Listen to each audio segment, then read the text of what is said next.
May I again request everyone outside to please come and occupy the respective seats. We will begin with the program any moment.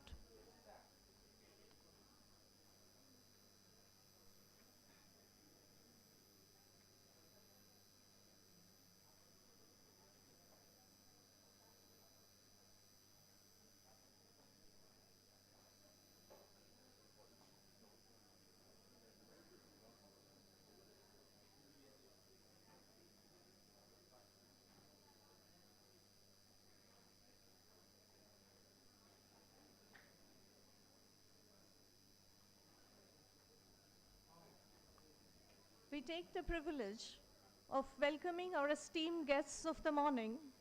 We have among us Professor Sanjay Kumar Naik, Honorable Vice Chancellor, Ravenshaw University.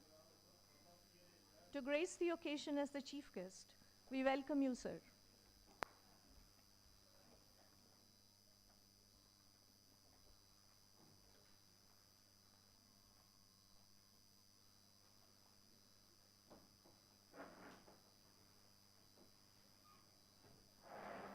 I would request everyone here to please stand up for the state song to be played. The state song, please.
Thank you all.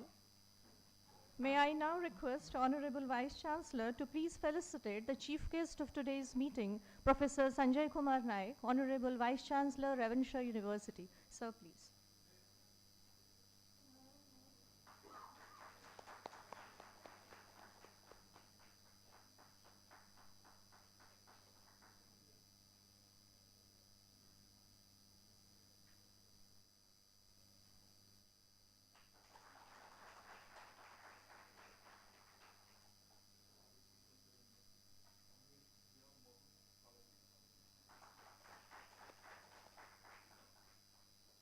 May I now request Dr. Sanjay Kumar Das, Dean CAET and member ICAR 16's Committee on Nodal Officer NEP to please felicitate our Honorable Vice Chancellor. Sir, please.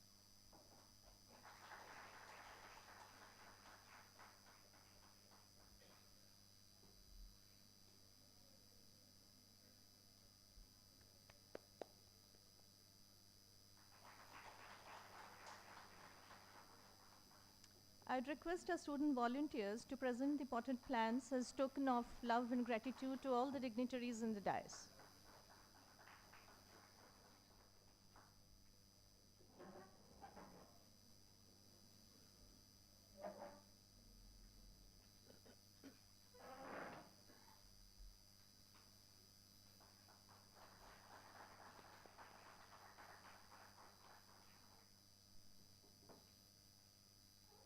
May I have now the honor of requesting our esteemed guests on the dais to please water the holy plant and mark the formal inauguration of the 12th Education Council meeting and the Symposium on National Education Policy 2020.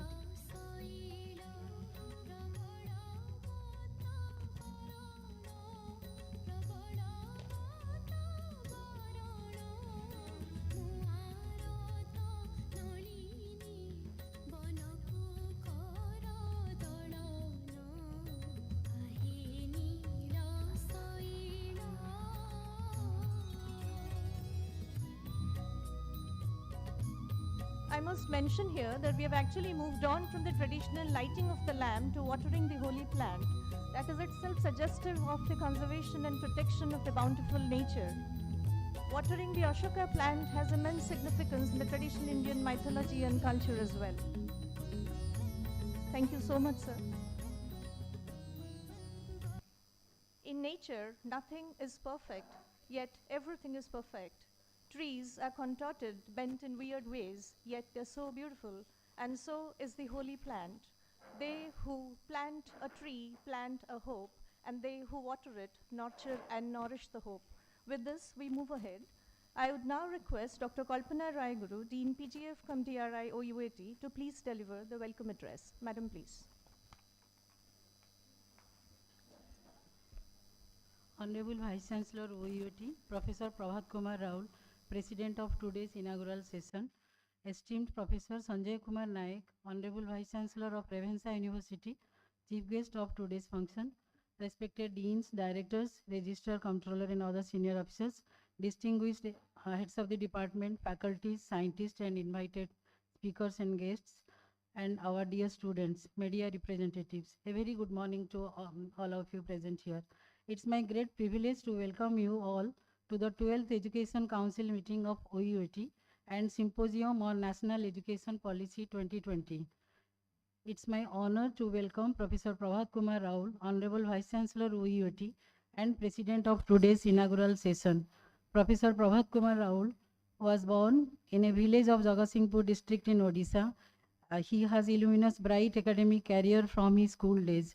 After passing his intermediate science from Ravenshaw College, Professor Raul completed his graduation and post-graduation in agriculture science from Odisha University of Agriculture and Technology, Bhubaneswar, and PhD from Indira Gandhi Agriculture University, Raipur.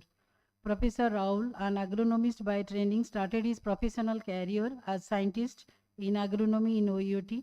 He has served the university in all the three domains of teaching, research, and extension, both at university headquarters and in outlying stations.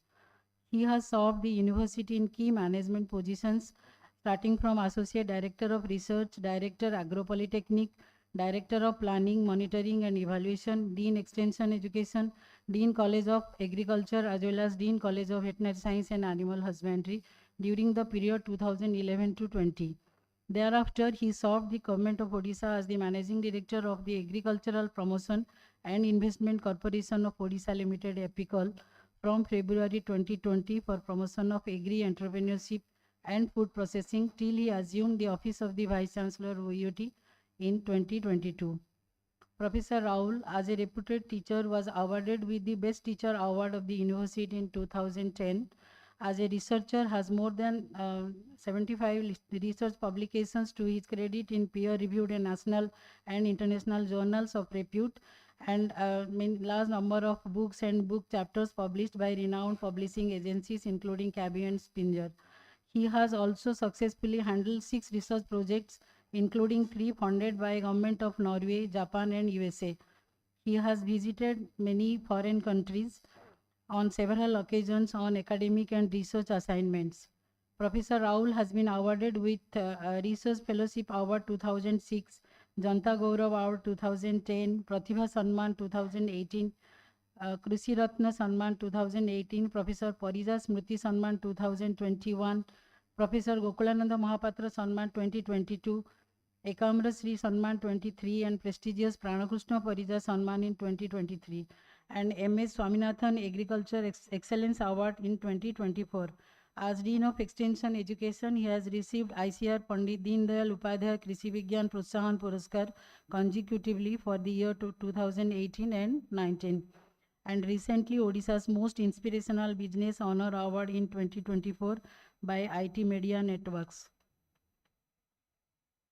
He has contributed to greater outreach of agricultural science and technology to the farming community of Odisha, focusing on tribal farmers and tribal youths for their sustainable livelihood and agri-entrepreneurship.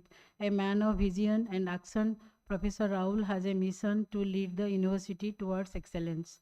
I welcome you, sir, to this occasion and express my gratitude for having you here. It gives me immense pleasure to welcome Professor Sanjay K. Naik, Honorable Vice Chancellor of Revensa University, one of the oldest heritage educational institutions of Eastern India, Professor Naik has a distinguished career spanning over 35 years of experience in diverse capacities in the spheres of teaching, research and consultancy to the petrochemical industries and governance. He is the former Director General of Central Institute of Petrochemicals Engineering and Technology (CPET), a premier national institute for higher technical education having pan-India presence under the Ministry of Chemicals and Fertilizers, Government of India. Being a passionate educationist, Professor Naik holds dual PhD degree both in science and engineering and also DSc degree on advanced thermoplastic composites and nanocomposites. Professor Naik has been known for his pioneering research in the field of eco-friendly composites and plastics from e-waste. He is author of many books and book chapters with leading international publishers. He has published a large number of research papers in peer-reviewed international journals and has more than 50 patents and registered product designs to his credit. He has played a key role in formulating many standards in the area of petrochemicals in the capacity of chairman, BIS Committee for Plastics. Professor Naik is the recipient of Distinguished Scientist Award in appreciation to his contribution to polymer science and technology by Asian Polymer Association and Commendable Faculty Award for Research in Material Science. He has received national awards for technology innovations in petrochemicals and downstream plastics processing by Government of India. He has also been conferred with Lifetime Achievement Award by FICCI and Department of Chemicals and Petrochemicals for his contribution to Indian plastic industry. Besides, he has also been awarded with honorary doctorate conferred by Utkal University and Biju Patnaik University of Technology. On behalf of all of us here, sir, I welcome you to this occasion and feel grateful for having you here. I feel happy to welcome Dr. Sanjay Kumar Das, Dean CIT, member ICR 6 Deans Committee and Nodal Officer NAP 2020 in University. He is an outstanding alumni of this university who is known for his academic excellence and is very popular among students. Welcome, sir, to this event. I also welcome Dr. B. Paningrahi, Professor and Head Department of LPM, College of Veterinary Science and Animal Husbandry, currently PI IDP NAHEB, National Agricultural Higher Education Project promoting quality education for agricultural university students.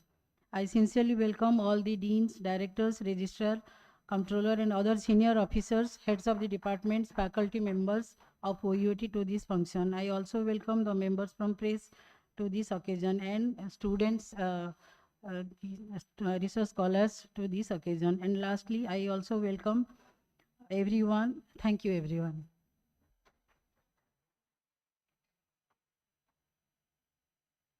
Thank you so much, madam, for extending a warm welcome to all the dignitaries on the dais and everybody present here. There's no denial to the fact that we have among us one of the most befitting persons as the chief guest to grace the occasion, an eminent educationist and the Vice Chancellor of Ravenshaw University, one of the oldest and premier education institutions of the state. We are honored to have you, sir. As we take this platform today, we commemorate the establishment of Odisha University of Agriculture and Technology and all the milestones it's achieved in the last 6 decades or more. And with the initiation of the National Education Policy 2020, we are at the threshold of undertaking another stupendous journey. And the present council meeting and the symposium aims at unraveling the various multifarious aspects of the National Education Policy. With this, we move ahead. I would now request Dr. Sanjay Kumar Das, Dean CAET, Member ICAR, 6 Deans Committee, and Nodal Officer NEP, to please set the context for the symposium.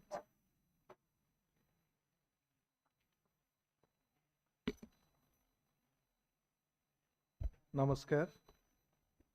Honorable Vice Chancellor OUT and President of today's inaugural meeting of this Education Council, Professor Prabhat Kumar Raul sir, Honorable Vice Chancellor Revensa University and the Chief Guest of this meeting, Professor Sanjay K. Naik sir, respected Dean PGFCom DRI, Madam Kalpana Rai Guru, respected Dr. Panigrahi on the dais, esteemed Chakradhar Satpathy sir, Maharana sir, all the esteemed deans and directors of this university, Registrar ma'am, all the esteemed members of the Academic Council, all faculty members, and my dear students.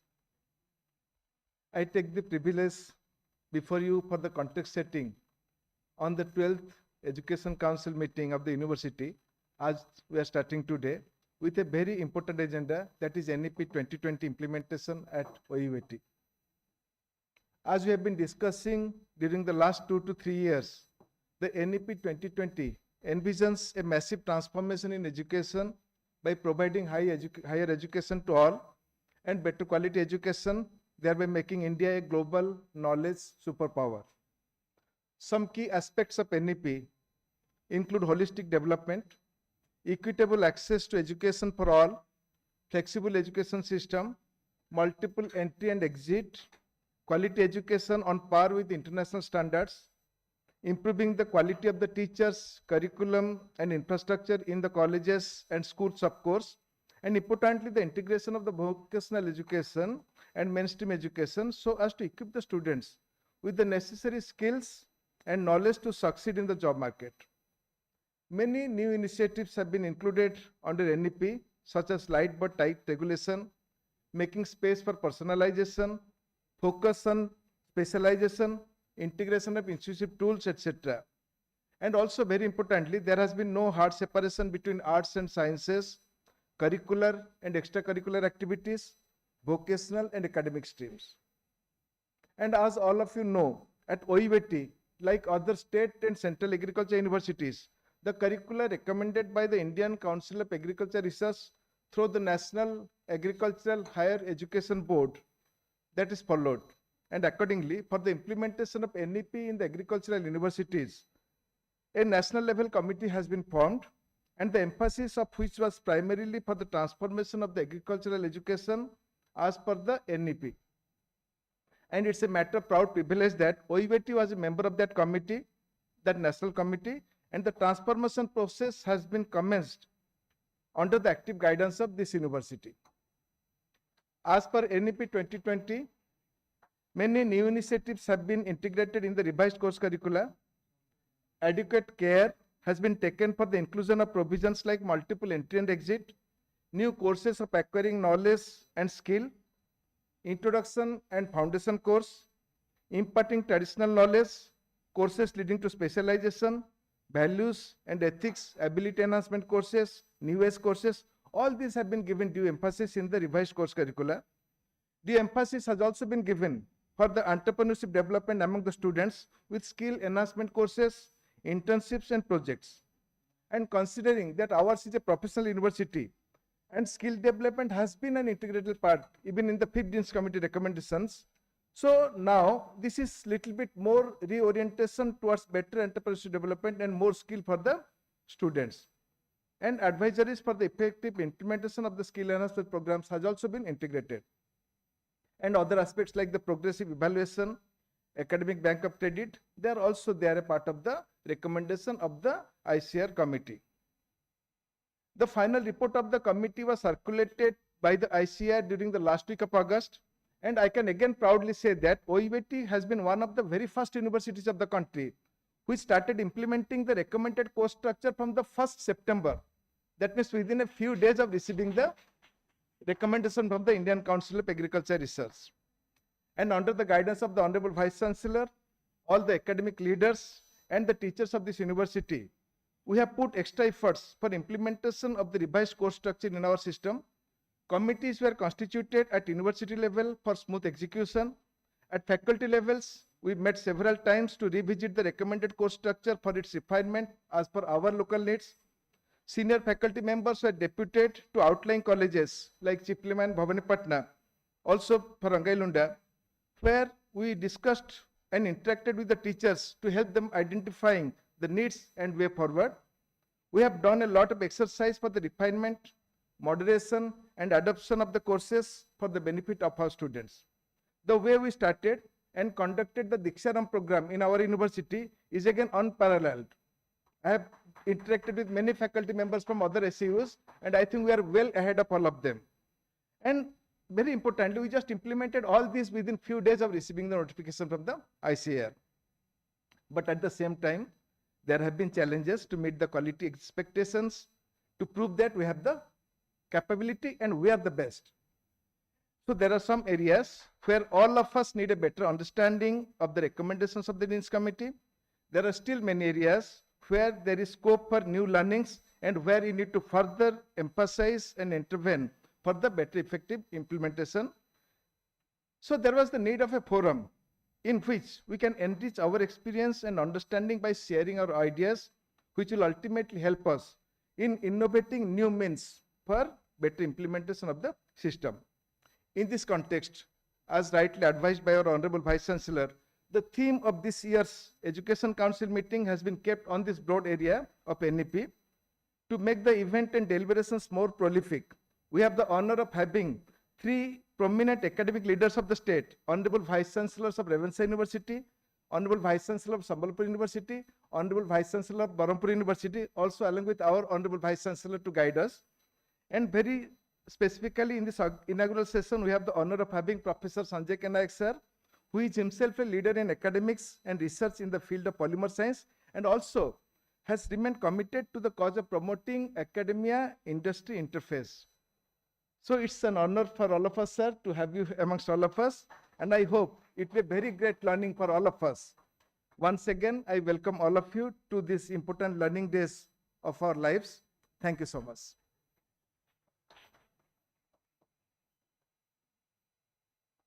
Thank you so much, sir. It's definitely a matter of pride for all of us that OUAT has been one of the pioneers in implementing the national education policy. You're absolutely right in pointing out that the National Education Policy 2020 aims at making the country a knowledge superpower. Education and knowledge happen to be one of the most powerful weapons for changing the entire world, very aptly said Nelson Mandela.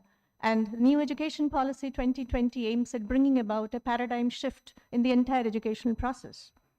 And besides moving on with the responsibility and the onus of shouldering the academic responsibility, OUAT also shoulders the responsibility of maintaining the legacy of the agricultural heritage of the state as well. So we are burdened with two responsibilities at the same time.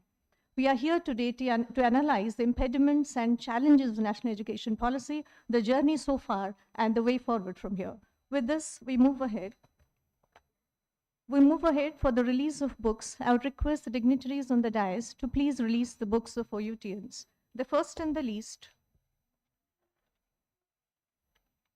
The first on the list is Modern Extension System and Participatory Extension Approaches for Planning, authored by Shri Vidyadhar Maharana and Professor Chakradhar Satpathy. Clarify that Dr. Vidyadhar Maharana is an worthy alumnus of this university. He had his post-graduation from Agronomy, Department of Agronomy, College of Agriculture, and Professor Satpathy, Chakradhar Satpathy is our esteemed teacher who served this university as a Dean Extension Education. So we deemed it an opportunity to find them here amongst us and also to release a book dedicated for the extension, and that too not only for the extension scientists but also for the farmers of the state. Thank you. Thank you so much. Please come.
The next in the line is a textbook of mathematical physics authored by Dr. Chhatrapati Parida, Assistant Professor and Head of the Department Physics, College of Basic Science and Humanities. It's a Kitab Mahal publication written on the National Education Policy Curriculum for Physics. This is his 6th book in line. Dr. Parida has 20 years of teaching experience. Besides producing 3 PhDs, he has numerous publications in journals of national and international repute and has chaired sessions in various conferences besides presenting papers. It's a privilege to have you, sir.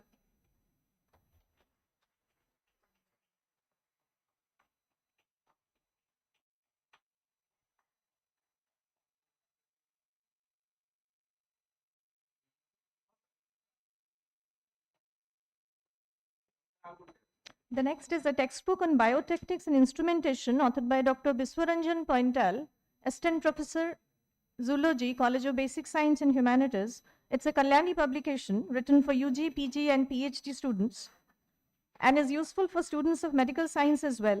With about 15 years of teaching experience, Dr. Pointal has received the covetous Young Scientist Award for his voluminous research output that covers numerous book chapters and publications of national and international recognition. It's a privilege to have you, sir.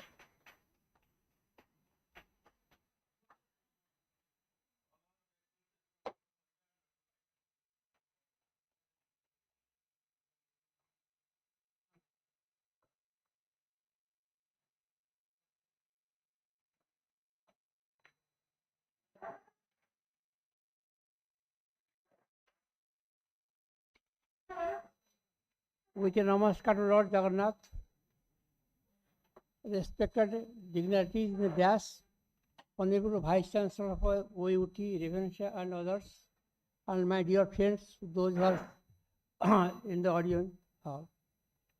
Sir, this is the book of a language of farmers, because sir, you are dealing with national policy for education, but that is also need to have an education policy for the farmers.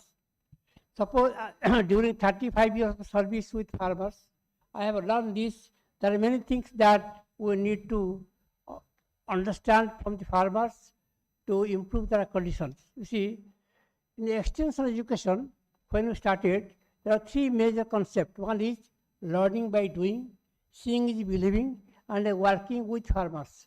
3 concepts in the world gave rise to extension system in the entire world, and we have adopted in Odisha also.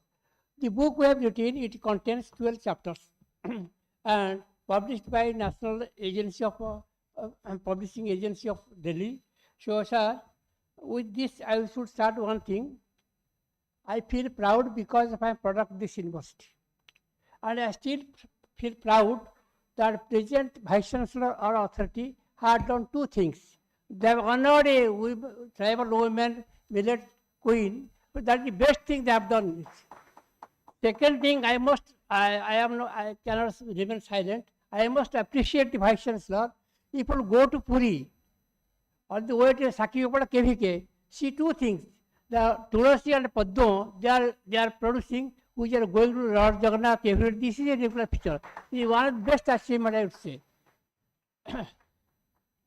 Besides this, the book has adequately dealt with adoption of technology.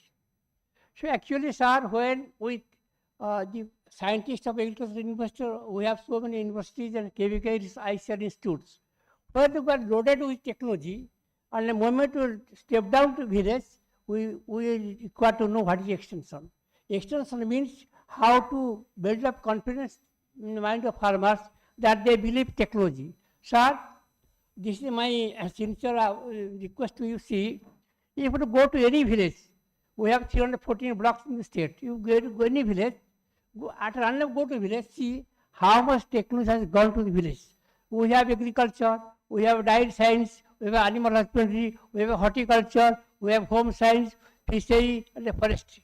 Suppose we make a calculation of it, how much technology has gone to village, including health, sanitation, education. So what is that would indicate where we are in this era for technology. If technology does not penetrate into village life, then all this education for whom? We are spending money, spending time, material. If technology does not enter into the village, farmers do not get benefit out of it. the standard of living is not increased, then what for we have technology, what for educational policy we have got? Sir, I would say now there is we have dealt very elaborately that before independence also at Srinaketan, Rabindranath Tagore started extension service. Also after independence, we have a community development program throughout the country. You know, it is well spread throughout the country.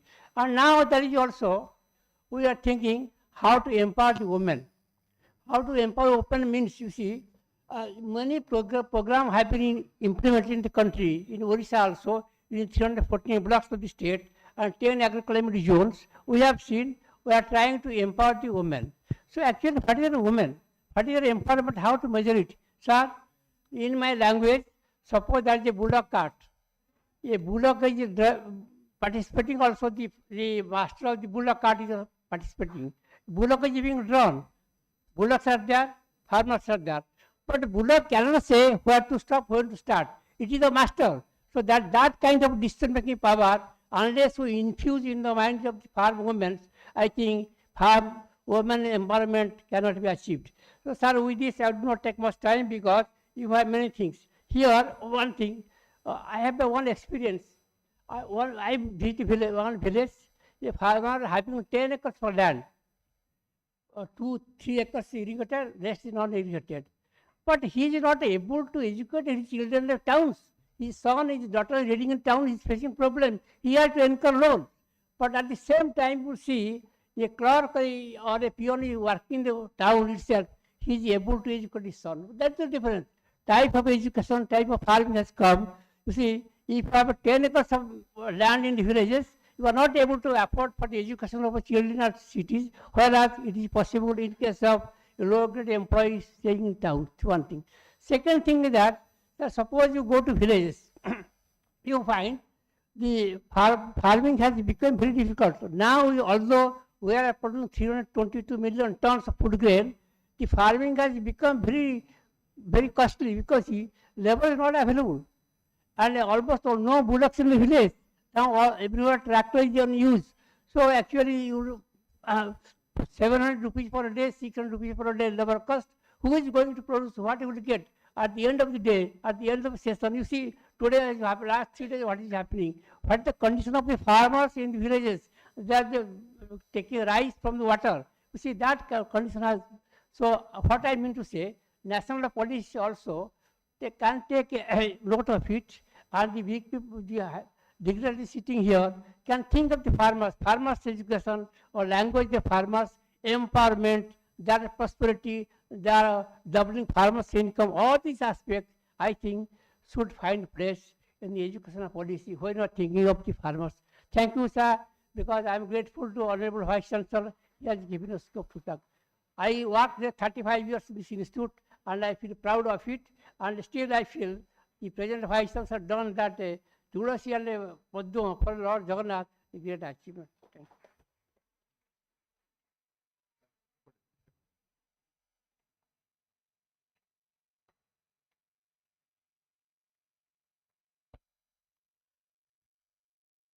Respected Vice Chancellor OUT, respected Vice Chancellor Ravenshaw University, and distinguished professors sitting on the dais, and distinguished erudites and faculties of OUT sitting off the dais, and students. Actually, OUT is my alma mater. I passed from OUT in 65. So I have 3 memorable events. One in 1966, when the Green Revolution started. Actually, I was given charge of trying high-yielding varieties and of rice and wheat in a government farm. That is the initiation of Green Revolution in Odisha. Second, in 77, when T&V of extension started in Odisha, as a core resource person in that category from 77 to 97. Thereafter, there was an extension reform in 98, and actually we formed a core team comprising 5 persons, and 3 persons are no more. Let Birenj Ratha, Dr. B.N. Das, and Pratap Mahanti, they are no more, and only Sanath Mishra and myself are surviving. So actually we tried a different system of extension in Odisha. During my 35 years of government service and 20 years of consultancy experience inside the state and in other states also, I have gathered some experience on agriculture and challenges of agriculture, and I identified very critical gaps. When my teacher, Professor Elenkar, deliberately asked me to write some books out of my own experience. So I started writing a book on sustainable agriculture, theory and practice, which was published by NIPA, New Delhi in 23. Of course, Corona pandemics provided a lot of opportunity for writing such books. So that book was written with the help of my friend, Professor Subodh Kumar Sahu.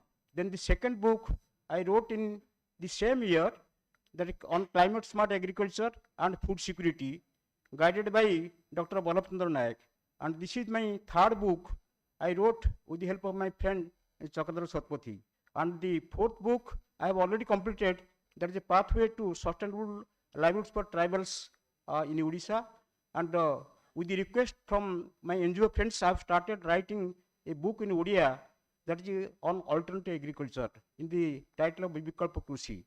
So actually when I found the extension gap, so actually this book deliberately I have written comprising 12 chapters.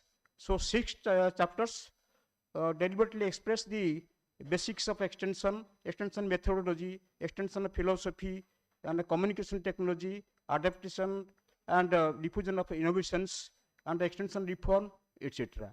Then participatory extension management, participatory planning. Then I was also in charge of planning, district planning for 8 states in the in Odisha, and also I prepared micro level planning in one district for the first time under the aegis of UNICEF in Devagad district. Actually, we prepared village level planning of 70 panchayats in Devagad district that took 6 months. So, consolidating all my experiences, I have given 2 chapters on micro level planning, decentralized planning, and strategic planning. Then extension, evaluation, monitoring, etc. have been included, and the last chapter is on women empowerment. So the 12 chapters are actually need-based. In extension, actually, we use 6 helpers, 5 Ws and 1 H. 5 W means what, when, where, who will be dealt, 5 Ws, and 1 H means how. So actually these 6 helpers have been used in writing this book. I hope this book will serve a purpose and it will be a special purpose vehicle for transfer of technology farming community. Thank you very much, and I am indebted to Vice Chancellor for giving me opportunity for speaking a few words. Thank you. Jai Jagannath.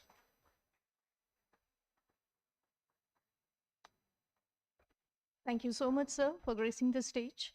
Odisha University of Agriculture and Technology has always taken immense pride in the worthy alumni of its, and at the same time, we are all proud of to have been associated with the university. With this, we move ahead. It's time now for the most awaited moment of the inaugural meeting. May I take the privilege of inviting Professor Sanjay Kumar Naik, Honorable Vice Chancellor, Ravenshaw University, to please deliver the keynote address. Sir, please. Alumnus of OU. I'm going to tell it.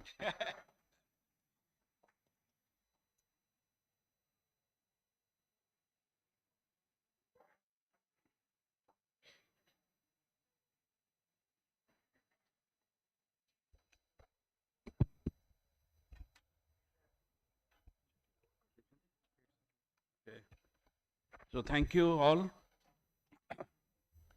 Generally when I speak, I feel from the customary suit you should be out. Honorable Vice Chancellor, Professor Raul, a very dynamic, aggressive, proactive Vice Chancellor, and I always treat him like my more than a younger brother. Professor Das, member ICR Dean's Committee, Madam Kalpana Raiguru, Dean, Dr. B. Panigrahi, all the eminent professors, associate professors, assistant professors, PhD students who are here in this gathering on the Symposium on National Educational Policy 2020. When we say National Education Policy, I entered National Education Policy by accident because, first of all, I am not a Vice Chancellor material. You will be surprised to see, by default, I have become a Vice Chancellor. I was all along a industry man. People know me as an industry man. I am a sub-floor man. So, it's a small 60 seconds, I'll tell by mistake, I was in AMC in a very serious ICU condition. I was in 11 days, I was in ICU, and my PS had applied my form to Vice Chancellor post, and I am not aware. I am in the ICU in deep problems. And 2 universities they applied. I didn't know. When I got up, I was told one is Ravensa, another is Utkal. And Utkal thought I am the most rejected candidate, so they removed me. They told, no, this guy is not supposed to apply. And then suddenly I got a call that Ravensa University VC interview is there. I'm recalling, I was in the job because I was having 8 months job in the post of Director General, ex-office of Special Secretary to Government of India. So, okay, fine, let me go. So I, without telling anybody, I just landed in the airport. I went to the guest house, came the interview and left. Nobody is aware of it, my family member, nobody is aware. Then suddenly I got a call from government, 3 people have been selected, you again come and appear. Again, I came, and from airport, Governor House straight went to the airport and reached Delhi. Then my family people know this guy has come, gone, we don't know. So the purpose of telling is this is, I'm an accident Vice Chancellor because I never go to the blackboard. But then when I realized this is the university where I have studied, and this is a mother university for me, and 2 reasons I came here, one for my mother who has given me birth, and the university where I was taught in 78, 80, that's what it is. And I made it a point that I'll stay in the campus, the first Vice Chancellor in Ravensa to stay in the campus. All were staying elsewhere in the cantonment. And I must stay with my mother. And last 3 years I was with here, and I lost my mother 1.5 months back. So my job is over, so I have to go back again to Delhi. So my purpose of telling is, it's you don't know what will happen. So when Professor Raul used to talk to me, I'm seeing what's happening in OUAT. I'm really impressed the way things are happening in OUAT. A lot of good things are happening. And I'm right now working with 2 leading sugar industry, farmers, mostly farmers. I'm the consultant for them, where I'm working for materials coming out of sugar fermentation, lactide, lactic acid and polylactic acid. 2 units are coming, 5,000 crore investment in each plant, which is going to give, and that's a big thing for the farmers, because sugar goes to ethanol or sugar going to polylactic acid. So this is my background. Basically, I'm a chemical and petrochemical. Look, industry, academia interface is my topic. And how you really connect to the, sorry, it's gone. How you really connect. I was heading an institute called Central Institute of Petrochemical Engineering, which gives skilling to 1 lakh students in a year and train them and ensure at least 90% are placed and 10% go as an entrepreneur. Okay, well, fine, that's fine.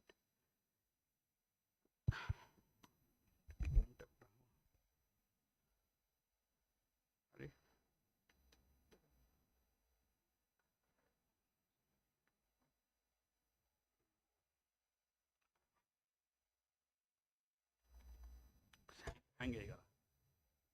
Generally. So you will be I was told 7 experts have been trained in national education policy. 7 professors have been trained. I will not go to the course curriculum because I am zero in that. But I can only tell how it is going to help our society. How it's going to help our society. Okay. Now, if you see, leave it, I think it's a lot of confusion. Leave it. Too much digitalization sometimes creates problem. This is not, give me one which is working. Don't give me.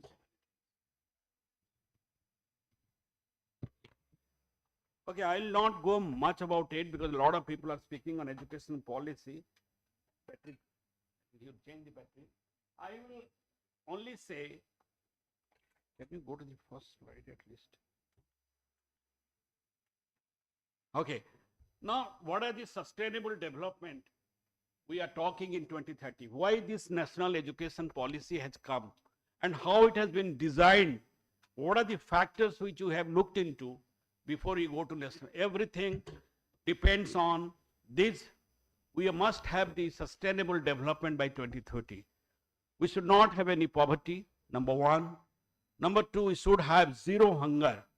These are the points which you will ultimately look when you redesign your course curriculum, interdisciplinary programs, good health and well-being, and quality education, gender equality, clean water and sanitation, affordable and clean energy, decent work and proper economic growth, industry, innovation and infrastructure, reduced inequalities in terms of economic, in terms of lifestyle, in terms of home, sustainable cities and smart cities.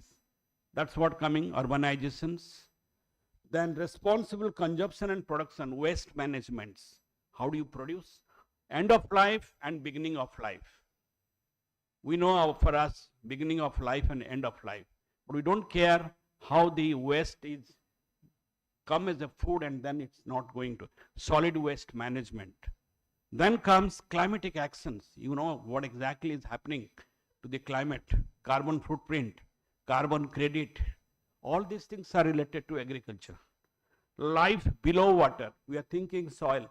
Below water, what are the pollution we have? What are the marine pollutions? And then life on land. Lot of deforestations, lot of buildings, concrete jungles.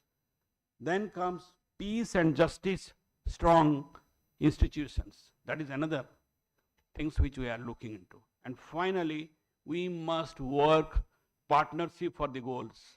Forget about in a department, one professor don't talk to the other professors. Forget it. One scholar doesn't talk to the other professor scholar. This is our culture, whether it is IIT or NIT or Central University or wherever it is. Now here it is, interdisciplinary program. A boy or a girl doing agriculture engineering or a veterinary science and have a subject in sociology, philosophy. A doctor is having a subject in history. This is how the interdisciplinary programs has been redesigned. So that's the way the national education policy has been come. Now again, how do you do the sustainable society? Because at the end of the day, what are you going to go? By 2050, we need 35% more food.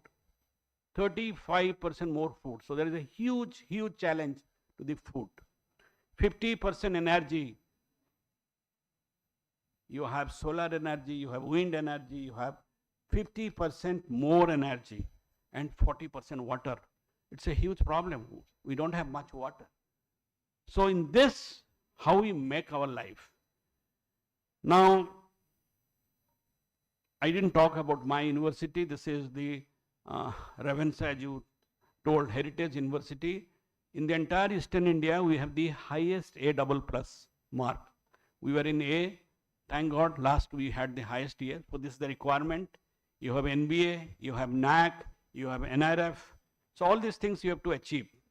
Now, what is the policy exactly says? We have been teaching, we have great teachers, Nobel laureates. Why suddenly something is happening?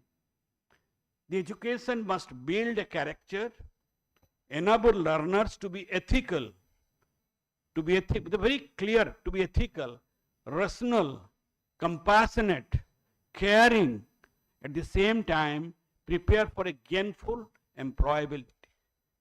You have a lot of students. I find IIT PhD scholars coming to industry for a meager salary, and that was not happening. So it should be an gainful, fulfilling employment. At the end of the day, you study, you go for jobs, and you must have a job of your satisfaction. Now, what are the highlights? I don't want to go because probably all of you know, but then I will tell the basic things. Whichever engineering college is there, they are absolutely to be adapted to this. Why I am asking this? Because you are redesigning your course curriculum. Holistic, multidisciplinary education and flexibility of subject. So that's the key point. Don't tell I am agriculture, veterinary, this, that, nothing. You are all one. You are all one. A mathematics PhD can come to agriculture, engineering, or whatever it is.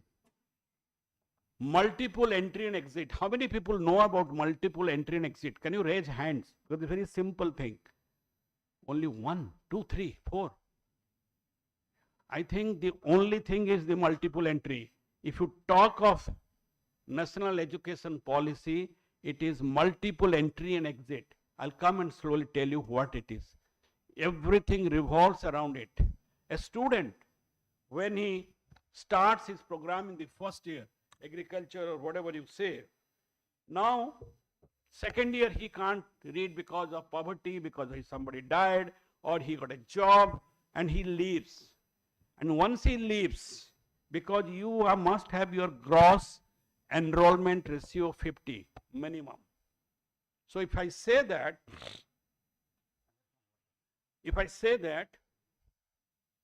a guy who joins on a first year leaves and he says, I want a job. If the curriculum is not redesigned, that he gets a certificate and goes to a shop floor, then the whole course is going away. And the benefit is, if he goes after first year, works for his family for 5 years, I can get some money and come back and join again in second year, which is not happening today. UG program 3 or 4 years. 3 or 4 years. UG is 1 or 2 years. Integrated programs will be redesigned in many ways. A lot of integrated programs. There is no MPhil, credit transfer ACB, your friends will explain. And there will be 2 types of university. Teaching intensive and research intensive. You have to tune to your requirement. You can't be in between. ये department 3 paper हो गया, उसमें 1 patent हो गया. No.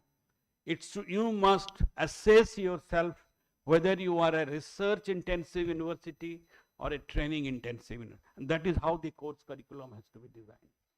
And when I say that, a lot of autonomous degree college. I was talking to Professor Raul, how many affiliated colleges are there with you? Ravenshaw do not have any affiliated. We say that vice, oh, you are a vice chancellor. How many affiliated? 700. Oh, you are a big man. How many affiliated? 400. Ravenshaw do not have a single affiliated college. JNU do not have, and Pune University do not have. These are unitary universities. Now, within 15 years, everybody has to be unitary. There cannot be any affiliation. Forget about affiliation. It's all God. Every independent, they're all independents. So this is a new concept. Multidisciplinary education's Meru. That is the need. So entry, exit, and Meru. And 50%. You know what is our ratio? 20, 18. We don't know. So that a lot of people come out and leave because of many reasons.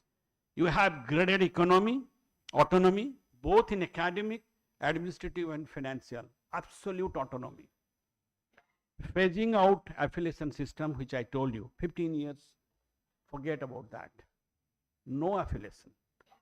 Then you have all BOG, everybody is important, all are board of governors, and online self-disclosure of transparent. Nobody, NAC will not come, NEC will not come, NIRF will not come, nobody will come, nobody will assess you. You will assess yourself. It's an absolute transparent mechanism. You exactly know what you have done, the upload, you get the mark, it's done. Not that 10 experts will come and you will be sitting, you will be giving bouquet, this, that, then he says no, that, nothing. You assess yourself. Online self-disclosure transparency in place of inspectors, no inspectors. Common norms for public and private HEAs, whether it is KIT, MIT, DIT or Utkal or OUAT or all same. You cannot have those things. And most important is private philanthropic partnership. The more the private chips in, the university become more vibrant. If Mr. Premji, if Mr. Infosys gives $1 billion to the foreign university, it's time that our university must get. When I go to the universities in many places, being an adjunct professor in many places, I find these guys give a lot of money. Of course, they have started giving to us also, but money should come from them to our universities. Fee fixation within board regulatory framework.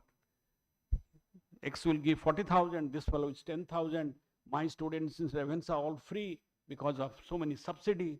No, it should be uniform. It should be uniform. Public investment in education sector should reach to 6% of GDP. You know how much it is? 1 to 2. It has to go to 6%. And that's how it's happening. Now, you must have a national research foundation. I think these things, Professor Raul, they will not get the training when they go there. These are the basic things. So they must know. That's why I went to the basic things, because why this is happening? Array national education policy asigala, I'm acquainted, no parents. We must have a meeting with the parents. So they don't know what's happening, because we are just starting. International of education. You know what is that? Today, a student is reading in College of Veterinary Science of OUAT. And the next year he reads in Boston. Next year he reads in Michigan. And next year he comes here. So it's all uniform. He does not require to read here all through years. That is where the NEP is leading. Integration of vocational, teacher and professional education. Setting of new quality of higher education institutes. Special education zone for disadvantaged regions. The areas which have no access. It's time to see that they are all open. And you have special language, Pali, Persian and Prakrit. These are the things which I told you. Educational technology form. And of course, already the Ministry of HRD has become Ministry of Education. And what the technology you are going to use? You have education planning, digitalized, teaching, learning and assessments, administrations, management, everything has to be digitalized. Self-disclosure, minimum human interface, increasing access for disadvantaged groups, Divyang-friendly education software. A lot of software has to come. Like we have about 250 blind students, visually impaired students in Ravensa. We have state-of-art softwares. So we must look for the Divyang students, latest softwares, e-content in regional language, virtual labs, National Education Technology Forum, and digitally equipping institutes, teachers and students. And every time you have to sit down, the curriculum has to be upgraded, keeping the faculty current with industrial developments, developing problem-solving skills and students. Now I'll go straight to one point. I'll not go for all these things now. What we were doing till today, you have already implemented. In an institute, what we do? We give knowledge. We give knowledge. We are only doing one thing. We don't ask anything. The parents say, go do BTech. do MTech, do BA, do BSc, and he does it, gains knowledge and go away. Here it is, two things have added, skill and aptitude. National education say it's not knowledge alone. You must have the skill and you must have aptitude. I want to be a great singer. I want to be a great artist. So aptitude has to be there. You can't compel anyone. So this is how the NEP is redesigned, and this is how the interdisciplinary, somebody has a lot of knowledge about philosophical angle. He may be a doctor, but there are subjects. You must be reading nowadays in IIT a course called medical engineering. These are all coming because of this. Ability to self-study, thinking, solving open-minded problems. You have to be very, very interactive. Creating prototypes. And industry connect with transfer of technology. Research cannot be within the lab. It has to go to the next level and then go to the industry. I'll tell you why I'm telling that. What is the need in this? You are just now one of our eminent writers, so I'm doing a lot of consultancy. That is what each professor has to do. Every IIT has got a provision to be a consultant. We must have policy and we must do that. The university gets, the professor gets, and they must be forced to do this consultancy. And when it happens, the moment you go to an industry, give consultancy, your PhD students gets a job because you are doing something for this industry. Industry also knows. Managing operations with minimum resource flow, positive blend of mind and entrepreneurship. You create entrepreneurs. You must create entrepreneurs. Now, I don't want to go into this. This you already know. This is the model of entry and exit. A person can stay from first year, second year, third year, and then fourth year he does research, and that is how the UG 4 year comes. Or he exits, come after 3 years, join second year, or he exits, again come in third year, or he exits and come in the fourth year. Similarly, you have UG and PG, again same way, it's 1 year, 2 year, 3 years, and you can go straight for your PhD programs. So this is how it is designed, so that you don't lose a person and you decide, I want to be a professor, or I want to be an engineer, or I want to be a doctor. That is how you can redesign your programs. Now, this is how the executive programs happens, integrated PhD, integrated MS Tech, all these things. Typically, it's a program to match with the international standards. So this is the NEP models, which your professors who have come, they will explain you. Now, I will explain you what is a research intensive university and what is a teaching intensive university. So you have to take a call. I have 5 university in technical. We have OUTR, you have BPUT, you have HISUT. Somebody has to be a research, somebody has to be a teaching. So in research intensive, the notch is research. And when I say research, it's not theoretical research. 25% is theoretical, 75% is the applied research, which goes to the industry. It provides opportunity to work with experts, quality research and quality teaching at one place, more focused on making students understand the course rather making them pass those courses. They must understand that. And in teaching, the research is a minor component and the academic side is a major component. So I will not go to these details. What are the thinkings? Why we do this? Why we do this? And what is this happening for a industry and academic interface models? First is the long-term collaboration, mandatory adoption of educational institute by industry. Each of your course has to be involved by the industry, whatever industry it may be. He is a teacher, he is a part of the course curriculum, and he believes what the student is coming, his ingredients are there. Then only he will understand कि वो पढ़ रहा है लेकिन वो जो पढ़ रहा है कहीं ना कहीं मुझे मेरी इंडस्ट्री में ही काम देगी. Then restructure. You have to restructure, redesign of the curriculum, durations, whether 70 hours, 90 hours, 360 hours, 400 hours.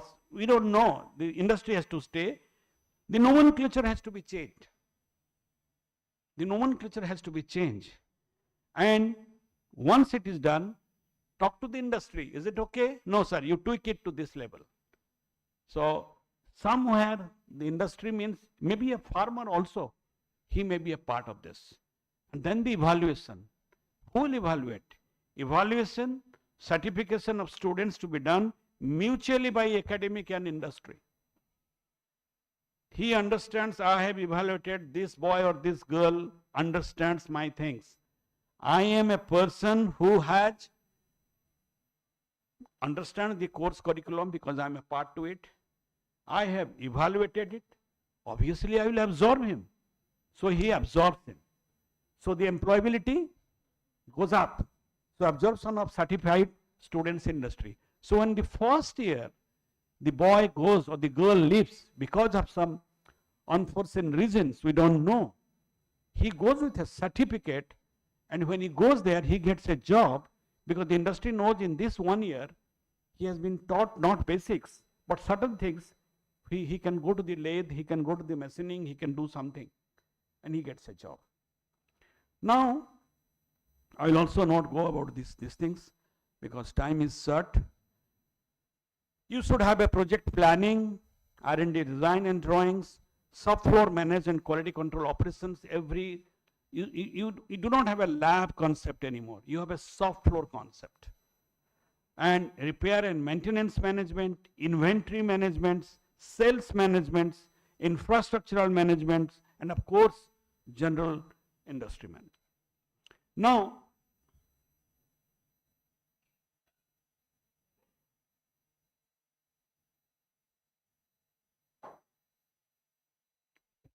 you must have faculty development. You can't ask my faculty who are teaching in a monotonous way for 20 years, 15 years, just jump in. One program will not be sufficient. It needs a lot of things because at the end of the day, faculty has to be convinced.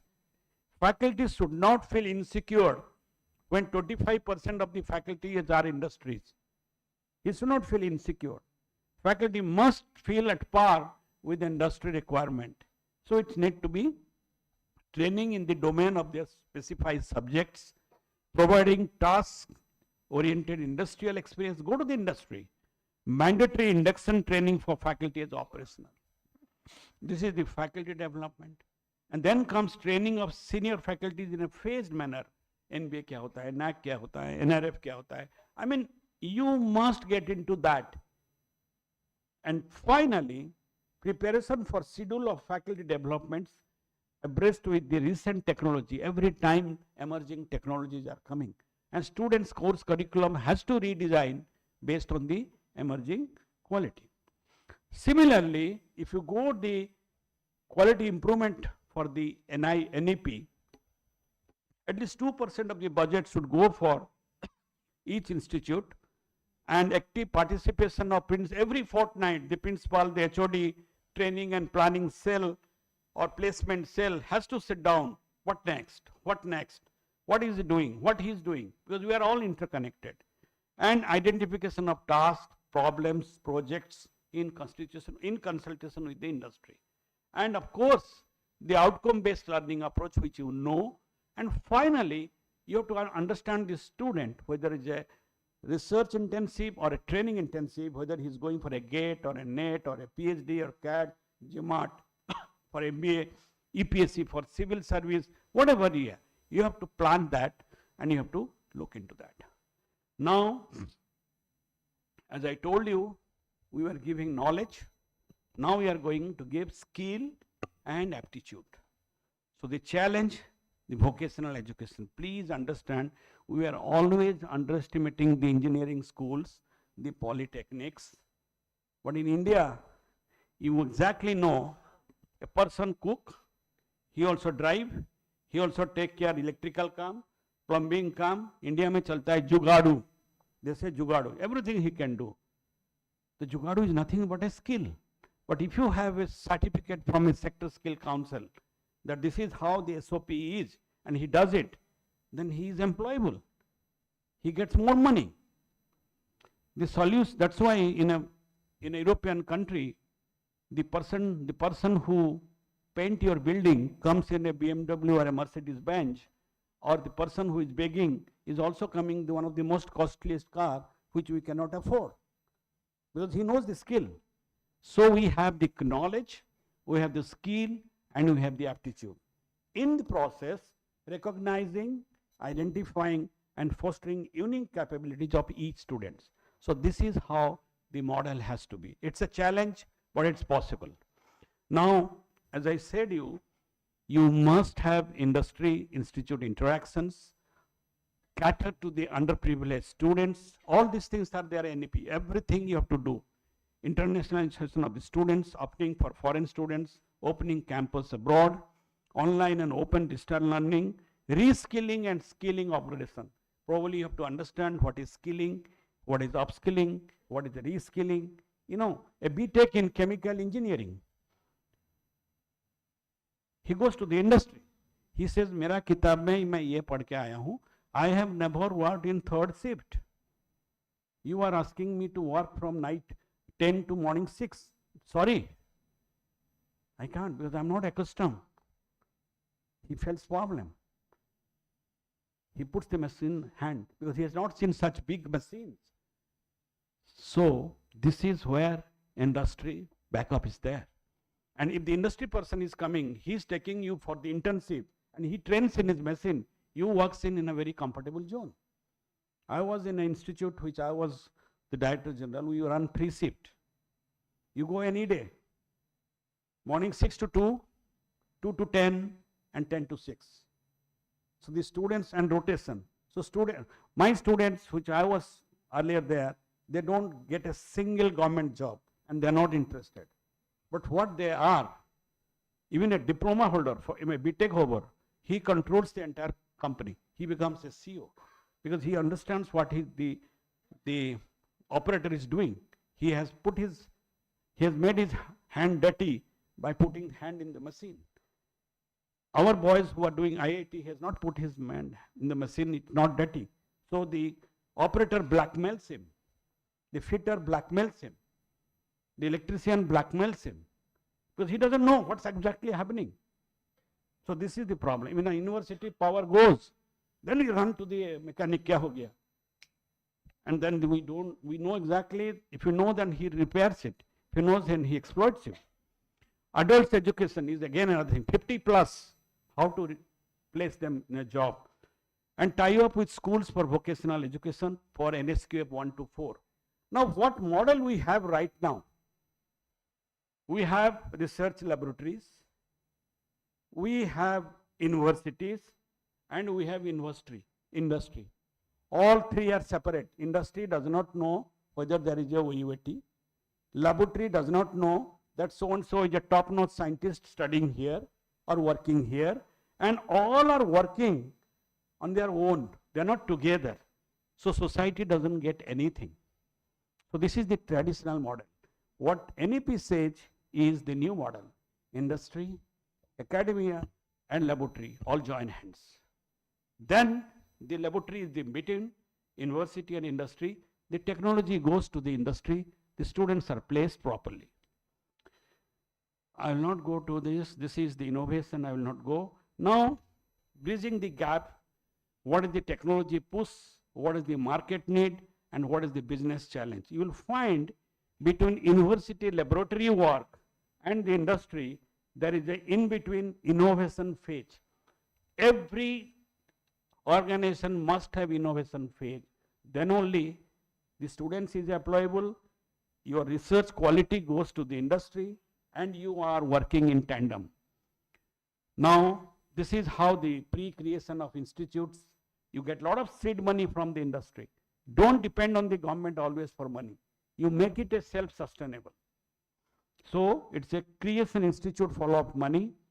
I will go to the next section because this is where the things are looking at. What's the industry expect? What, first you ask, what is industry looking for? He looks कि उसका जो die बना रहा है, उसका जो diary का, I have gone visited last week to the Amul factory, the largest private sector, because around 200 of my students are working there.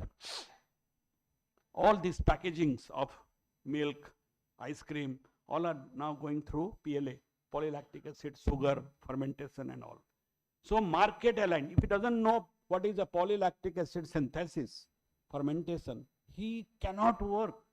He knows biopolymer, he doesn't know. He doesn't know about the biogas. He doesn't know the thermo anaerobic digestion, and he has to do, a lot of waste is generated. Then develop skilled manpower. He has operated that machine. So induction is required. Solution, he needs a solution. You give a technology, by the time you give the technology is obsolete. He loses. He needs today operational approach. And in academia, we have our funding, we need equal partnership, we need placements, and we need feasible goals. So we must join hands, industry and academy, instead of working in different way. Now, artificial intelligence interaction has come. I will not go to that. I will go to the skill development. In skill development, the programs, each of your 4-year programs can go to different level, 1-year certificate, 3-month certificate, 6-month certificate. So that produce a lot of jobs, hand-holding startups, industry-oriented university programs, industry academia collaborations, students' mindset, research and innovation, and upskilling of existing workforce. आपका घर में जो खाना बना रहा है, वो अगर फ्री में सेक्टर स्किल काउंसिल में जाके ड्राइविंग सीख गया, then tomorrow he goes to Muscat or Dubai and he gets so much money, the entire family is taken care. He also knows the fooding. So upskilling of the existing workforce. He is a driver, but he has knowledge of electrical. He get a crash course of electrical winding of motors. He is a different ball game. Now, the learning programs, whether it is a PG, UG, DG, you have many things are in India. In Odisha, OUAT is also there. We have 2,914 engineering and allied in Odisha itself. And we programs are 1 to 4, 5 to 7, 8 to 9 and 10. 1 to 4 are the diploma certificates and all. Certificates, polytechnic. 5 to 7 are your huge BSc, BA and all, and BTechs. 8 to 9 is MTechs, and 10 is PhD and the postdoc. This is the what NEP says. You must have an access from level 1 to level 10. You are a complete solution. You cannot say कि मैं MTech कर रहा हूँ, मैं PhD कर रहा हूँ, यहाँ इसका room नहीं है. No. And luckily, OUAT has got that unique model with farmers backup. You can run, or you might be running, I don't know, right from level 1 to level 10. Then your course is sellable and you are sustainable. Now, you have a lot of incubation center in the state of Odisha. Your incubation must be there, and it should have a breeze among themselves. Now, this is the Sector Skill Council, which had got 600 corporate representatives. You talk of agriculture, you talk of agriculture engineering, you talk of veterinary, you talk of dairy management. Everything has to be approved through the Sector Skill Council of Government of India, and your programs are approved, and the boy gets a job with a certificate which is authenticated by the Sector Skill Council. So you are looking at a point where there is an industry requirements. You have mapping that. You have a skill training, you have assessment and certification, and linked to the employment opportunities. And these are all possible by technically competent faculties, hands-on expertise with R&D base, engineering problems are sorted out, support to the industry, client networking, and business platform.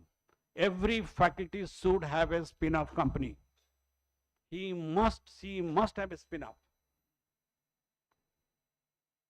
No retirement age till you breathe your last. So this is the model which ultimately NEP is looking at is, as I told you, level 1 to level 10. If you are 1 year, you get a certificate, you get a job. If you are 4, 5, 6, diploma, post-diploma, BTech, MTech, you are in the middle management, and once you reach the top model, you become a senior executive, director and CEO. So job for all, job for all. So in conclusions, you have boost the employability through the vocational education, indicates process of selection of recruitment. The teaching faculties will be the most responsible, and my advice, it is the right time to implement national education policy for all those things which we are talking, make in Odisha, startup Odisha. How many knows stand up India? Startup everybody knows. Can anybody know startups? Anything about stand up? This is an exclusive scheme for women and underprivileged. A lot of money is there. If you have a knowledge, if you have the aptitude, you just go for it. And of course, this is what I wanted to tell you. Thank you for giving me time, and I look forward to see OUAT does a fantastic job under the dynamic leadership of Professor Rahul. Thank you.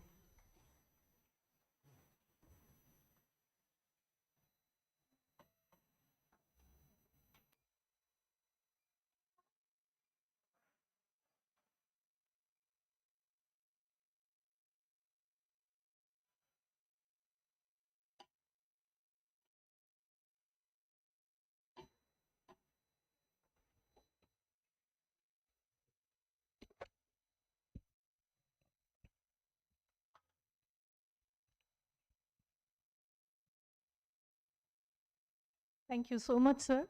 I think everyone here would agree with me if I say humility and modesty happen to be one of the most essential criteria for being a leader. And sir, your first statement was, I was a vice chancellor by accident. That very statement classifies you as a real embodiment of a perfect leader. We are privileged to have you among us, sir. You're absolutely right in pointing out that the primary purpose of education is to enable learners, to make them empathetic, and at the same time make them employable, and the new education policy 2020 aims at that. And the present symposium is a step forward in the right direction. It's definitely going to pave the way for a paradigm shift in the education sphere in general, and a change in pedagogy of technical institutions in particular. And for a university of like ours, it's definitely of great significance. As we move ahead, it's time now to listen to the head of our fraternity. I request Honorable Vice Chancellor OUAT to please deliver the presidential address. Sir, please.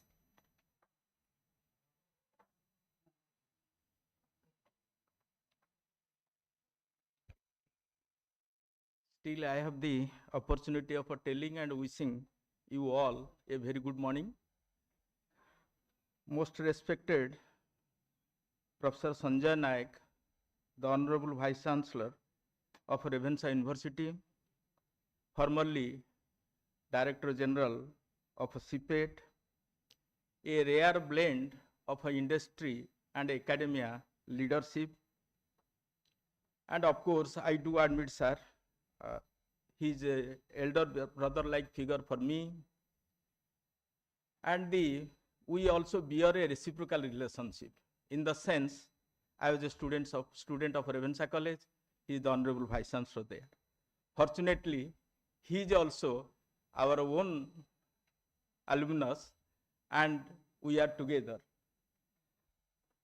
The deans, the directors, of course, on dais, Dean Postgraduate Faculty, Madam Kalpana Raigur, Professor Sanjay Kumar Das, the Dean CAET, and also Professor Bhagirathi Panigrahi, the Professor and Head of Livestock Production Management and Principal Investigator of IDP NAHEP, the Registrar, as I see, of course, formerly Dean Professor Satpathy and Dr. Mahana have left, learned faculty members, loving students.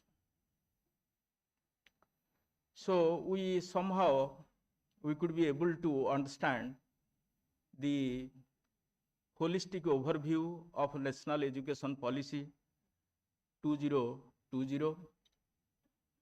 And as we say, we are here in the 12th Educational Council of OUAT. No need to mention that the Educational Council determines the flagship academic agenda. It refines the ongoing agenda and also paves the way for a smooth implementation. And this year's flagship academic agenda is National Education Policy. No need to mention that it is a policy, education policy of a unique flavor and taste, which looks through accessibility, which looks through equity, and also in a transparent manner. As Professor Das was indicating, it is a light but tight model.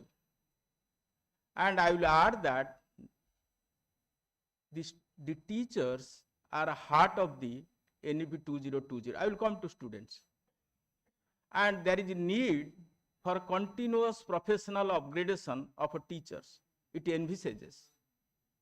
So also, last year we had the opportunity of sending 24 faculty members and 86 students to different overseas labs. We will see to avail such opportunities in future also. No need to say that education is a public service. Each child has a basic right of getting education for his quality living and satisfying life. And NEP also aims at that.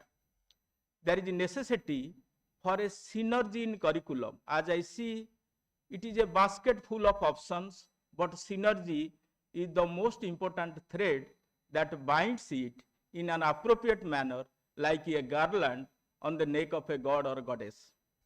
And so also research, where research in this university, luckily, research is one of the mandate, but in NEP, apart from teaching and academics, there is a necessity for research, high-end research as a core requisite.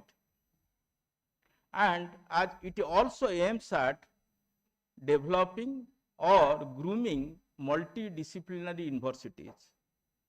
And luckily, we are already into, since inception, as a multidisciplinary university. So this is one of our greatest strength by birth. And it also provides education from basic science to applied science. As you see, from physics, chemistry, mathematics, botany, zoology, till veterinary, or in case of agricultural engineering, or agriculture, or bioinformatics, biotechnology, so on and so forth. And also, it provides course programs from diploma to doctorate, and going one step ahead, since last 2 years, we have added 1 year certificate course called Samarth. So the kind of scope and provisions lies in the NEP 2020, starting with certificate, diploma, graduation, post-graduation, and doctorate. Everything is possible here. And not only that, we are an integrated system of teaching, research, extension, and the another 4th chapter has already been added, that is entrepreneurship. So it is, so to say, an inbuilt model to carry forward the essence, the ethics, and the vision of national education policy. Not much to be tried here, rather to take forward. Apart from that also, we have diversified stakeholders. The kind of ownership a PhD scholar sitting in the last bench is having here in this university, similar ownership is also for a tribal man or tribal lady starting from Malkanagiri to Mayurbhanj. So we have diversified stakeholders and every possibility for taking these things, addressing to the society, to the community as well. Not only that, we have the pan Odisha presence, be it from Malkanagiri to Mayurbhanj, or from Subarnarekha to Bansadhara, or from Gupti to Gupteswar. So this is the kind of inherited advantage with this university to take forward such a nationalistic vision of Government of India. And local language is being focused. Today I went through an article by Odia writer from Patnaik, je thile Bhasha Sahitya director, Devi Prasanna Patnaik. Today I found it in Samaj. He has also very actively and vocally told that there should be, education should be in multilingual, in multi-languages, obviously. And he has given a very bright example, the local language or the mother tongue rules. And he has also quoted the story of Abhimanyu while in his mother's womb, how he could be able to Chakravyuha, listen Chakravyuha, but because the mother was asleep, she could not know how to come out. So the importance and the forceful role of the mother tongue is very emotionally touchy in his article. So, but in agriculture system, unless otherwise we understand the local language, hopefully our job is half done. So this kind of facility as envisaged is also here, and luckily, as Professor Naik told, that we don't have any affiliated college. It is an unitary university system, and in the NEP 2020, affiliation is being phased out. And here, neither we have nor we need to phase out. So this gives us an absolute autonomy to deal with our own issues. We are, sir, already into NEP 2020, and from this academic session, lot of deliberations have been made. Luckily, one of our colleagues is the member in the national scenario, in the national committee, so far as agriculture and allied education is concerned. Few of our colleagues have already visited the most leading. We are number 2 in the national scenario since as regards to its establishment and inception. They have visited the GB Pant University of Agriculture and Technology. They have their deliberation and sharing of experience with us today also. And we have tried to implement the things with the beginning of the Diksharambha program, whatever has been envisaged. And I hope definitely we will be trying to see a smooth days in future, but definitely there is expectation of challenges. Let us face it, encounter it, and also try to mitigate it. All my best wishes and soliciting all your cooperation. Thank you.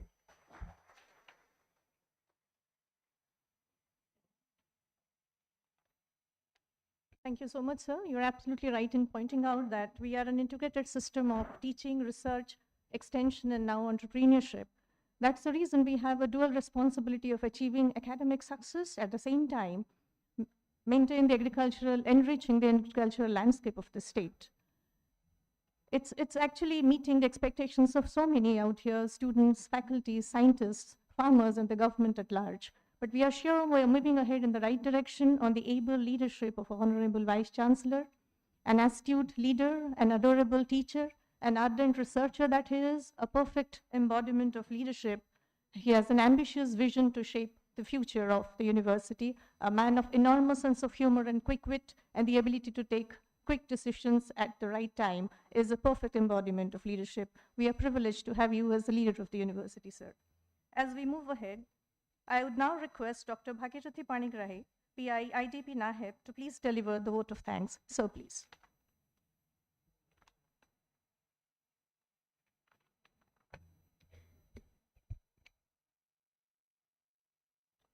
Namaskar. A cool and pleasant morning. Though it is 12, but in my watch it's 2 more minutes to 12. Pleasant morning to all the dignitaries on the dais and of the dais and participants present here, and some of us joined virtually to witness this 12th Education Council meeting 2024 of Odisha University of Agriculture and Technology and Symposium National Education Policy 2020. It is truly an honor to express our heartfelt gratitude to our Chief Guest, Honorable Vice Chancellor, Revensa University, Professor Naik Sir, who has been kind enough to spare some of his time from his busy schedule to grace the occasion. Sir, today we had an opportunity to hear your thoughts, and this will surely be going to encourage us. I, on behalf of the organizing committee, convey deep regards and hearty thanks to our Honorable Vice Chancellor, Professor Prabhat Kumar Raul Sir, the President of today's inaugural session. Sir, your commitment for institutional growth in all three domains, teaching, research and extension, is remarkable. Due to your supervision and able guidance, OUT has achieved a better NIRF ranking in the 15th position in overall category compared to 22nd position the previous NIRF ranking and 9th position among all state agriculture universities. Thank you, sir. On behalf of the whole academic fraternity, I extend a sincere thanks to our Dean Postgraduate faculty, who has been the architects of this 12th Education Council meeting, for our hard work and dedication to make this program a grand success. A special thanks to Professor Sanjay Kumar Das, Dean College of Agriculture, Engineering and Technology, member of ICR 6th Dean's Committee, and the Nodal Officer National Education Policy 2020 for his guidance and advice regarding timely implementation of 6th Dean's Committee report in our university. We are extremely thankful to our Registrar Ma'am, Deans and Directors, Head of the Departments, Controller for Examination, faculty members and student friends joining us. A special regards to our former Dean Extension Education, Professor Chakradhari Satpathy Sir and Vidyadhara Mahana Sir, who have been taken keen interest to join us. Due to their busy schedule, they have left the meeting. A special thanks to the staffs of the Director Planning, Monitoring and Evaluation for their continuous help and support. We are thankful to friends from print and electronic media for covering the function and have encouraged us. Last but not least, I thank anyone and everyone, especially the chairman and members of the different committee, whose singular effort have immensely contributed to the success of this program. And lastly, a special thanks to Madhulika ma'am, discharging the moderator role so nicely. I once again thank you all for nicely joining us. Thank you all.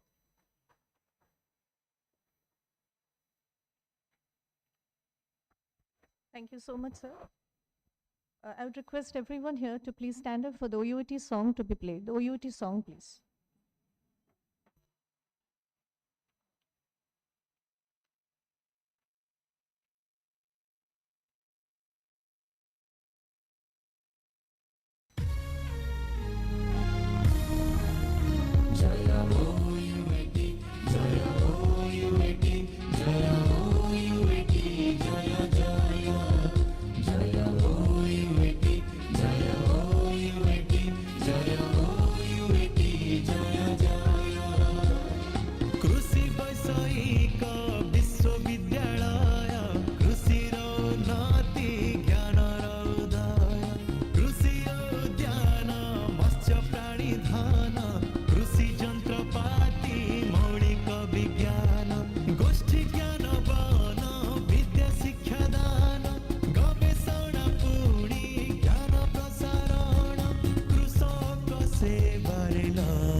Thank you, everyone. With this, we come to the end of the inaugural meeting.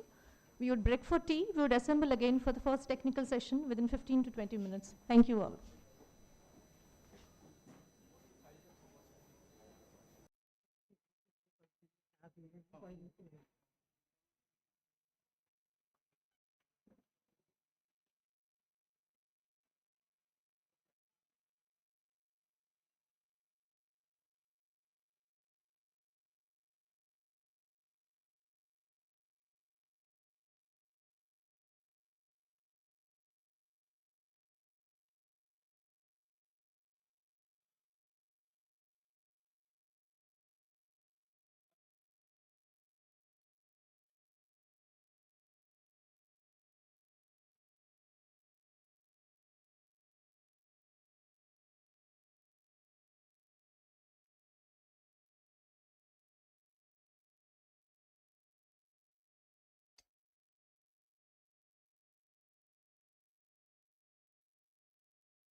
Hello, hello, hello, hello.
dear student participants to get into the Swaminathan hall so that we can start the technical session 1.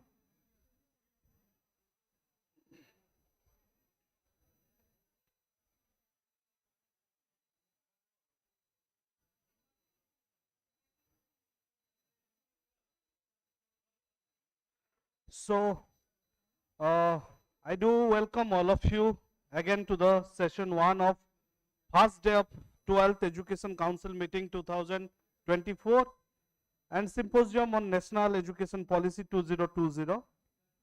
As the name mentioned, this particular session is all about two very important and learningful deliberations. Before introducing the speakers and their topic, let me take the privilege of welcoming the chairman of this session 1, the Dean of College of Agriculture, OUAT Bhubaneswar, Professor Hrusikesh Patra sir. I also welcome the Dean Students Welfare, OUAT, Professor Lakshman Kumar Babu sir, as co-chairman of this session. I invite the chair and co-chair to take their seats on the dais, please. I also welcome to magnificent speaker of this session, Dr. Sanjay Kumar Das sir, the Dean of College of Agricultural Engineering and Technology, OUAT Bhubaneswar, who is also the proud member of ICAR 6th Deans Committee, where he was instrumental to prepare the guidelines and course curriculum matching to the recommendations of NEP 2020, and he is also the nodal officer of NEP of OUAT, and he will be delivering his lecture about NEP 2020 at the rate OUAT, a journey so far and way forward. I welcome Dr. Sanjay Kumar Das sir to this dais. I also welcome the second speaker of this session, Dr. Subhash Chandra Sahu sir, the former research officer of OUAT, for whom age is just a number, and he retired from OUAT some few months ago. But for his expertise and dedicated work sphere, OUAT still needs him for different accomplishment and important contexts. He is also instrumental in elevating the NIRF ranking of OUAT to 15th among the agricultural institutes in India. So he will be delivering his speech based on NIRF ranking at the rate OUAT, accomplishments and challenges. I also welcome you, sir, to the dais. I also welcome the rapporteurs of this session, Dr. Ravi Ratna Das sir and Dr. Prasanna Kumar Ratha sir, to note down the proceedings. So now I request the chairman of this session to take over the proceedings. Over to you, sir. Thank you. Good afternoon. Welcome you all to session 1. We are having 2 lead speakers in this session. So may I now request the back benchers, please come to the front. Please come to the front so that it will not look spacious outside. Please come to the front. Those who are there, please come to the front. Front seats may kindly be occupied. So the first speaker with us is Dr. Sanjay Kumar Das, Dean, College of Agriculture, Engineering and Technology, who will speak on NEP 2020 at OUAT, journey so far and way forward. And the second speaker, we are having our former research officer of Directorate of PME OUAT, Dr. Subhash Chandra Sahu, who will be speaking at length on NIRF ranking at OUAT, accomplishments and challenges. So we are having, each speaker is having a good amount of time, maybe around 1 hour. For each of both the speakers, we are having, each one of is having 1 hour time. Then, so no, we will see that. As brief as possible, we will be doing. May I now request our Dr. Ravi Ratna Das, Assistant Professor, CA Bhubaneswar, and Dr. Prasanna Ratha, Assistant Professor, College of Veterinary Science and Animal Husbandry, be the rapporteurs and kindly note the proceedings. So without wasting further time, may I now request any of you from here, go outside and tell the members, those who are outside still, they may please come in so that we will start the session. So without wasting further time, may I now request our Dr. Sanjay Kumar Das, Dean CIET, to go ahead with his first lead talk.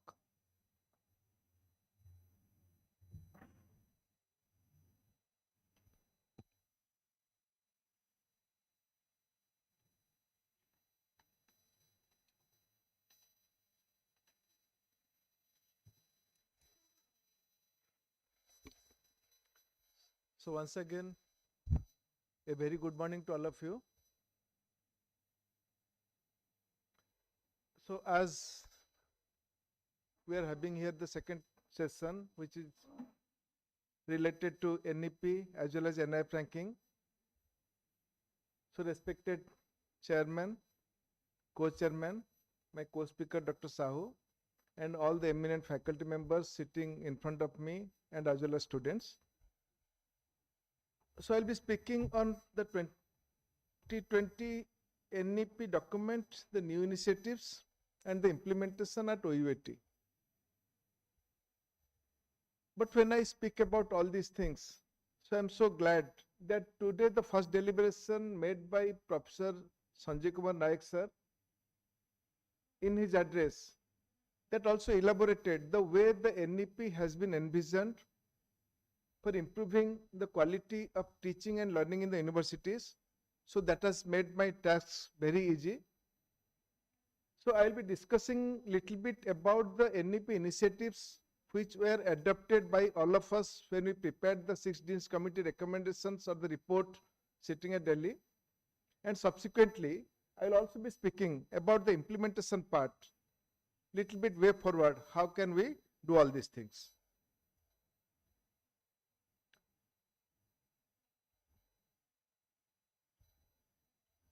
How do I move the slides?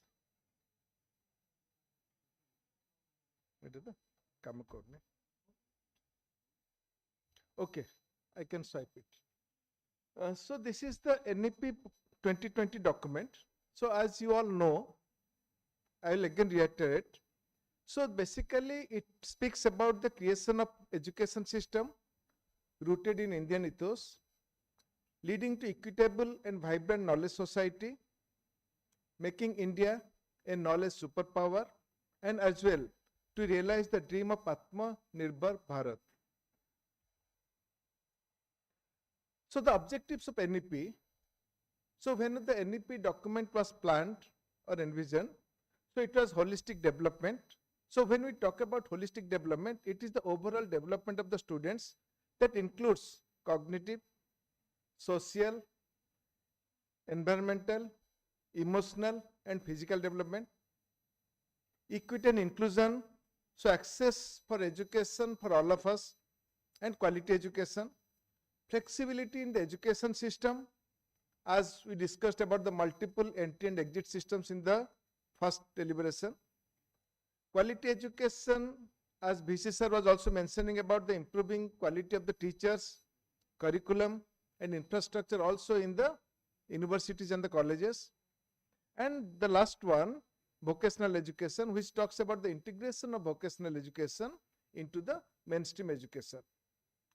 So national education policy with this background has targeted towards recognizing and fostering the unique capabilities of each student. This is very, very important. So when we'll be discussing subsequently about the recommendations of the 6 Deans Committee and how are we going to implement that.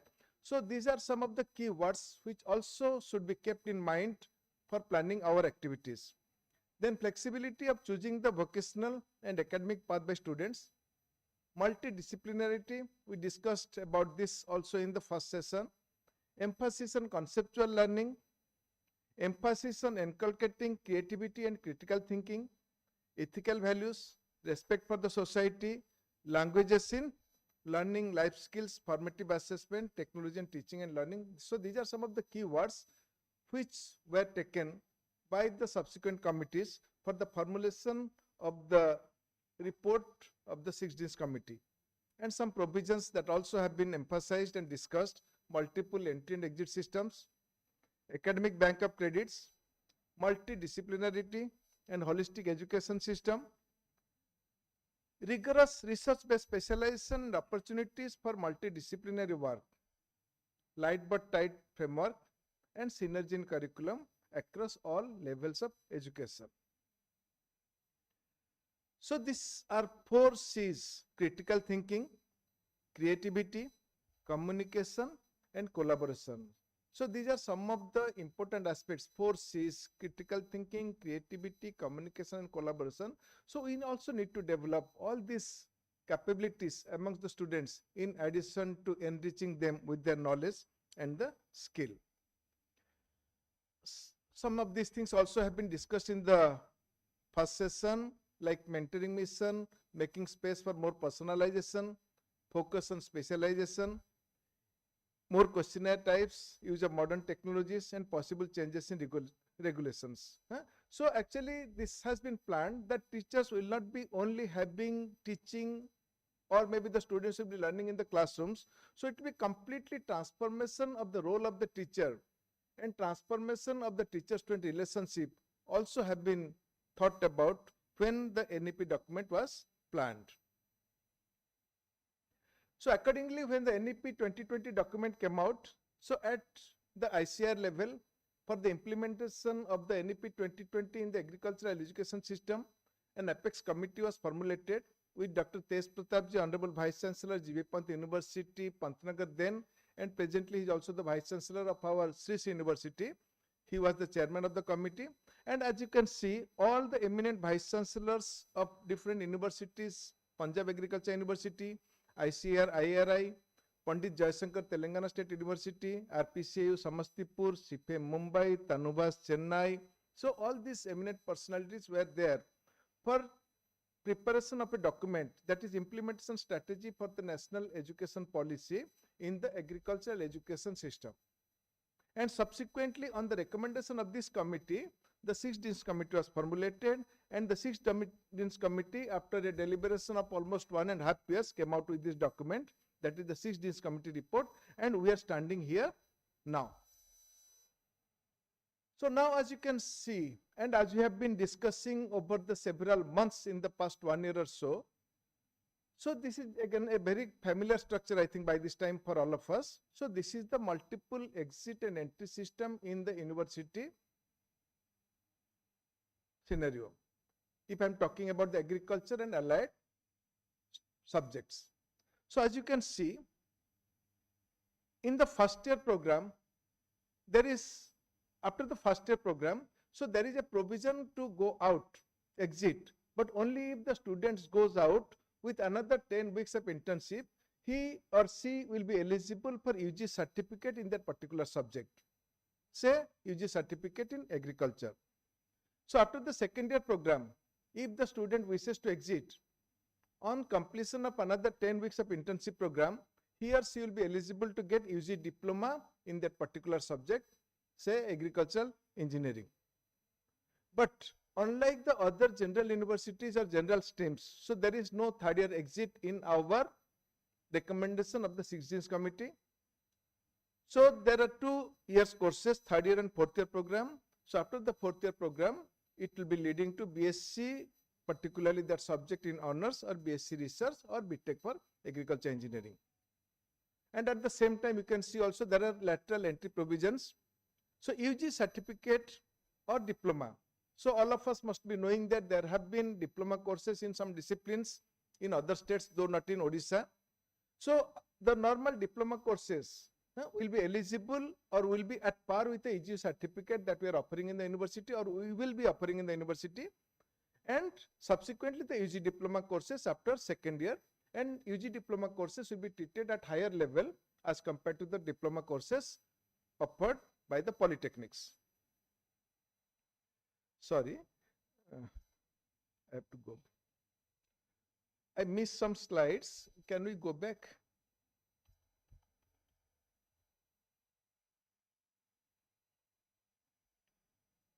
What a problem, Rojka.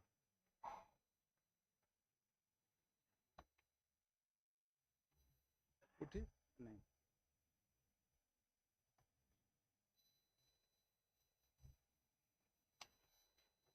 Back करें? हाँ, अच्छा, very good. ठीक है sir कहीं देना थले पर्यंत okay so I was on this slide. So the next slide I tried to emphasize on the type of the courses at different levels. So as you can see, the first year courses will be introductory and skill development courses primarily.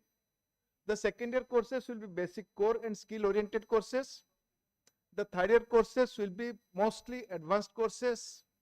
And the fourth year courses have been targeted to a specialization, and there will be some elective courses to lead to better specialization of the students, and also in form of project and some other advanced skill enhancement courses. So there will be specialization in that particular area or particular skill. And all of us also have tried this time with the foundation course Vidyaram program, and also there is integrated educational tour in the third year of the program, and it's recommended that it should be conducted in the 5th semester. In general, the total credit hours have been kept 180, including the online courses. So there is also a provision of online courses that will be offered to the students during this program. Some new initiatives that have been very emphatically taken up in this project or in this report are the classification of level of courses with targeted outcomes, multiple entry and exit that I discussed just in the previous 2 slides, new courses for acquiring advanced knowledge and skill, Diksharam program, common courses, new age courses, online courses, imparting traditional knowledge, values and ethics, skill enhancement courses, internships and projects, progressive evaluation, academic bank of credit, light but tight educational programs, and also migration of students from one institution to other. Just I have tried to list some of the points that I'll be discussing today, but of course I will not be discussing about the evaluation system because I understand that our control for examination is here. Also, he'll be discussing about the evaluation system in the next session. The first one that I mentioned, classification of the level of courses with targeted outcomes. So this is how the National Higher Education Qualifications Framework. So that talks about the types of the courses and the learning outcomes. This is a slide which is very important for all of us to remember, because let me tell you that actually under this new program, we will be allowing the students to exit with UG certificate, and of course he or she completes that 10 weeks of internship program. So at the same time, we must also realize the targeted outcome for the first year courses. Unless we realize the targeted outcome for the first year courses, definitely we cannot provide the opportunity or provide that particular experience to the students by which will be sellable after 1 year, or say for the same thing after 2 years.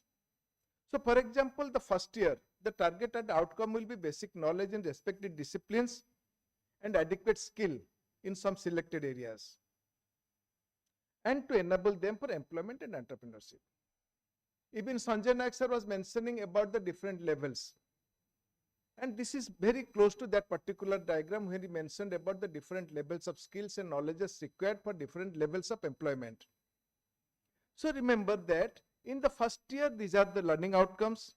In the second year, little bit higher knowledge so that the person can work at supervisory levels with knowledge in respective disciplines and adequate skill in some selected area, to enable the students for employment at middle level or supervisor level. And subsequently year 3, as I mentioned, year 3 is not there integrated in our system, and after year 4 we will be having the outcome, advanced knowledge and skill in different areas, so as to meet the higher requirements of the society and industry. And at the same time, we are emphasizing on the creation of job providers rather than job seekers. So at different levels, 4.5, 5, like level 6. So this is how the system has been developed. And let me tell you that NSC QF level, actually they have developed the system starting from class 1 onwards. Different levels have been defined. I am not going in elaborately all those things. So the first one. The recommendation of NEP 2020 speaks about exits after first year or second year. As I mentioned, there will be 10 weeks of additional internship for the exit programs, leading to UG certificate and UG diploma, and after the 4 years we'll be having UG honors degree. So this is very, very important, because as I was mentioning,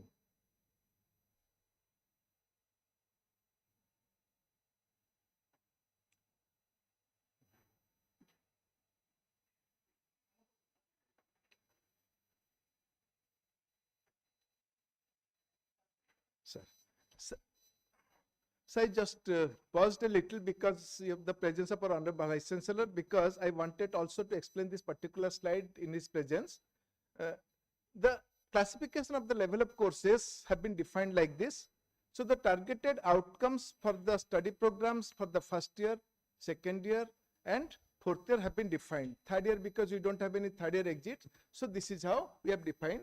And the targeted outcomes are respective skills in selected areas in the first year, adequate skills in selected areas, and little bit of higher knowledge of higher level of knowledge, so that the person can be engaged at middle level or supervisory level or for entrepreneurship.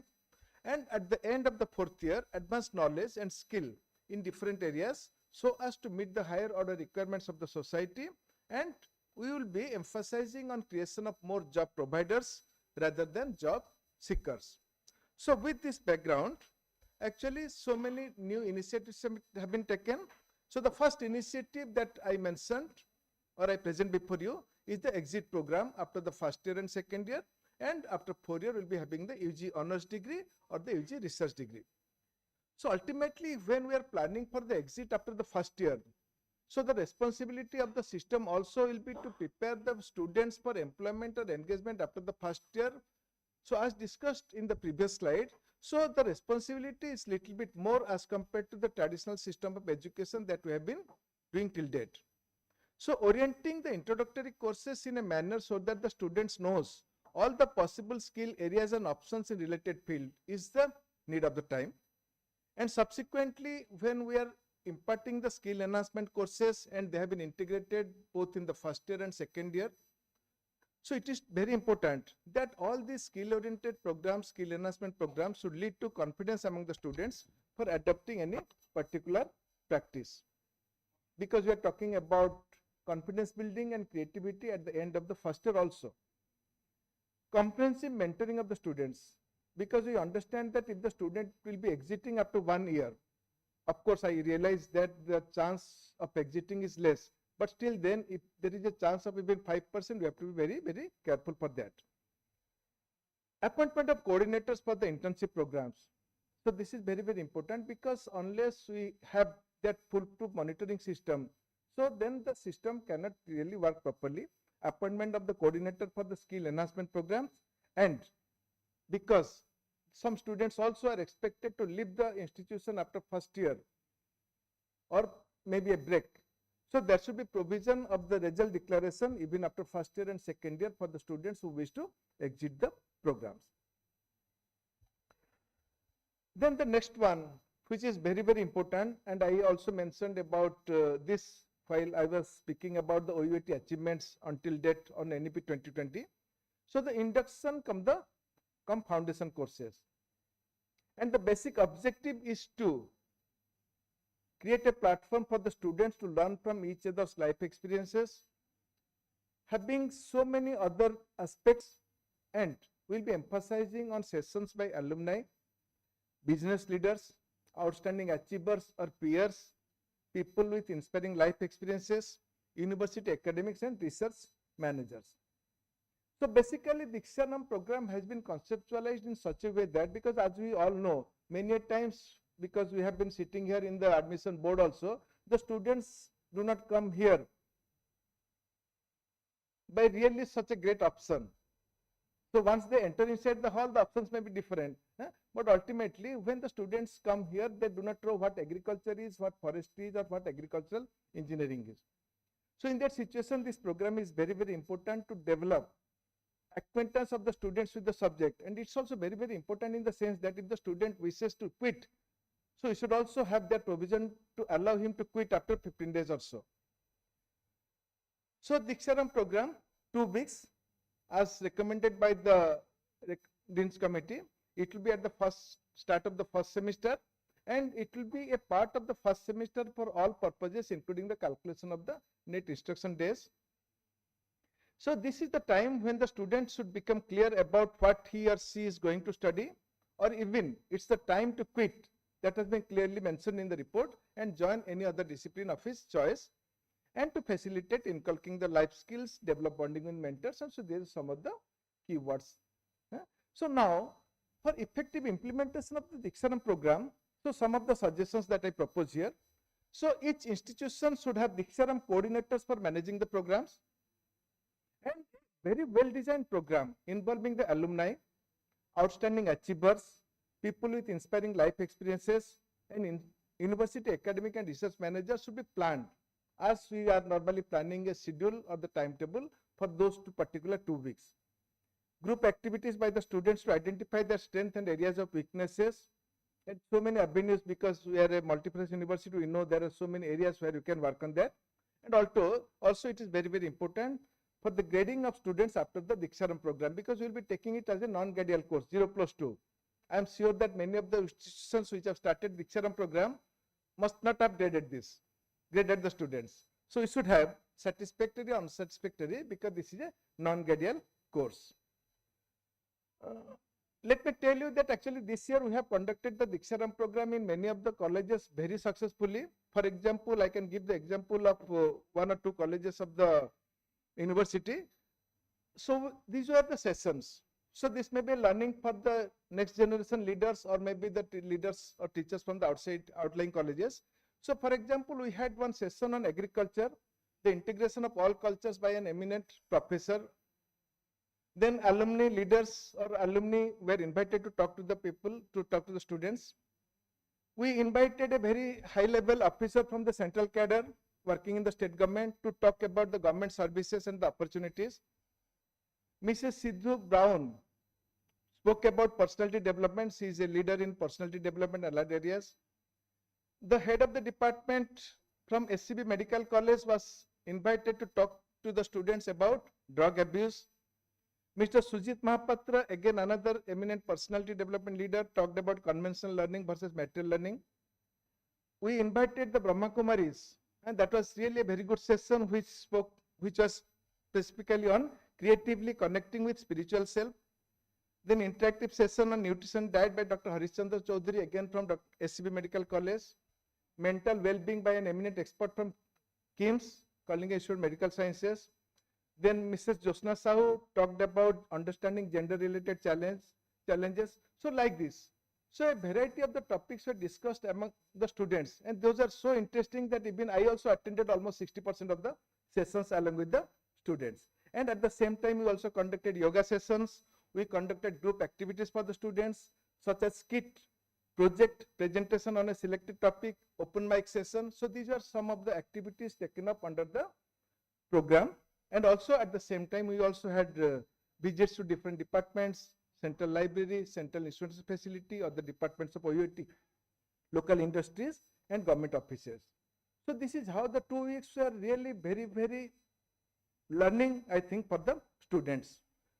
Some glimpses of the Diksharam program. As you can see in the second photograph, we are having Dr. Swai, who is the head of the department from the SCB Medical College. And we had the honor of having Honorable Vice Chancellor Sir for a plantation program in front of our newly constructed auditorium. We also conducted yoga program in the college. You can see on the extreme left side bottom, Madam from Brahma Kumari, actually she spoke to the students. So you can also see that actually we invited Subodh Babu, actually, who is a leading dramatist of the state. He also spoke about all these things. So this is how, and this is one group activity by the students. This is like the students were actually divided in different groups, and they were asked to take a particular theme, and those group was asked to perform on the dais.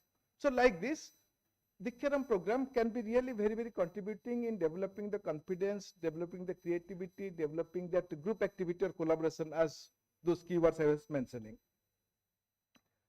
The next one, common courses. So these are some of the common courses which have been recommended for the different institutions: farming-based livelihood systems, entrepreneurship development and business management, agriculture marketing, communication skills, personality development, environmental studies and disaster management, agriculture informatics and artificial intelligence. And courses also have been defined for physical education, first aid in yoga practices, NCC and NSS. So now the thing is that actually maybe in many of the topics, particularly if I speak about the agricultural informatics and artificial intelligence, so definitely at the present time, we may not be having that skill or expertise in all the colleges. So this is a common course for the agriculture, for fishery sciences, for the horticulture courses.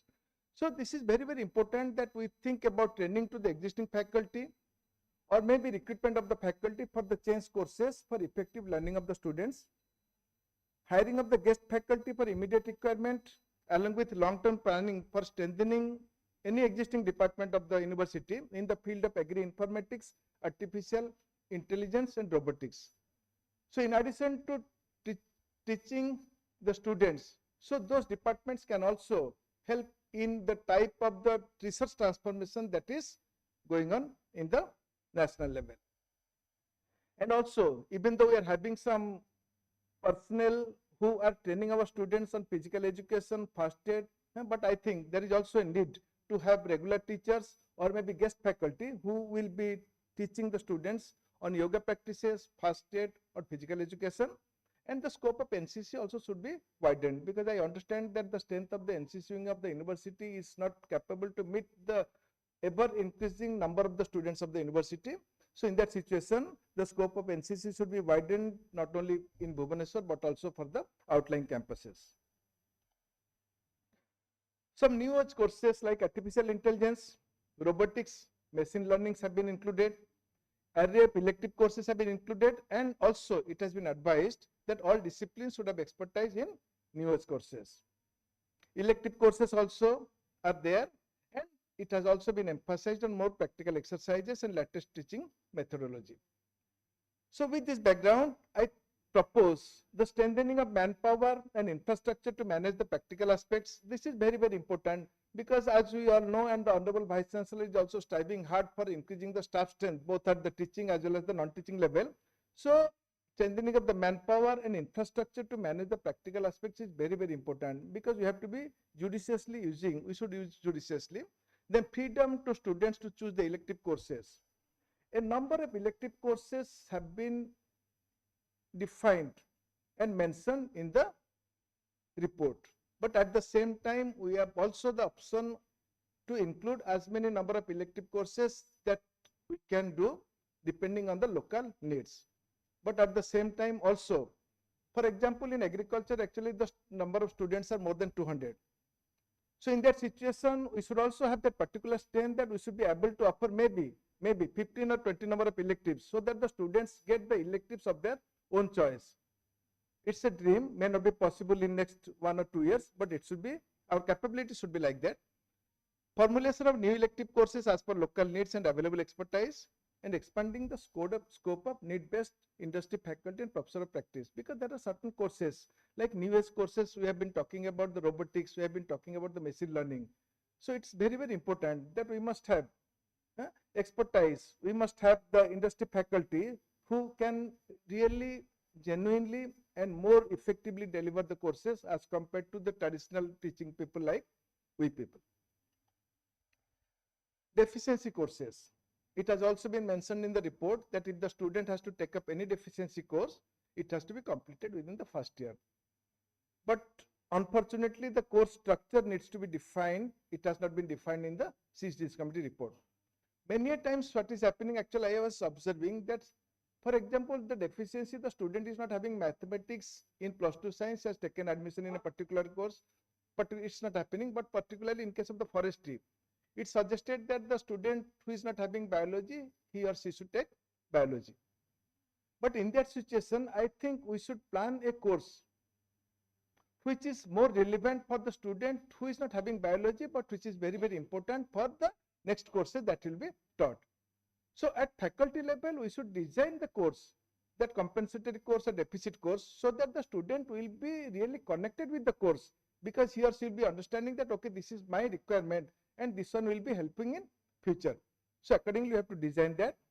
And ultimately, once you design that, that needs to be approved by the academic council, and it must be offered in true spirit. That is also again another word. Many a times the deficiency courses are not taken by the students really very seriously.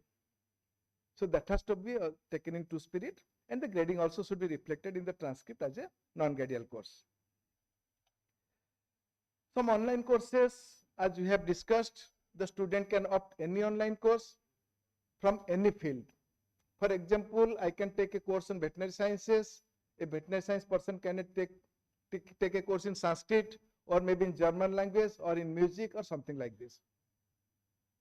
So now the thing is that there are options that you have so many online platforms which are offering such type of courses and you can register in that.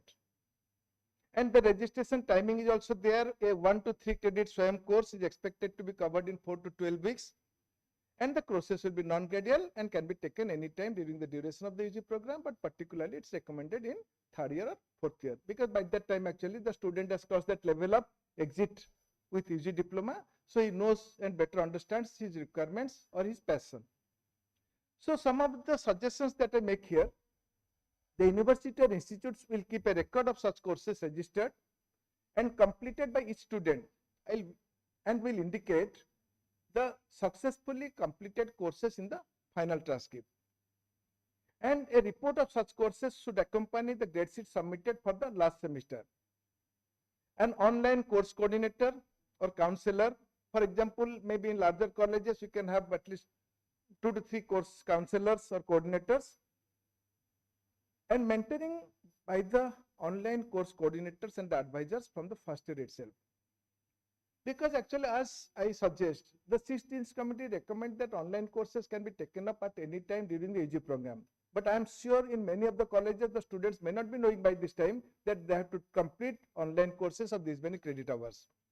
So from the very beginning, the students should be made aware about these provisions, and the students should be given provisions or options, and ultimately the students can have a mindset and the teachers can also guide that.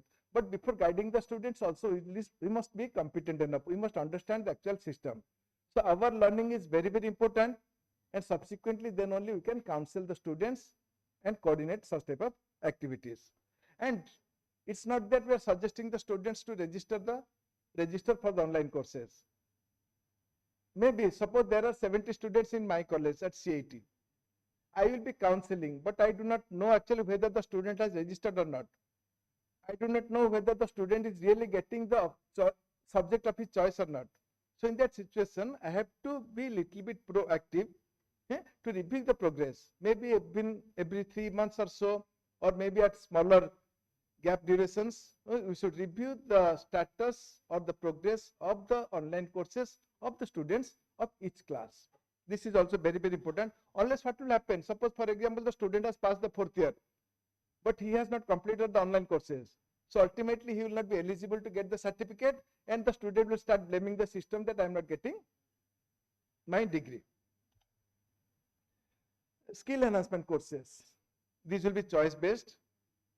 An institution is at liberty to work in partnership with capable organizations, companies, NGOs, progressive entrepreneurs, farmers for running various skill enhancement programs. And the evaluation program also has been mentioned. And for internship programs, the evaluation should be done jointly by the host and parent organizations. And let me tell you that actually a basket of skill enhancement modules have been defined in the report of the 16th committee. But at the same time, we also have the liberty to include as many skill enhancement courses as per our local needs. And as I was mentioning, the targeted outcomes, when I was speaking about the targeted outcomes, so let's understand that the skill enhancement programs or the mode of execution or mode of implementation of the skill enhancement programs for the first year should not be same or may not be same as that of the second year. And maybe there are certain situations where we are having the internship programs at the exit of the first year and also at the exit of the second year. Targeted outcomes are different. So the mode and the operationalities of the skill enhancement programs for the first year and second year will not be same. So maybe when we are having the skill enhancement programs in the second year, we'll also have to train them little bit of marketing. We may have to train them little bit on the quality testing of the raw materials as well as the final products. So like this, we have to prepare activity schedules very judiciously for different levels of skill enhancement programs. For the first year, if the skill enhancement program is like this, so this should be the activity schedule.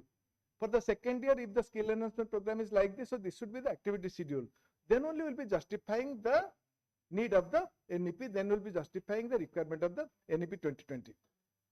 So the first important word that I mentioned here is preparation of the activity schedule looking at the targeted outcome. Then capacity development for offering such courses, very, very important, because actually when the student strength is increasing and many of the students will be interested to have skill enhancement program in a particular department, because ultimately this will lead to employment or engagement. So we have to have capacity building, not only capacity building of the teachers, but also the capacity building through infrastructure development. Proper facilities also need to be created. Linkage with capable organizations, companies, NGOs and progressive entrepreneurs and farmers is very, very important. Suppose a farmer is interested, a student is interested for mushroom cultivation or mushroom production.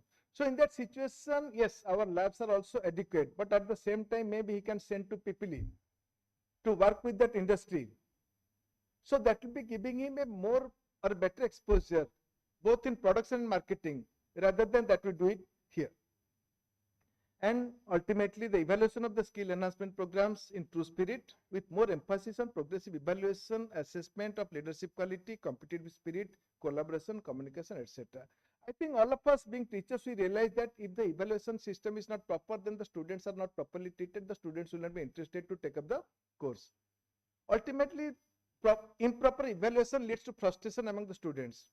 So whenever we are discussing anything related to this, so the evaluation system also needs to be a little bit more analytical, objective type, so that the students who really are motivated, work hard and have proper learning, so they will be getting better grades as compared to the students who are a little bit non-serious. So that part also we need to take care. Internship program, as we have discussed, there are internship at different levels. After the first year for exit for the UG certificate, after second year for exit for the UG diploma, and during the fourth year program also for higher level learnings through internship programs. And it has also been recommended that the internship program should be preferably arranged outside the parent institution. It can be an industry, it can be research institution, and particularly if I talk about the fourth year programs, the research institutions are better if the student wants to pursue his career subsequently in higher studies or research. And the institutions, higher agricultural education institutions, will ensure that the internship program is aligned with the course that the student has taken. Ultimately, it's more about the understanding. So if the student has not taken a particular relevant course, so he will not be getting that full output from the program. And there must be also one or more coordinators for the internship programs to plan, execute, monitor the implementation at the institution level. So as I was mentioning, so in this situation also, if I am talking about the 2 months internship after the first year and the 2 months internship after the second year, again, the targeted outcomes are different. Now we are creating a skilled worker at the end of the first year, and we are creating a skilled supervisor at the end of the second year. So even in that situation also, our responsibility does not end with just deciding a institution or a industry and sending the student. Our responsibility is little bit more beyond the scope of these things, and we also must plan the type of the activities that the students should learn. So in that situation, we must work in very close collaboration with the industry or the organization, so that the internship program really gives the targeted or the output for the student. The scope should be explored for paid internships. Paid internships are really difficult with the present situation, but at the same time, it can be token amount also. So token amounts of paid internship many times act as incentives and motivation for the students, and flexibility of split internships. This is also possible. For example, if you have an internship program for 2 months, so we should also have the provision for 1 month in this organization and the other month in this organization, but definitely not one in industry and one in research. So if there are 2 industries, so 2 industries can be thought of, and the learnings from the internship program should be properly evaluated. I am again emphasizing on the evaluation, and the actual performing students should get better grades. Then projects in some disciplines, projects have been also an integral part, have been recommended as an integral part. So I do not think I will be elaborating on the requirement or the scope of the project work or the objective of the project. So basically, I will be emphasizing on what we should do, proper planning of interesting and outcome-based project work. So many a times, as I understand that during the UG project work also, the students come out with sometimes publications. And let me tell you that even if it's very small publication, we understand the value of a very quality publication for PhD programs or master's program. But for UG programs also, if there is just publication, may not be of that high standard, that acts as a motivational force for the student. So outcome based. Any small technology, any small product, any small value addition, any small market experience, so that helps. Training to the students and analysis of data and reporting, this is very, very important during the project work, and particularly if the student is working on a research-based project. Research and entrepreneurship related projects in collaboration with the industry, that has also been very, very well emphasized in the report. And project in collaboration with national institutions, and we are glad that Honorable Vice Chancellor has kindly allowed the PhD and MSc students for financial support. And that also maybe, if possible, little bit included for the UG programs, maybe a token amount, and proper grading of the projects, again the emphasis on evaluation, and very simply we can also give good certificates for the outstanding project works. So that also acts as a motivation. Ultimately that helps in the long run, the students become more serious. Study tour, sir, actually there is a provision of study tour, and the 6 Deans committee also recommends study tour, but actually the amount of support from the ICR is only 1250 rupees per student, which is very less. So many times the students are requesting for little bit elevation in that amount, so we can think about that also.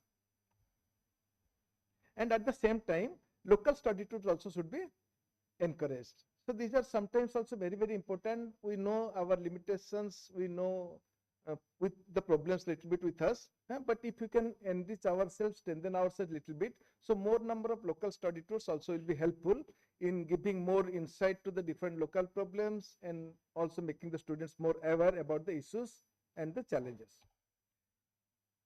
Moderation of the courses at institution level. So these are some of the recommendations of the committee. Maximum 30% moderation in the syllabus of an individual subject. The institution should consider updating the course curricula around 5% every year. This should enable addition of the new contents, replacing the obsolete and old contents of the courses. Sir, with this, I have a small request here. The board of faculty of the colleges may be allowed for a maximum 10% level of changes in any course at their level with the approval of Dean, PGF, DRA. Sir, actually we have been given the provision of up to 30% moderation, so I think that is the first step that we can get it approved by the academic council. But subsequently when they say that we can modify that within 5% every year, so maybe if the board of faculty of the college can be given that freedom to modify that with the approval from the Dean, PGF, DRA, and when that extent goes 30% level, so then they can bring it to the academic council. So that will be saving. Sir, actually we have a flexibility up to 30%. 30%. That is in one go or in several? That is in one go. Okay, so that part is accomplished or yet to be accomplished? That part is actually already done at the faculty level. I think we'll be. And after getting it approved by the board of faculty, sir, subsequently we might have approved in academic no, council. sir, not yet. It has not done yet. Kahinki tale hame karibar kon asubidha achi? No, kichi sebe kardo sir. No, faculty dean should endorse it. ତେଣୁ ଯଦି whatever has been ସେଟା କ'ଣ ଏପର୍ଯ୍ୟନ୍ତ ଆମେ encounter କରିବା situation ଆସିନି, it will take some more time. Sir, we received the report just in the month of August. So ବର୍ତ୍ତମାନ ଆଜିର ଫାଷ୍ଟ ନିଷ୍ପତ୍ତି ହଉ, ମୁଁ ଭାବୁଛି rapporteurs will take appropriate note of it. First କଥା ହେଲା ଯାହା ଯେତିକି ଲିବର୍ଟି ଫ୍ୟାକଲ୍ଟି ଦିଆ ହେଇଛି ସେମାନେ ତାକୁ ରେକମେଣ୍ଡ କରିକିରି ଡ୍ୟୁ ଡିଲିଜେନ୍ସ କରିକିରି ଦିଅନ୍ତୁ, ଆଉ ଯୋଉ କୋର୍ସକୁ କାଢିକିରି ଯୋଉ କୋର୍ସକୁ ଆମେ ଭରୁଛେ, so we should have a justification.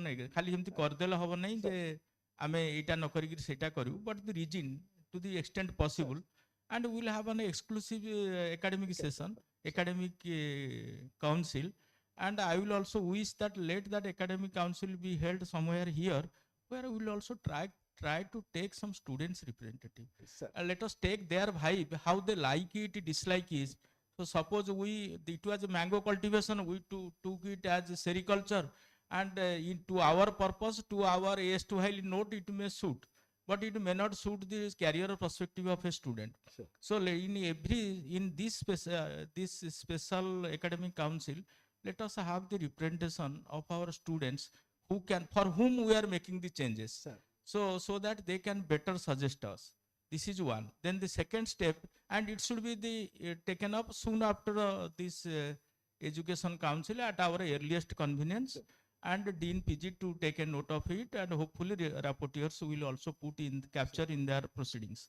Out kotha kon sir kahile? Second hochi sir, after this also every year we have got the freedom to change up to 5% level, Okay. and that is what I was requesting. So that is a ever evolving process. Sir. Is it not that ultimately agriculture engineering lands in veterinary? ଏମିତି ହବ ନାହିଁ ନା 5% କରିକିରି. So anyway, that is in a lighter tone, but we will also accept that, because the only thing that gives us a strength is flexibility. से जेते आमे ताकू बेसी एयर टाइट कंपार्टमेंट रे रखिबा, मु भाबुची पाठटा किछि जनकर प्रोप्राइटरी आइटम हिसाब रे रहइबो, पिला मानकर मन खोला हबो नै. So we also agree that in principle this education council agrees in principle, but we will take a appropriate call. से delegation टा आमे academic council देइदबा Dean PG. Sir. That delegation will be given from academic council to respective faculty dean with overseeing or nodal authority with the Dean PG. Sir. ए दिटा निष्पत्ति हो आपन को कहबा जति मु बुझिले. Sir. Okay, please. Sir, that was my request. And ultimately, actually, the control of examination will be facing the problems. Sir, actually, every year, suppose you'll be changing 5% level of the courses. So actually, every time, actually, you have to send him the detailed course curricula again, because he will be also responsible for question setting.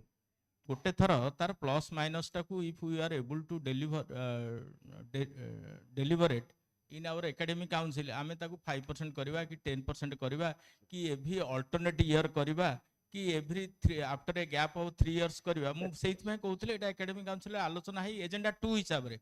Agenda 1 ता तो हेइ जिवो, agenda 2 हिसाब agenda 1 रे respective faculty deans they will make a presentation.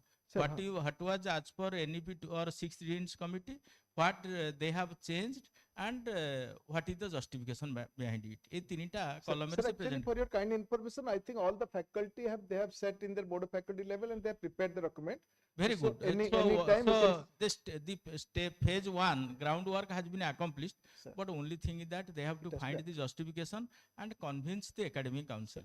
Then number 2, academic council also try to take a debate that what will be the benefit of a year to year change, and if it is so beneficial, then they will delegate to respective deans with due concurrence of a Dean PG. Sir. At the same time, sir, again, as I was mentioning, we can add, formulate, and change the skill modules.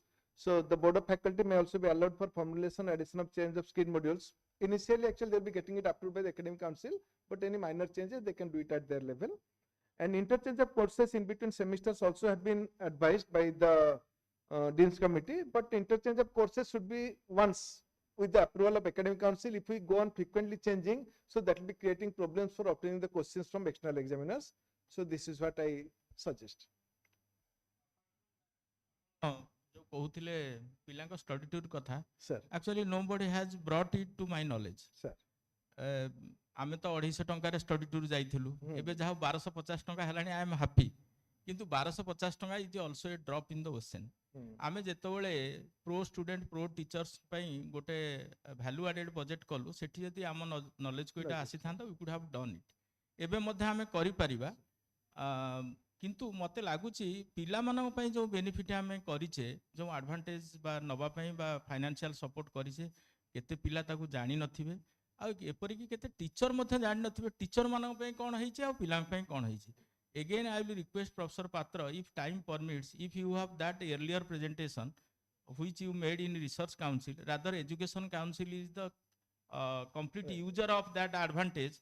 So if you can make a presentation for 10-15 minutes today in the evening for the information of our students as well as the concerned teachers. Hey paribo sir, the presentation ta thila apana pakhare value added ta khali sunai debe. Mote laguchi initially we have to struggle or we are struggling to get the awareness of our students and faculty. So time and again telling to them is not in any way it is a loss to us. Rather over a period of time it will be more competitive.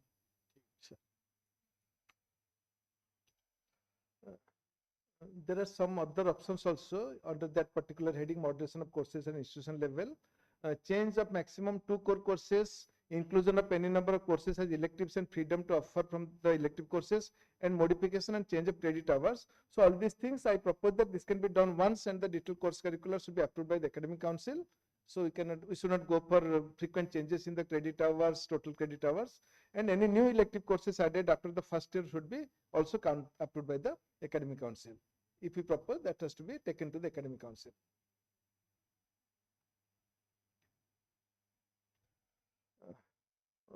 In case of the skill enhancement, internship programs are conducted in collaboration with the industry and other organizations or agencies. The students may be expected to remain out of the campus for a certain period within the semester.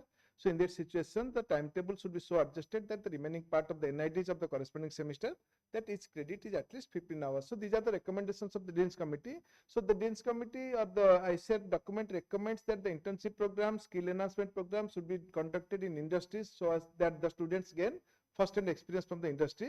So in that situation, they suggest that if the student is, suppose it's a 8 credit hour course, so that will be 8 weeks program. So if the student is going to the industry, so ultimately when he or she comes back, so the remaining part of the semester has to be so adjusted that each semester, each credit hour will be 15 contact hours. आमे जो study tour कथा कहूले ता संगे आ गोटे local study tour मथे आपण कहिछन मु propose करथि सर तेनु सेठी मोर मन पडुची जे आम पाखरे हायरिंग ऑफ व्हीकल पई आईडीपी रे किछि पैसा अछि एवं आमे गला एकेडमिक काउंसिल रे कि डीन्स कमिटी रे आमे निष्पत्ति करले जे एई कॉलेज को एतिकी दबा से पैसा को नै करी जति सेटा हम कर देबो सर सेटा को स्टडी टूर कर दउ नाहंती एट लीस्ट से पैसा तो नल बर्बाद हो sir we have enjoyed that facility also before in the NEP जो so let us re enjoy it so subsequent नहीं सब्सिक्वेंट करवा मु मना कर नै बहुत समय रे आमे इमीडिएट अपॉर्चुनिटी टा को मिस कर जाउचे मोर तो एप्रिहेंशन होची भाई सारा I am telling with a lot of efforts we are able to get 2 crore 1 lakh or something like that. Dr. Panigrahi can tell it better. तो मते डर लागुची चिंता लागुची जे ये पैसा बोधे व्यवहार हम नहीं फेर काले 31 मार्च दिन सकाळ गोटे चिठी आसीबो आज 5टा सुधा ऑनलाइन रे ताकू फेरै दियो नहीं स्टडी टूर पैसा खर्च हायरिंग ऑफ तेनु समस्त जानंतु से दिन जहा लोकेशन हेची चिपिलीमान ठारू रंगेलुंडा पर्यंत बा रंगेलुंडा ठारू भवानीपाटना पर्यंत इंक्लूडिंग श्रीपुर समस्त से पैसा को नेकरी पिला को जेते की एक्सपोजर देई हवा कथा दियंतु let us make it comfortable and enjoyable sir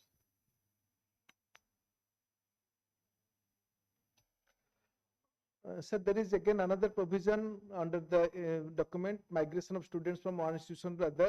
So that speaks about the academic bank of credits, inter-institutional transfer of the students like this. But as I understand that actually this is a very preliminary stage we are here. So this may be differ for the timing for considering by normal sir what will happen, the NEP document says that a student from Maharashtra can come to OUAT or OUAT can go to BCK Kalyani. But the situation will come when the Chiplima student will try to come here or like this. So that type of situation also may arise. So we will taking some time for discussing on all these things. Provision of lateral entry for diploma holders. So there is a provision for the lateral entry also for the diploma holders who are passing from the polytechnics. So I think we may accept that, but ultimately the norms have to be formulated and approved by the academic council. Similarly, the maximum residential period. So maximum residential period has been defined. So this is total 7 years for the UG programs, and the students who are exiting with the UG certificate or UG diploma are permitted to re-enter within 3 academic years. So total it's a 4 years course. So if they are coming back after 3 years, so the total course duration will be 7 years. So up to that, that's the flexibility is there. But ultimately, sir, I think again that has to be approved in the academic council, and few liner norms should be formulated for that. On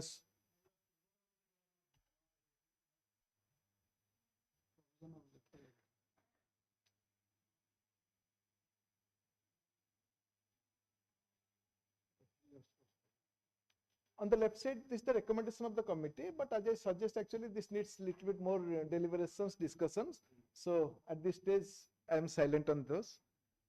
Sir, actually, I have not put any slides on the examination, evaluation reforms, but because I understand that all these things will be discussed by the counter examination in his deliberations. So with these few words, I will end. Thank you so much. आमर director agro polytechnic अच्छी sir आम जदियो professor दास कहवा छल कहीदेले जे आमे lateral entry नौचु diploma रु degree कला बेलू आमे जो एंट्री नौचु से पिला बेनिफिट दौनु एवं आमे आईएससी पर तांको आणुचु 2 वर्ष पढ़ेला पर फिर एठी आनी आउ 4 वर्ष पढ़ौचु बा भेटनारी जो मान जे आउ 5.5 वर्ष पढ़ुचंती तेणु आपण जदि with due following due procedure at least तांको 1 ईयर रिलैक्सेशन देबे जे जे डिप्लोमा करी करी आसी 2 वर्ष रो आईएससी पर ता तो बेस्ट क्वालिफिकेशन समान ताकू 3 वर्ष रे हमें इठू विदा करबा एग्रीकल्चर एंड अलाइड रे भेटनारी पे सेमती 1 ईयर कि 1.5 ईयर ताकू जदि रिलैक्सेशन देबे मु भाबु से लैटरल एंट्री टा जस्टिफाई होबो तेणु आपण you please propose the vice chancellor or the administration to constitute a committee comprising of not necessarily the deans. You can chair that and let agriculture dean have has his representation through some senior faculty. So also all the faculty deans, you sit what is the entire scope of in the graduation syllabus, what they have studied and where they can get in as a lateral entry. नहले से lateral entry टा को खाली कथारे हेई पारुची किंतु कामेरे प्रकृतरे हेई पारुने. Thank you so much, sir. And in fact, let me tell you that actually I started preparing this presentation yesterday evening, completed today at 9 o'clock in the morning. Many aspects I might have missed. Yeah, so I will be requesting all of you, if you are having any point, any observation, please give me a small sheet so that I can put them here and we can again discuss. Thank you so much. Thank you, sir. Thank you, Dr. Das, for your very illuminating and Just very.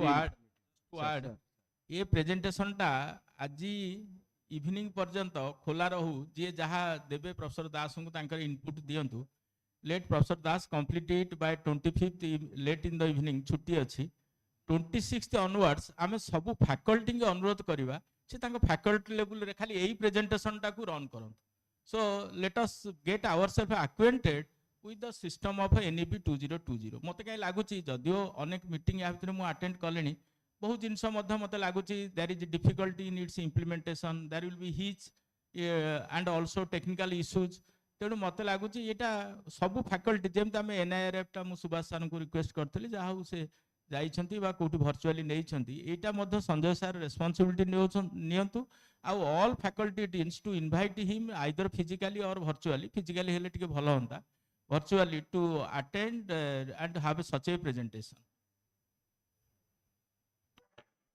Sir, thank you, sir.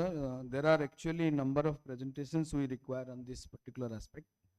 Not that only a single presentation can help us improving our level of understanding on this aspect. As rightly pointed out by our Honorable Vice Chancellor, keep on reading, keep on interacting with our own alma mater, old friends, faculties and faculties from other CUs also keep on changing. But of course, in the afternoon session, we will have our presentation from our Dr. Biswal, who visited recently to Pantnagar, how best Pantnagar is been able to implement so that effectively OUT can also take forward implementation of NEP 2020 in its full spirit and full strength. So there are a lot of challenges, of course, we have to overcome to that. So we will take question later on. If anyone, our questions will be, as rightly pointed out by Honorable Vice Chancellor, we will keep it in mind so that we will keep on interacting with him. And then, so without wasting further time, IDP रे जो provision करिचे जे प्रति college रे आमे alumni meet करबा अतीत रे मध्य एई घर ठारू आरंभ करी भवानीपाटना पर्यंत आमे अलुमिनाई मीट करिचे both at university level but at also at college level.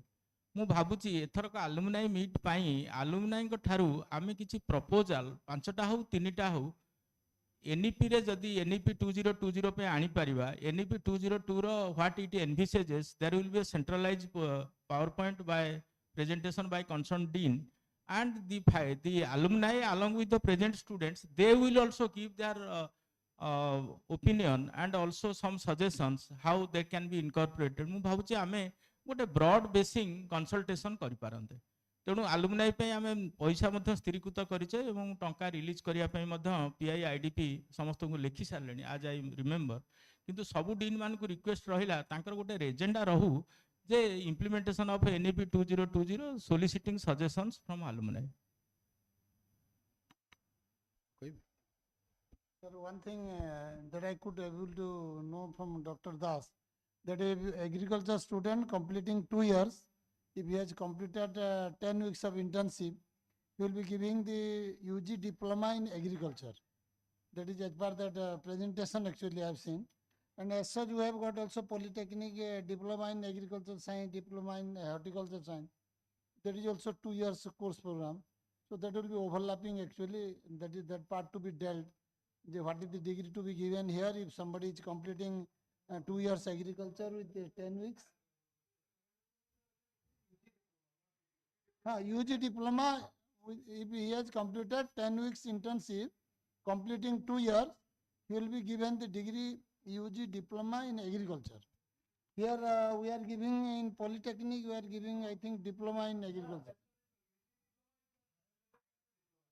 So that is a to be clearly defined, sir.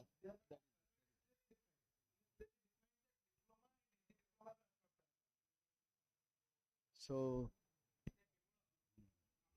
But ଆମ ପାଠରେ ନୁହଁ, this is also holds good for the engineering education. They also run diploma and they will also offer UG diploma. So thank you once again, Dr. Das, for your presentation. And without wasting further time, may I now request Dr. Subhash Chandra Sahu, the next lead speaker on this session, who was former research officer at Directorate of Planning OUT, to go ahead with your presentation on NIRF ranking at OUT, accomplishments and challenges. Sir.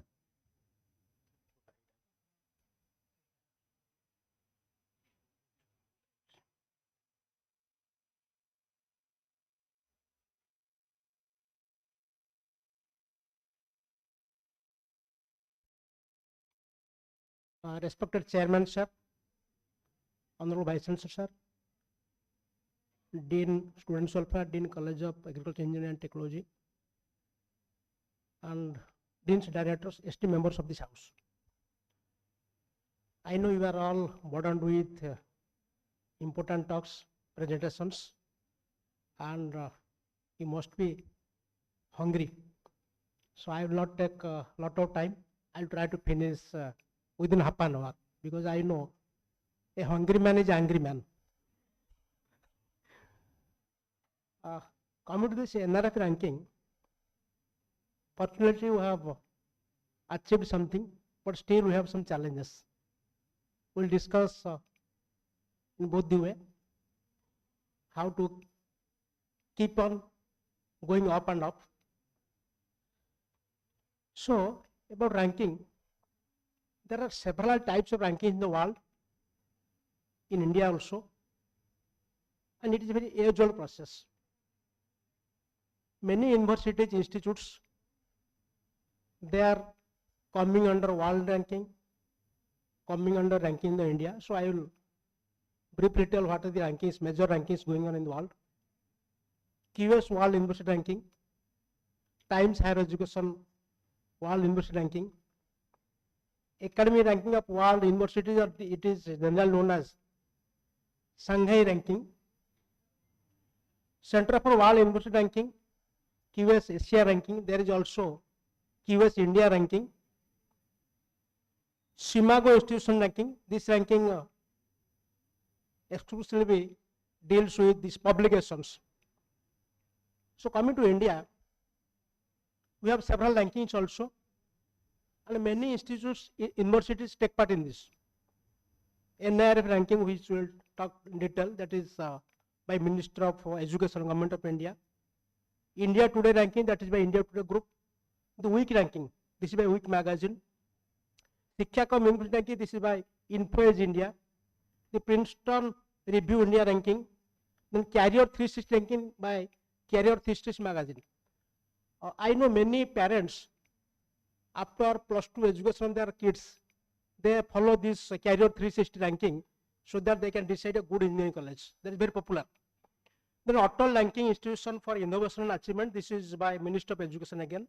Then ICAR ranking. ICAR ranking for only agriculture university, perhaps it is now stopped. So coming to our process, what is the need of ranking? Ranking is very important nowadays because it is a guidance for students worldwide. It maintains transparency. One university cannot tell that I am the best, we are the best. Any private university, they are using this ranking process. this ranking we are number 2, this ranking we are number 5, this ranking we are number 6. So this is a transparency for the audience, for the students. Employability and industry. So industry people, employer, they see that this university is having good rank, the students must be good. Recognition and prestige. We are now happy that we are in 15%. If tomorrow we will be at 10%, then we will be again happy. Then it will increase our prestige. Collaboration network. If somebody will come to sign MOU or have collaboration, then it can judge the university from its ranking. Visibility marketing. Institutional improvement. Every institute or university will try to improve its academic and research system to get good marking ranking and similar competition among the institutes. So these are the necessary, but Niti Aayog in India have made it mandatory for all public funded universities and institutions to be included in the NIRF ranking. So we have to do it. It is better if we can be included in other rankings, but it is up to the system. We have to work hard actually. Some more work we have to do. There are some limitations in ranking. Worldwide, this is some problems are there. Overemphasis on research. Everywhere research output, research results are more weightage, taking more weightage than academics. So universities are not getting good marks. I will show in the presentations. In NIRF ranking under agriculture sector, in the best 10 positions, 4 positions have been taken by the research institutes. And first 2, continuously since last 2 years, I have seen taken by IRA and IVRI. Similarly, variability in methodology. In the world, there is a very criticism that if one university is getting 74 rank in US ranking, the same university is getting 40th position or 30th position in Times ranking. So there is no uniformity in methodology. That's the criticism. Focus on quantitative data. We believe on data because we have to measure a university or institute. So qualitative aspect is not taken into consideration. Exclusions of some important factors. Sometimes important factors are not taken into consideration. In our case, I will telling repeatedly, in NIRF ranking under agriculture sector, release of a variety by university is not taken into consideration. Only publication and patent. Release of variety, development of breed, not taken into consideration. The university works or does lot of work for extension system, technology transfer. That is not taken into consideration. So some important factors are excluded. Impact of wealth and resource. If one university having lot of wealth and resource, that will get good mark. This is not a proper thing, some say. Potential for misleading perception. Sometimes due to this ranking system, perception is different because students are misguided sometimes. And they say, even if one IIT getting better position, better mark, but that is not performing well for the student, that is criticism, over reliance on reputation. So these are all criticism, limitations of ranking. Still, we have to be in the process. We have to try to be in the process and try to be excel. About NIRF ranking, it has started in 2015 by Minister of Education, and there are 14 categories. Overall engineering, management, pharmacy, colleges, architecture, all these 14 categories. And our universities, we are applying in 2 categories, overall and agriculture and allied. There is scope. If you can, we can enter in the college category. Any of the colleges, if they are interested, they can enter. There is some separate category. And from this overall category, there is university rankings coming, they are derived.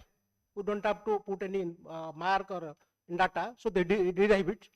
So all these categories, the parameters are similar except this research, innovation and skill university. These are some parameters are different, but all other cases, the parameters are same or similar.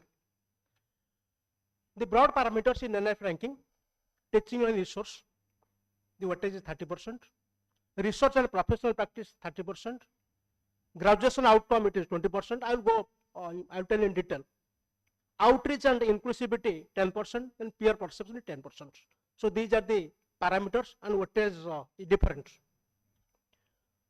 Last year, we had 15 position if you are able to see, our mark was 55.65 out of 100. This slide I want to show that the competition is very tough. All the universities are trying to get a good position, and if you can read it, the university just above us, Assam Agriculture University, it has got 55.67, ours is 55.65. The difference is 0.02. If you could have earned 0.03 marks, we could have been in the position of 14. So the level of competition is very high, and every individual should think my contribution may improve the rank by 1+. Every individual, you can say that others are doing, I don't know, but everyone has its value. The Kerala Agriculture University just below us, it has got 55.30, means 0.35 difference. So the competition is very high, and it will go. All the universities are trying to go up and up. There is a rat race. So this is a continuous process. The young faculties or scientists who are there, they have to try years together, maybe 10-15 years, so that we can maintain our position or we can improve. That is a challenge for us for all the time to come. Coming to our university, last year we have got 55.65 marks, and the contribution was, this is teaching and resource, we have got 23.8. Then research and professional practice, it is very less, only 8% or 8.14. Graduation outcome, it is nearly 14. Outreach inclusivity, it is 5.61. Then peer perception, 4.1. So we can analyze where we can improve. The gap is that teaching only resource, it is 30 mark, we have got 23.8. Little comfortable, but still there is a gap, we can go up.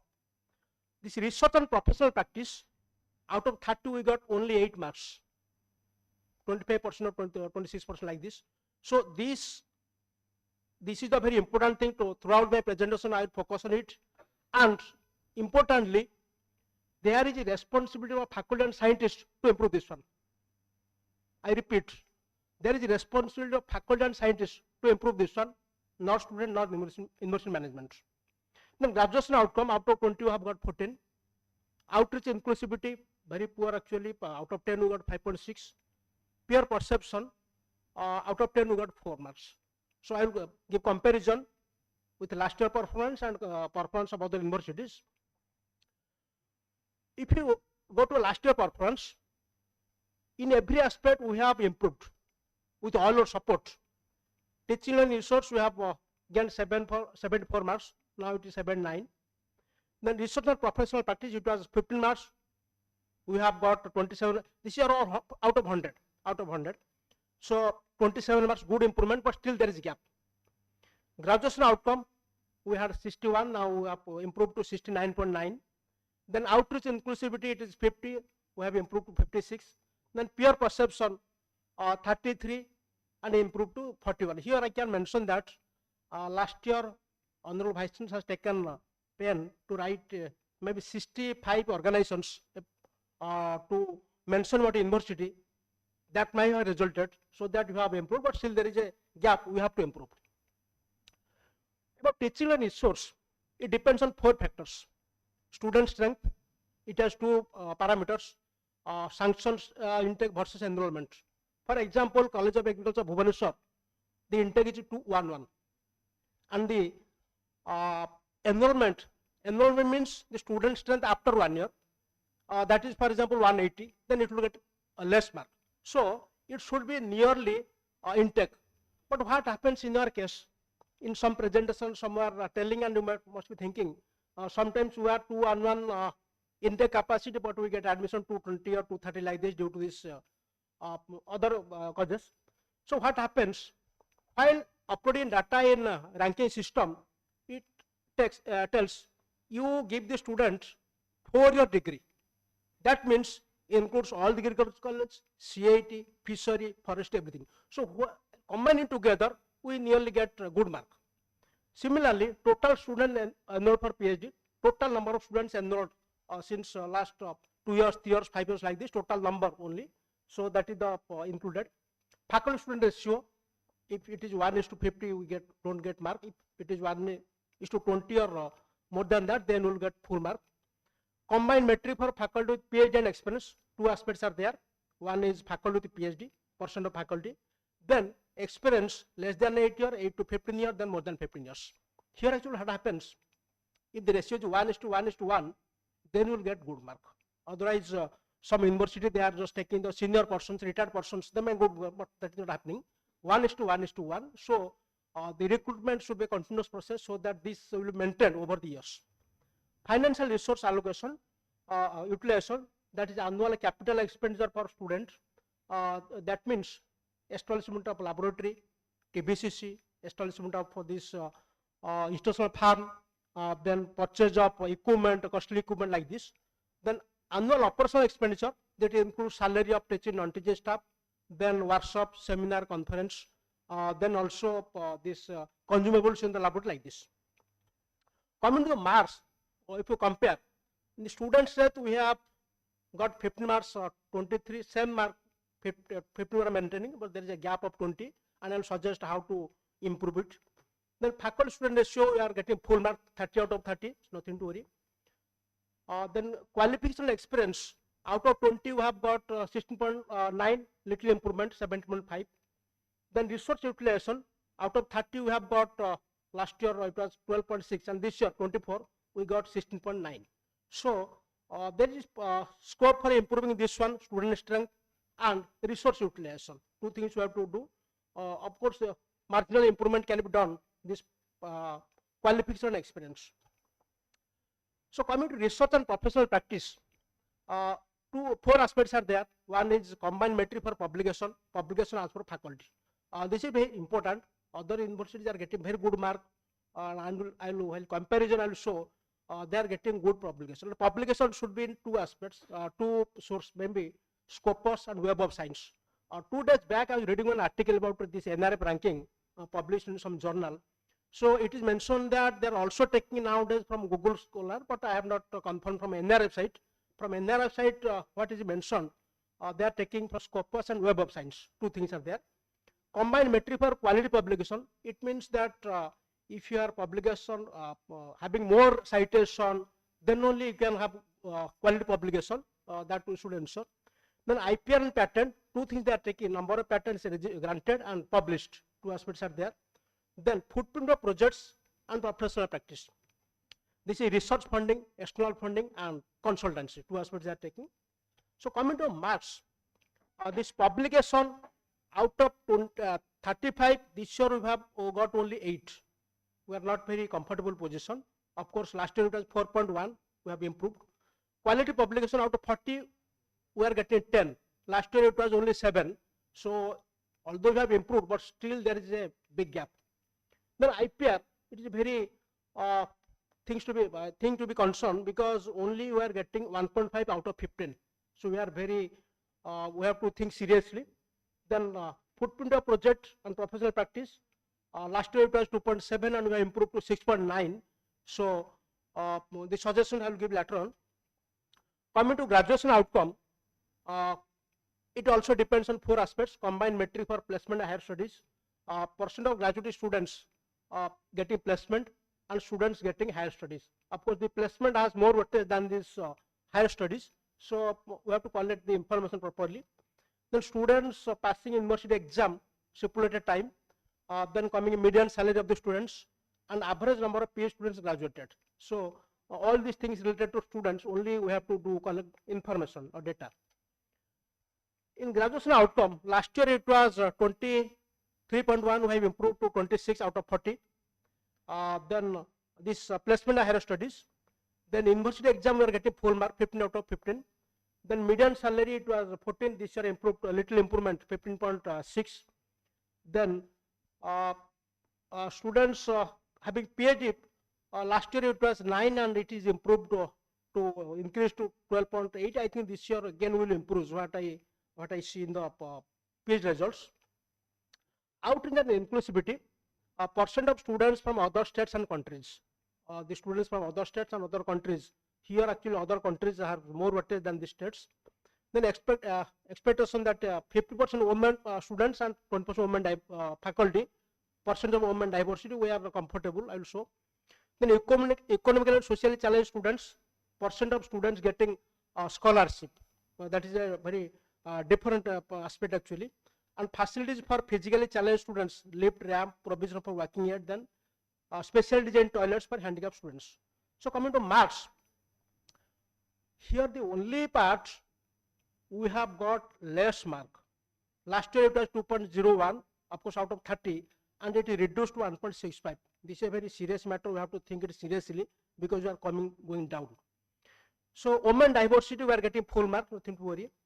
Then economically and socially challenged students facilities.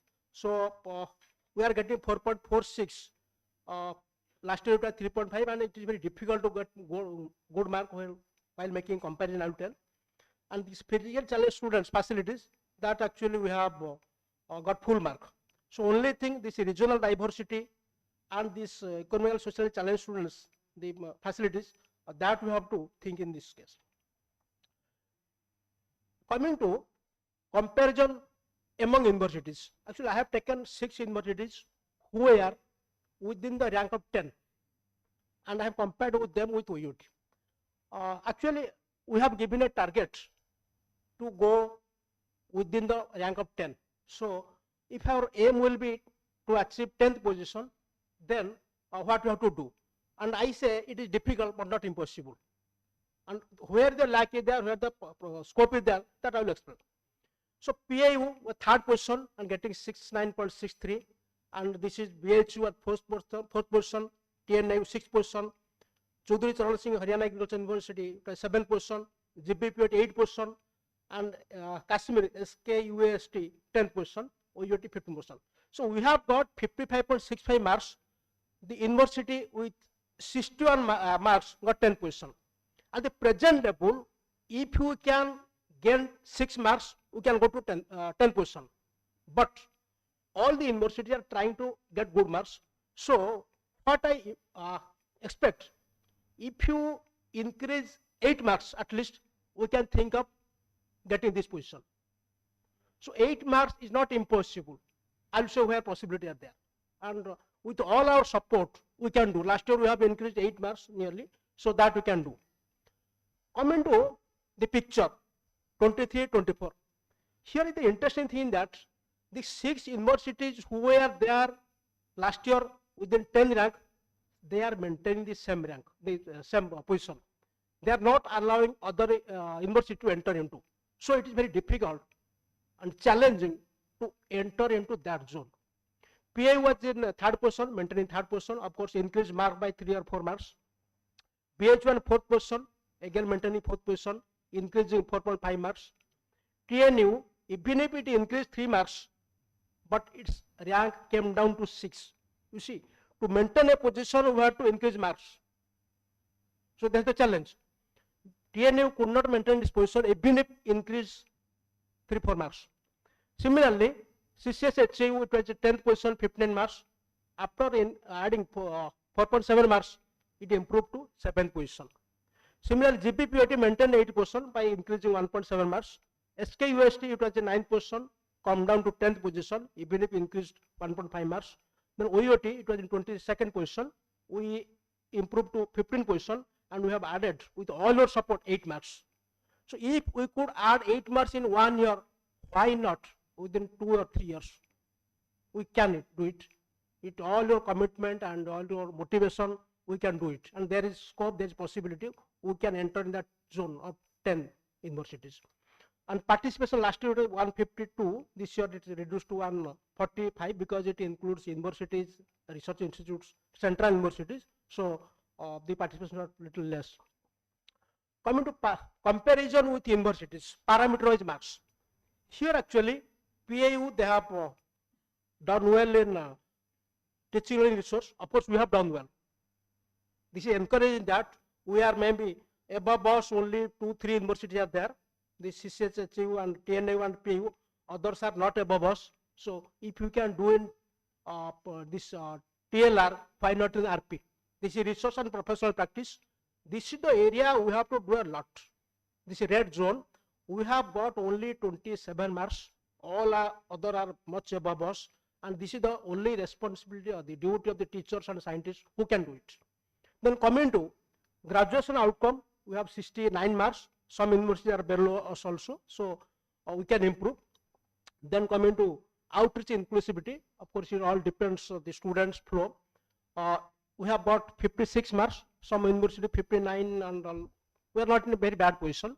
And coming to this peer perception, this is a thing to be thought of seriously, because except this SKUST, all others are above us. Even if TNU, they have got 100 marks, 100 out of 100. Then this PAU 76, then this GBPOT 70 marks, we are only 41, we have to improve it somewhere else.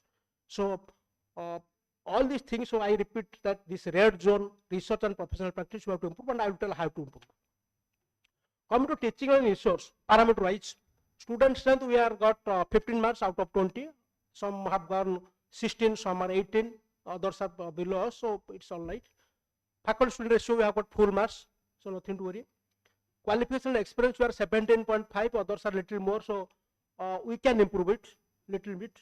Then resource utilization, we have about 16.9. So here actually this CCS HA, which has included 30 marks, 30 out of 30. So we can improve.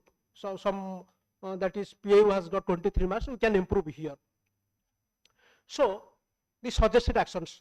Actually, what I suggest, this is my personal view, you may accept or not, you may suggest something else. And another thing, what I suggest, it is not for this year, next year, you have a long-term planning, maybe 3 or 4 or 5 years you can do it. Minimizing attrition. We should do the job work in such a manner there should be less attrition.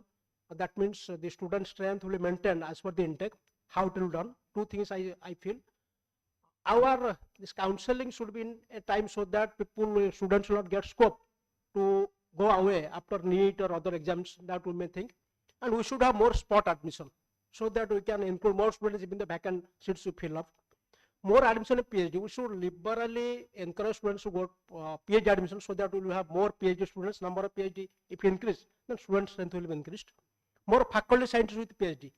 So we should prefer faculty scientists with having more PhD, and whoever continuing without PhD, we should encourage them to go for PhD. Then enhancement of capital expenditure on academic activities, expenditure of establishment of laboratory, purchase big equipment, all these things. Then operational expenditure, consumables in the laboratory, workshop, seminar, conference, all the expenditure, even the salary we cannot change. So if more recruitment will there, more persons will there, then salary automatically will increase. So all the things, if added, then we can get good mark in this teaching learning resource.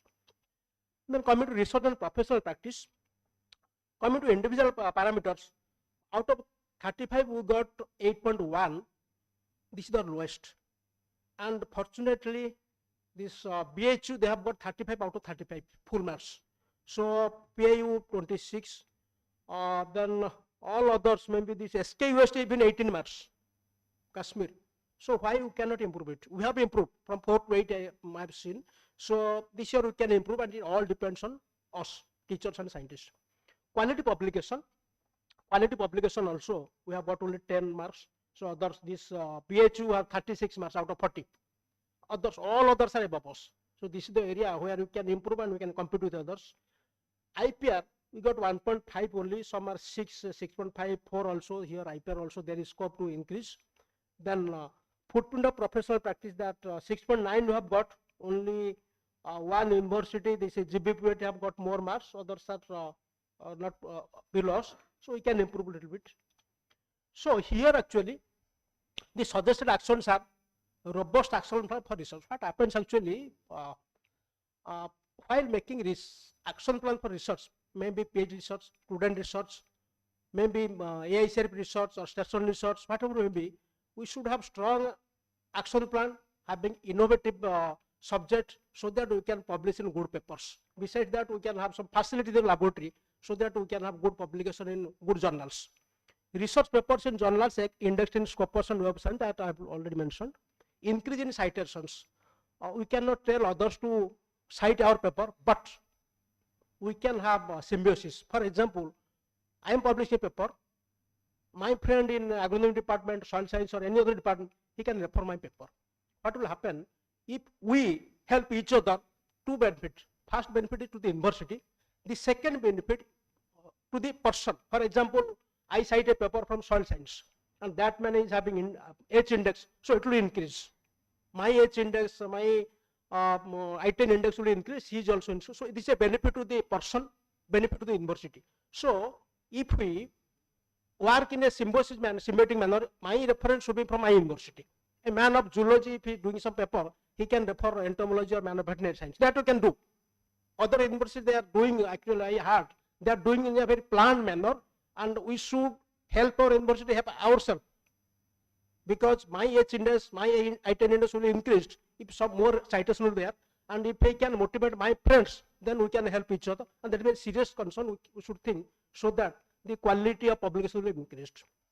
Support for publication in reputed journals. This is the I think the project or university to support, because nowadays it is very costly to publish in some journals. So universities should support. I think we are doing. We have started the work. Patent application by faculty and scientists. We should be motivated to apply patent, and we can motivate our students for patent application, because we have many students doing good work, having good technology. They can go for patent. I can cite one example. When I was a student, my senior, 1 or 2 years senior, I remember, he was Mr. P.K. Mahapatra. He was a huge student. If at my age somebody is there in hostel 2, they must be remembering. He was developing in that time light trap to attract insects, and he was naming it PK light trap, if somebody remembers, and he was selling it. That time patent was not there. So if somebody has motivated him that time, he could have a patent, because that mentality is not there. So in UG, in all the colleges, in PG, PhD, everywhere, we can motivate our students to go for patent.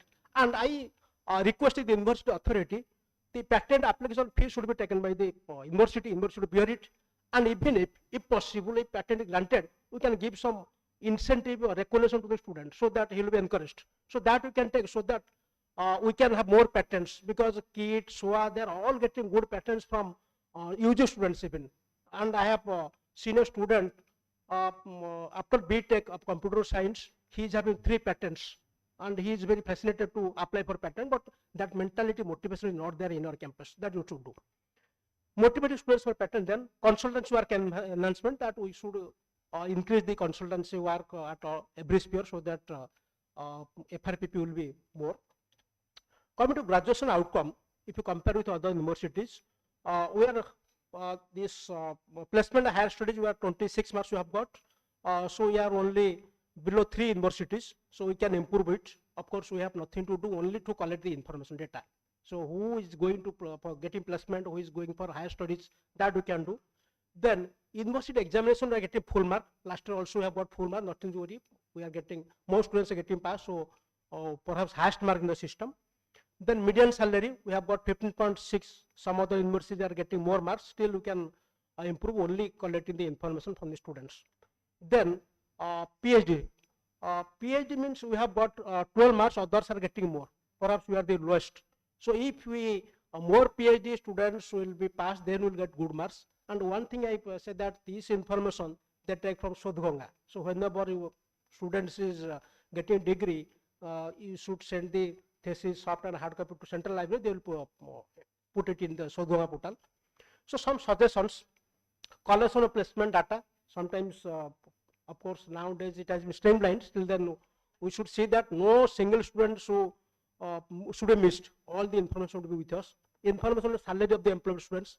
It's a very difficult thing actually. Last year or last 2 years have difficult on the part of the teachers to get salary of the students. So we'll try to get it.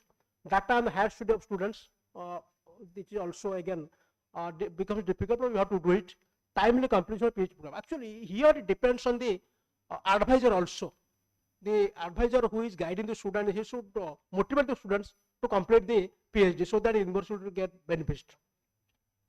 Coming to outreach and inclusivity, here actually this regional diversity, we are getting only 1.7 marks, and BHU you can see they have got out of 30, 19.6 marks. I will show the information also. Other universities are less, of course. This GBPOT 3.2, then 2.3 in case of TNAU, but we can increase, we should increase these things. And women diversity, we are getting full marks, nothing to worry. Then economic and social challenge student 4.5 we got, but this is the highest among all the universities. Actually, what happens, there is some problem with the NRF. Actually, they are measuring all the institutes, university the same scale. That's the whole problem.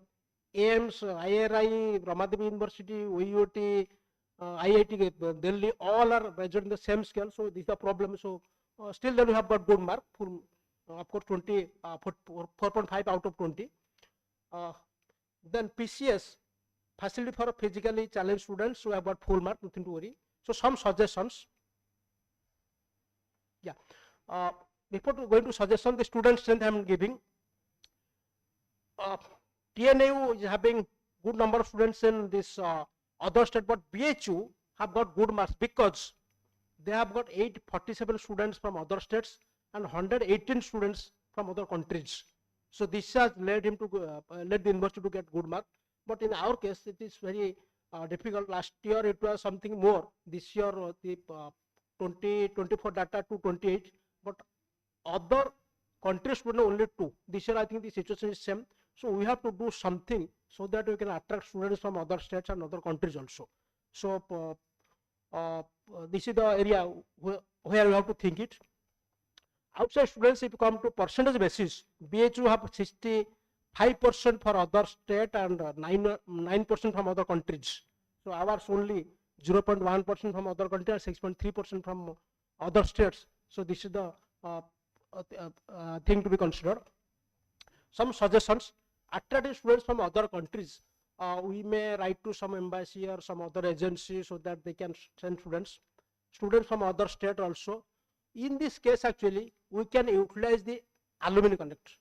The alumni. So if somebody there in America or somebody there in other country or some other states, then he can motivate other students to come to our university. We can take the help of alumni so that we can get good students from other places. Maintenance of data and economically backward students, that is a very difficult thing in our university. We are not getting, so we have to maintain the data. And another thing, to get more mark in this economic and social challenge students, we have to increase the number of scholarships. All depends on scholarships. Maybe from government source, maybe from our own source. If more students will get scholarship, then we will get good marks there. Coming to peer perception, of course I have already told, we are getting this 41 marks. So actually TNAU 100 marks and PAU 76 marks. Here also we can improve, try to improve. The suggestions are that we can invite eminent scientists and faculties, professors as speakers in conference. And what I see, many a times the same speaker is invited time and again. We should change it because somebody coming, the new person should come, so that what happens actually really, the NIRF team, they send some questionnaire to some professors, scientists, employer, and some question there: how do you evaluate the university, how do you rate the students, whether you accept the students for employment, anything like this. So you should invite scientists, professors, and industry people who are employing, so that they came and they can know us that yes, UOT is doing such and such thing. Joint research project and joint supervision of master PhD students, so that we are doing also. Joint publication reputed journals, joint publication with some scientists of other university. If the questionnaire goes to him, then he can say, no, I know UOT. Strengthening industry academic linkage. That we are doing, we have to more focus, because if more industry people will come, then they will, if get the questionnaire, then only they can say about UOT. MOU with institutions and university, we are also doing it. Then visiting professor from institution, that also we are doing. So we have to more focus it and emphasize it. So all these are presentation. Thank you very much. Thank you, sir. Thank you. Thank you. Extremely thankful from our side. So thank you. Please be seated, sir. So may I now request our Honorable Vice Chancellor to have his kind remarks, sir, in the beginning, so that we will take 1 or 2 questions from the audience also.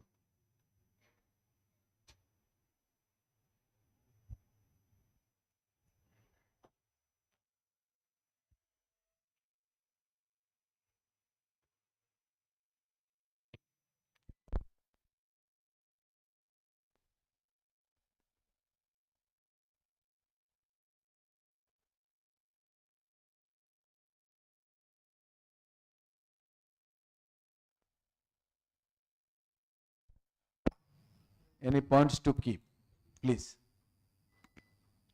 Anybody from our faculty members and students?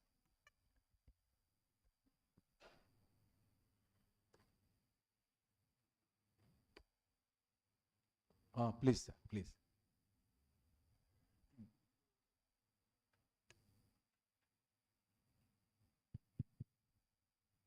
Good afternoon, all. Esteemed Vice Chancellor, sir. My esteemed colleagues. I would like to submit one proposal. There should be one OUT publication forum, like WhatsApp group, where each faculty, when publishes paper, he will upload one soft copy, so that it will be easily available for cross reference and cross citation. It seems to be a very good idea. Without much effort, the peers learning and also what is that point where you can citation, that aspect can be taken care. Number two, very much we are struggling for how it can be included under Scopus, how the email has to be written. I don't want to blame if somebody has wrongly written it, but in the next time at least he can rectify. So I will request the chief librarian, hopefully he is here and he is also a senior faculty. I will request that if he can develop a WhatsApp group. And the last, we congratulated and felicitated with the personal DO letters from Vice Chancellor for the best publications that has been made. Let those people come as a forerunner, and their WhatsApp group may be involving them, may be formulated by the chief librarian. Let it be accomplished by 31st December. Anybody?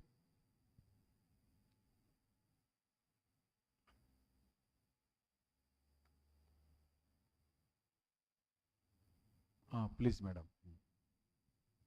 Good afternoon, everyone. As the head of the Department of English, I have a submission, and at the same time it's a suggestion as well, sir. From this year, we have actually initiated the NEP at College of Basic Science and Humanities, and we have introduced professional writing, and most probably we are thinking of introducing advanced communication skills in English as one of the skill enhancement courses for basic sciences at the UG level. If that's possible for BSc, AG or allied sciences, if students can be given that option to choose professional writing or advanced communication skills in English as one of the skill enhancement courses, could it be better off if that's possible? Could be kept as an option, sir. I respond very quickly that this can be achieved in two ways. We have already the inbuilt facility for a blended learning system where such classes can be recorded and can be uploaded in whatever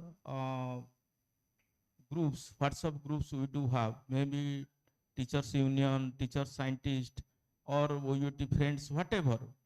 So I think the Dean Agriculture or Professor Sarvanarayan Mishra, they are involved for this blended learning facility.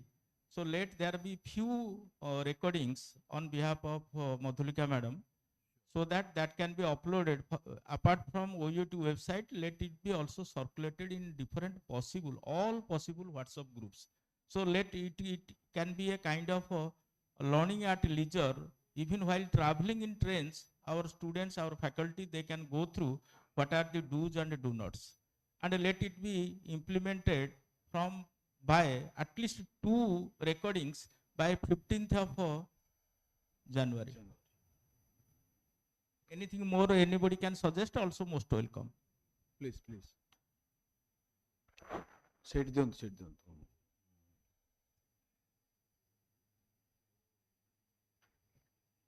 Good afternoon.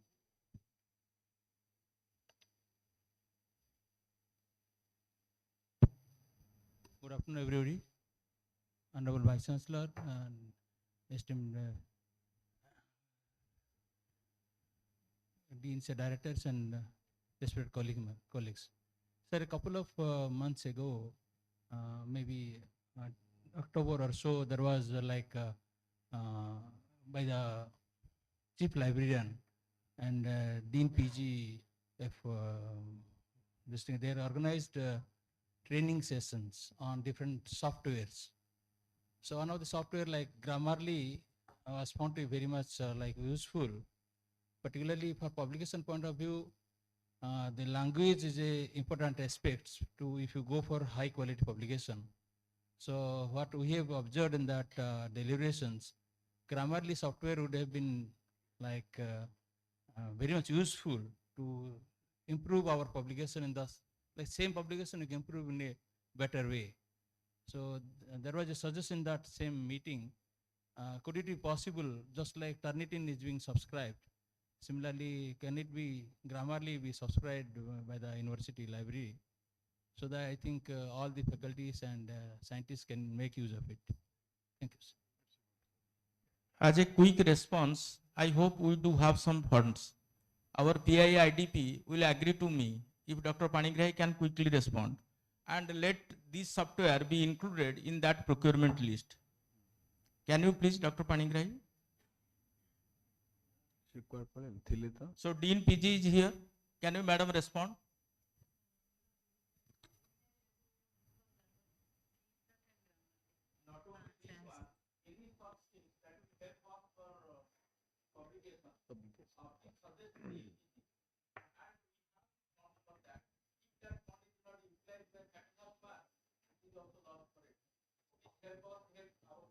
There is a proposal for Grammarly as well as that C-Start, which also enhances the possibility of our papers to be accepted by good publishing houses. So that has been discussed. Hopefully, it will be included in the. So it will be included.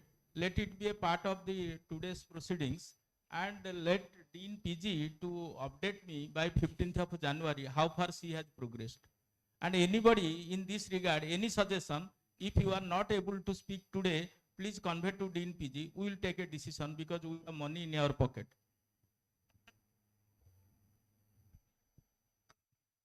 Good afternoon, everyone. I am Dr. Durga Prasad from College of Horticulture, Sambalpur. Sir, I would like to request Dr. S.C. Sahu, sir, to please put some light on review paper and allied publication apart from that research papers. What are the impact of those allied publications on our NIRF ranking? Very good question. Actually, if you have a review paper and the Scopus journal, I tell, or the Web of Science journal, then it will be taken up by NIRF. What happens actually, NIRF, they don't do anything manually. Because last year, the total application was nearly 11,000 institutions and universities. And all universities having 20, even 50 disciplines departments. So, it is not manually possible to take the data. And for example, one subject, I would say entomology. What they do, for the journals, they just write, give keyword of maybe some 50 keywords, the title of journal. And the research paper also, they give some 200 keywords. So AI take up. So whatever you are, maybe review paper, maybe original research, they will take up it. And one thing, sir also told, I just repeat, while writing the paper, the name of the university must be there. Otherwise, it cannot take. How can I know that it is from OUT? So if you are doing the work at OUT, write down full OUT, or if you are co-author, second author, third author, whatever, you are working with NRI, with some other institute, then in the author byline, you can give the address of OUT so that it will take up. So review paper is good, but one thing I can suggest, if you are doing a review paper and reference your maybe 100, maybe 50, you try to take at least 10 reference from OUT scientists so that OUT will get benefited and those scientists will get benefited. That is important. Okay, thank you. That's a good suggestion. Durga Prasad, can you introduce yourself? I am so and so, BSc from such and such place, MSc and PhD, like that.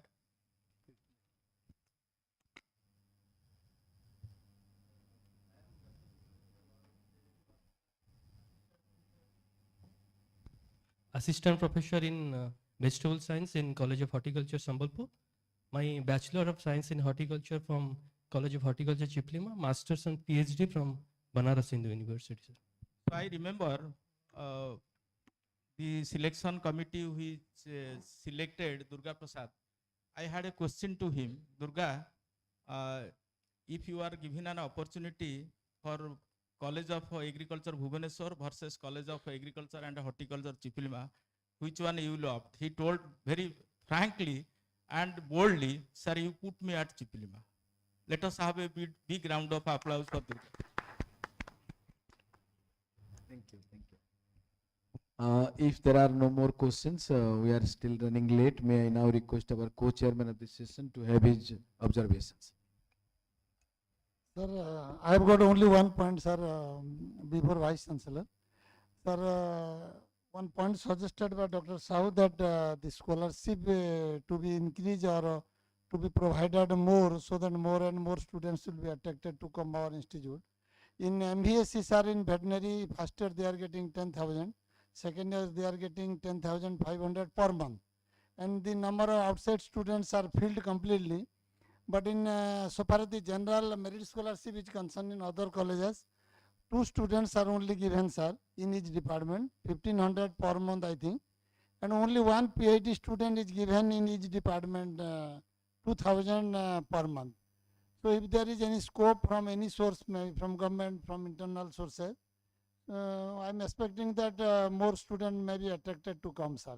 If it is there any possibility that can Good be a point suggestion. to discuss? We have been struggling since last 2 years. We had created a database of all our MSc, MBSc and PhD students. The fund requirement is 8 crore. And last year it was knocked down, and this year also has been knocked down, I am sure. So we could have taken it from a university fund, but the university fund is over pressurized for guest faculty, for emeritus professor, otherwise we cannot run the university. For also our ministerial staff, outsourcing staff, watch and ward. So once such load is reduced here, then it will be not a far off thing to divert the other thing. Apart from that also this year, from university source, this is the 10th one, 9th one up to 9 will be told by Professor Patra in the afternoon session. But we have enhanced it from 30,000, as some of you might be remembering. For all faculty, it was uniformly 30,000 contingency. This year, it is 60,000. We have made it from this year only. But the only thing is that even the controller, with his available information, told that, sir, can you take before the finance secretary, sir, can our VC take the responsibility of Bhubaneswar College? I was stunned there. How it is possible? Why she told about Bhubaneswar College? She told, sir, last year 30,000 partly was refunded by Bhubaneswar. If the Vice Chancellor gives an undertaking that 60,000 will be utilized by him, then only Finance Secretary will give. This is the sorry state of affair. If Bhubaneswar Dean is here, he may respond also. It is not unilateral, it is bilateral. Before me, while reviewing the papers, the Finance Secretary saw that you see how much it has been refunded by your colleagues. He found that it has been refunded by Bhubaneswar College. If you are not able to use 50,000, 30,000 at Bhubaneswar, how you are proposing 60,000? But he did 60,000. It is done.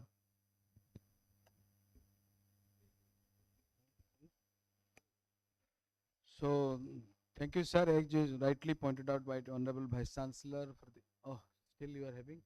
Be quick, be quick. Jaldi karo.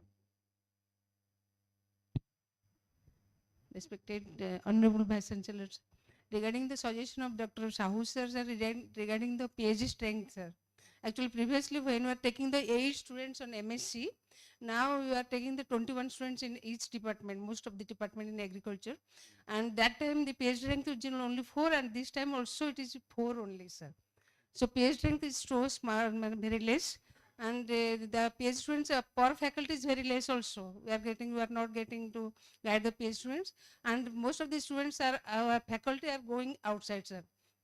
So for the increasing the strength, we can allow the in-service candidates to do the PhD here also, and we can increase the PhD strength, sir, as compared to MSc students. It is a dynamic process. During our time, entire 100% PhD was lying vacant. A time came when PhD is on demand. But the situation is reverse in veterinary college. Even the dean veterinary and faculty of veterinary science, they are struggling to get MVSC student because of the job opportunities. But anyway, we are quite open to enhance the PhD seat looking at the demand that is well within the administration. But only thing is that let us have the teacher recruitment first. So a step has been already, we are one step forward for recruitment of teachers, not only CS, but with respect to recruitment of new teachers in vacant positions. So once it is partly at least accomplished, I hope that for the next session, we can move such proposal. Let it be a recommendation of the Education Council. Thank you, sir. Quickly, you can go for. Quickly. Give I hope a hungry man is an angry man. This is the last one, please. So anyway, but I am happy with all your response and wholehearted involvement. And also Dean Bhavani Patna should not take it otherwise because the situation compelled me to tell by name. She's a new faculty, that's why I allowed. Please. Good afternoon, everyone. Respected VC sir. So my question is, sir, just I have seen one slide, sir, for patent application for the faculties. So what are the procedure are available? Because I applied 3 patents, and maybe it will produce in month of June, or, month of March. So what are the financial support for the faculty? Do you have any financial support for faculty if they are apply for patent and all? So that is my question, sir. You are from which department? I am from Agriculture Meteorology Department. Okay. Good done. Actually, about the support, university is supporting financially to please sit down, to pay the fees for the patent application, number 1. Number 2, the process. There is one IPR cell. Dr. Mishra, Dayanthi Mishra is leading that. You can consult the process, everything. So you encourage actually. This is a good thing. That one thing I will mention. Last year I had some experience. I have already told. One faculty was having 2-3 patents. We could know during presentation. I could know. I invited the patents and included in the NIRF portal. But unfortunately, it was not accepted because in the patent there is no name of the university. While applying any patent, you give your name, but the name of the university should be given because they are taking the information from third-party source. Even if we say that we have 8 patents, they will not accept it. They will take from patent office from New Delhi. Whoever applying for any patent, along with your name or designation, anything, the name of the university should be there. That is for the interest of the university, and I think there is no problem to getting the fees for application and other process. So you will get benefit, and you can contact Dr. Mishra. Okay, thank you. I will also request Professor Sahu to suggest if at all any little financial supplementation will help our faculty or students to do good for the university, then we are ready to do that. Please, in a personal note, please prepare this and give it to DPME, who will submit me in an official note. So hopefully, with our limited resources, I assure that such kind of things can be well addressed. ଆଉ ଗୋଟେ କଥା ମୋର ମନେ ପଡ଼ିଲା ଯେତେବେଳେ ଆପଣ social ଇନକ୍ଲୁସିଭିଟି କହୁଥିଲେ ସେଥିରେ 2ଟା ପଏଣ୍ଟ ଆମର ଫେଭରରେ ଅଛି। ଆମେ ଗୋଟେ ଗ୍ରୀନ୍ କରିଡର କରିଛେ ଯେଉଁ ପିଲାମାନେ ଟିକେ ଫାଇନାନ୍ସିଆଲି ଚ୍ୟାଲେଞ୍ଜ ସେମାନେ ତାଙ୍କୁ ଆମେ ମେସ୍ ଫି ପର୍ଯ୍ୟନ୍ତ ମଧ୍ୟ ଛାଡ଼ କରୁଛେ। ଆଉ that was accepted last year or year before last year soon I landed here as vice chancellor. Second କଥା ହେଲା ଯେ ଆଉ ଗୋଟେ ଆମେ ଏ ବର୍ଷ କରିଛେ ଯେଉଁମାନେ ଫିଜିକାଲି ଚ୍ୟାଲେଞ୍ଜ ତାଙ୍କର ସବୁ ଟ୍ୟୁସନ୍ ଫି ଆଡମିସନ୍ ଫି ସବୁ ଫେରେଇ ଦେଲୁ। So if those can be those data, mu bahut samay ame overlook kare data. If I hope Ambika Prasad Sahu and Niranjan Panda, my esteemed colleagues, are available here. Please take a very specific note that these are also socially inclusive attempts. If those can be considered for uploading the information, please take such information. Otherwise, it may go out of sight. Actually, sir, ଗୋଟେ ଭଲ କଥା ମନେ ପକେଇଲେ ବହୁତ ସମୟ ହେଇ ଯାଏ। तो ये जो 2टा କଥା ସାର୍ କହିଲେ ବା ଆଉ ଯଦି ସେମିତି ଥିବ ସେଇ ଟାଇପ୍ର କିଛି ଆମେ ତାକୁ ସ୍କଲାରସିପ୍ ହେଡରେ ପକେଇ ପାରିବା। ଗୋଟେ ପିଲାକୁ ଆମେ ସ୍କଲାରସିପ୍ ଛାଡ଼ି ଦେଉଛୁ ବା ତାର ଲୋନ୍ ଏକ୍ଜାକ୍ଟ ୱାର୍ଡିଂ ହେଉଛି NRF ର waiver of tuition fee. Exact ଯଦି କୋଉ କିଏ ଡାଟା ଦେଲା ବେଳକୁ କଲେଜରୁ ବା ମିସ୍ କରି ଯାଇଥିବେ ଏବେ ରିଭାଇଜ୍ କରି ଦେଇପାରନ୍ତି ଯେ ସେଟା ସ୍କଲାରସିପ୍ ହେଡରେ ଆସିବ। 5ଟା ପିଲା ଯଦି ବଢ଼ିଯାଆନ୍ତି ନା ଆମ ରାଙ୍କିଂ ହୁଏତ ଚାନ୍ସ ଅଛି। କାରଣ ମୁଁ କହିଲି ନା 0.02 मार्क डिफरेंस अछि तो सेटा के मिस करथबे दया करी सार जो कहले देई देबे कि मने अछि जेतले फर्स्ट ईयर आसिला परे आमे ग्रीन कॉरिडोर रे किछि फाइनेंशियली चैलेंज पिलां को हेल्प कलु they came to express their gratitude to vice chancellor. I remember they were mostly from veterinary college. Dean veterinary to take a special note if he can relocate and so also in other faculty. ए वर्षर जो पैसा आम फेरईचु कोटिए केते लक्ष टंका कोटिए 1 crore 69 lakhs or something we refunded to the students who are physically challenged, but in the process of admission and registration they have deposited the money.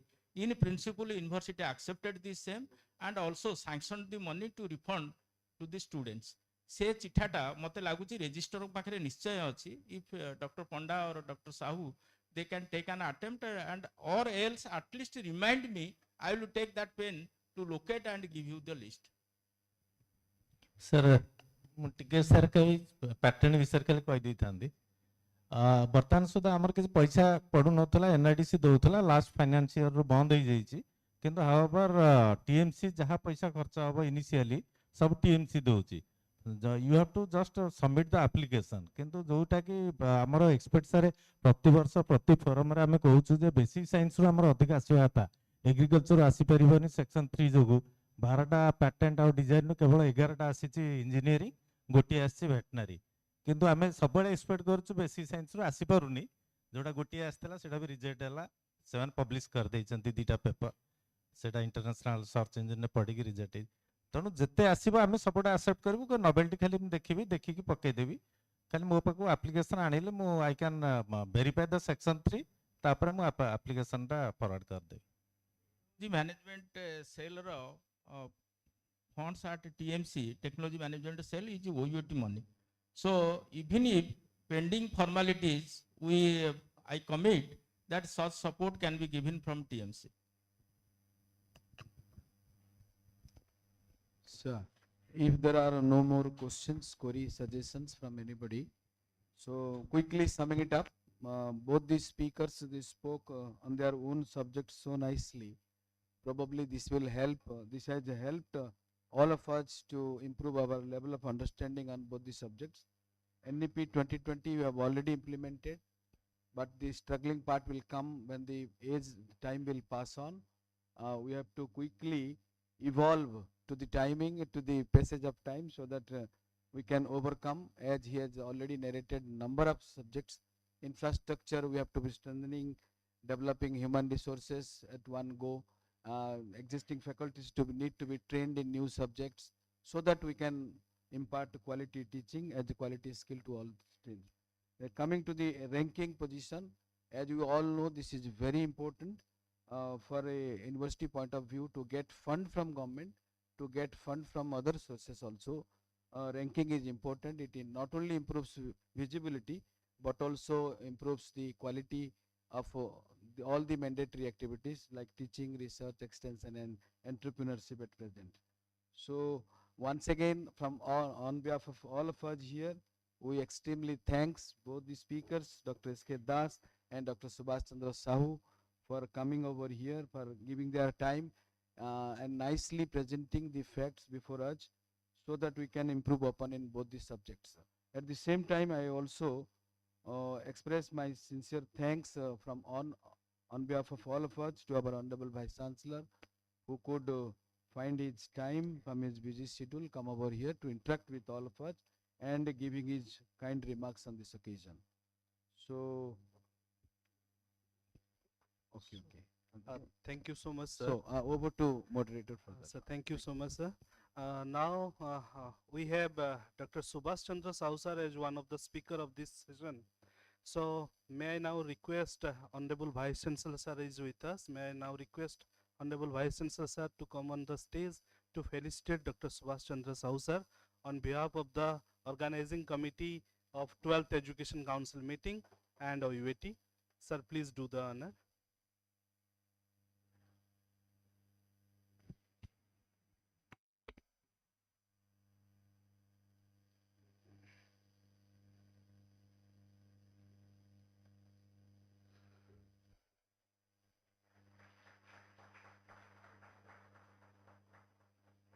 Thank you. Thank you so much, sir, for doing this honor. And at the outset, I can extend my heartfelt gratefulness to the Honorable Vice Chancellor, sir, for his kind suggestion and interaction over this session. I also thank immensely the chairman, co-chairman, to speakers of this session, to rapporteurs with us, and all of you present over here. Thank you so much. And we will go for the launch to the CAT open auditorium. Thank you. Reassembling time is 3:30. So please be reassemble here sharp at 3:30 so we can start the session 2. Thank you. Thank you so much.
faculty members and dear students, I welcome you all to the second session of the 12th Education Council meeting 2024 and Symposium on National Education Policy 2020.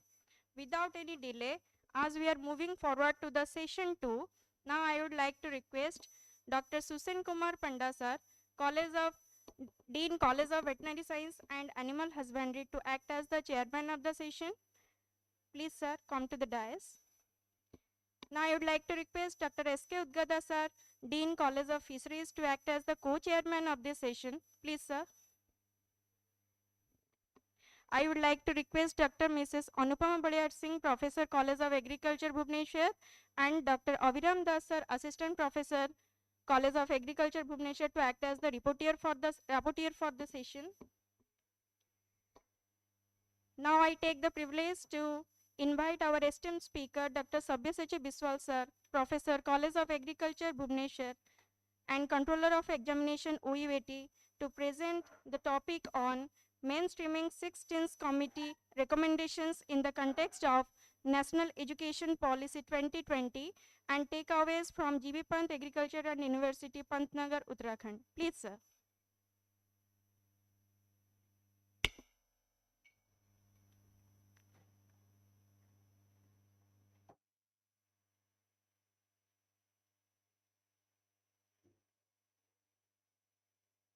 So,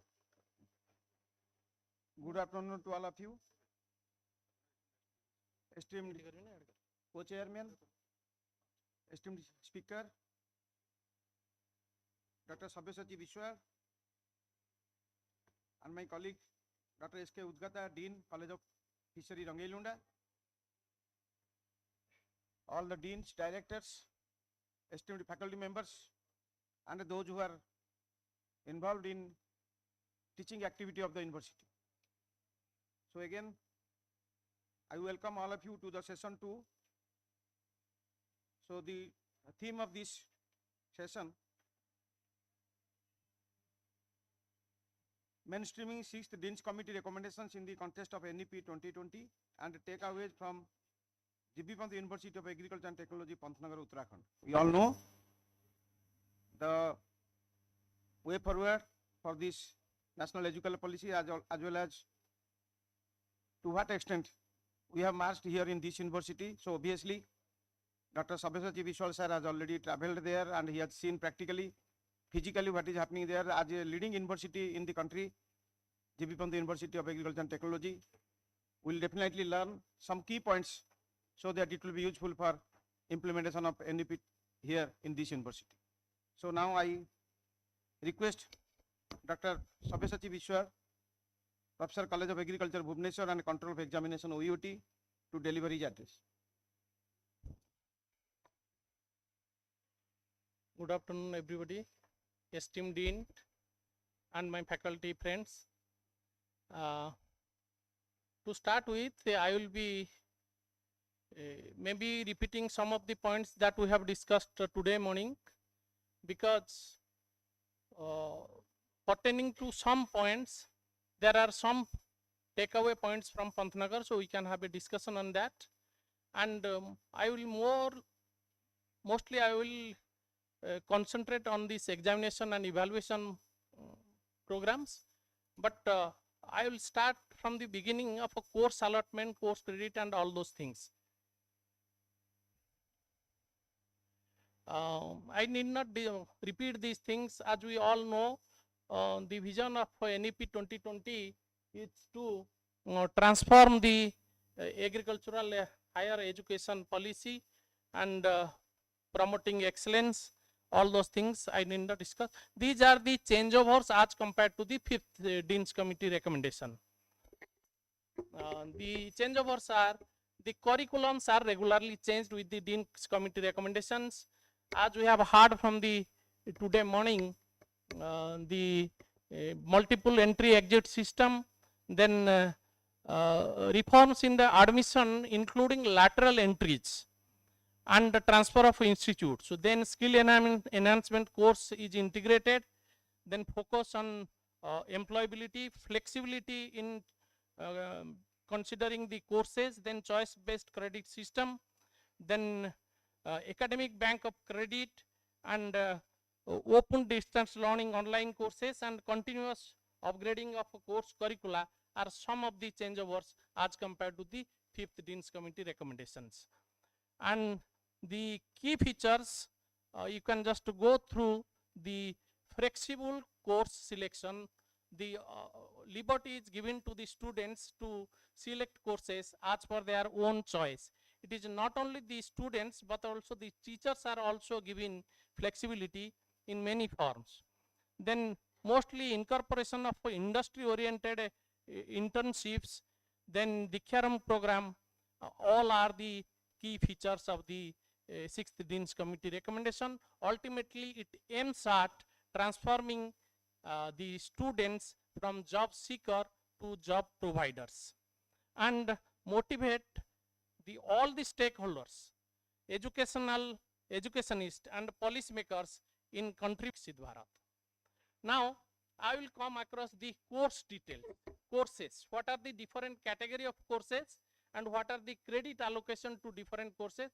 First, we have to offer some deficiency courses. Deficiency courses, till now we are also taking the botany, the zoology or biology and the mathematics. For agriculture, veterinary science, forestry and even engineering, we are taking mathematics or biology as the deficiency courses or make-up courses, those who have not studied in intermediate. But here is a provision that since in first year and second year we are offering skill-oriented courses, then in many cases we find that those skill-oriented fundamentals to those skill-oriented courses are not covered even if these skill-oriented courses are offered.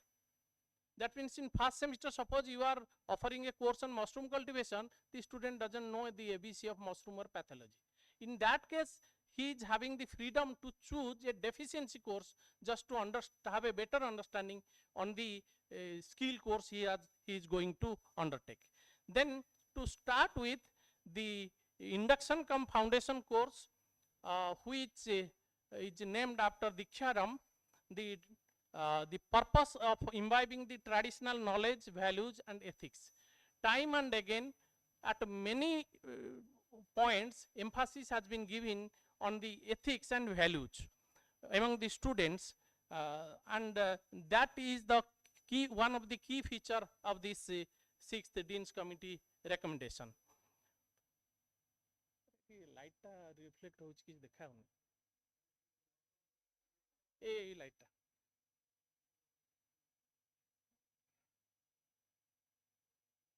This Diksharam course is offered in the first semester and it is the beginning of the course curriculum in any course, and this is mostly 2 weeks course, and this will create a platform to the students to learn from their life experiences of others with whom they will interact, and also life experience of other students from different backgrounds. Then it will students will know about the operational framework of our academic system of the university, and then it installing life and social skills in way of value, ethics, teamwork, leadership. Okay, thank you. Teamwork, leadership, creativity, all those things. Then there will be, as today morning we have already listened, that there will be a lot of discussion with the alumni, business leaders, outstanding achievers. Then this Diksharam course is a non-gradial course. Normally we don't give importance to the non-gradial courses, but you know, as we study that we have 2 type of inputs, monetary input, non-monetary input. Non-monetary inputs are more important than the monetary inputs. Like that, non-gradial courses are free from any gradation evaluation, but they are more important than the gradial courses because those will add strength and utility to the gradial courses. And this will be of 2 weeks duration, and this Diksharam, there are many questions, doubts, confusion on it. First of all, should it be 14 days continuous? Should it be 2 weeks means 6 plus 6 working days?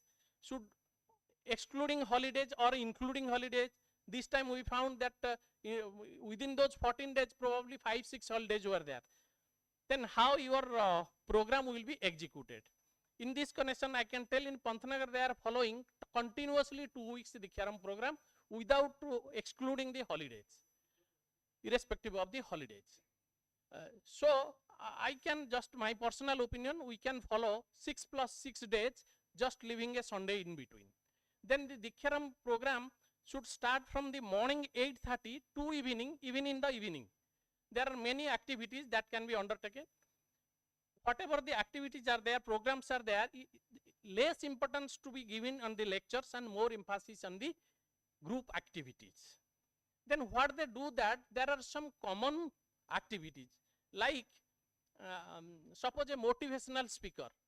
All the colleges will be taking those programs separately, but that can be joined together and can be organized at the university level so that there will be no repetition and the rest of the programs can be taken away in the college level. So for that, first a university level planning will be done, in which day which program will be organized, and then college level programs will be accordingly planned.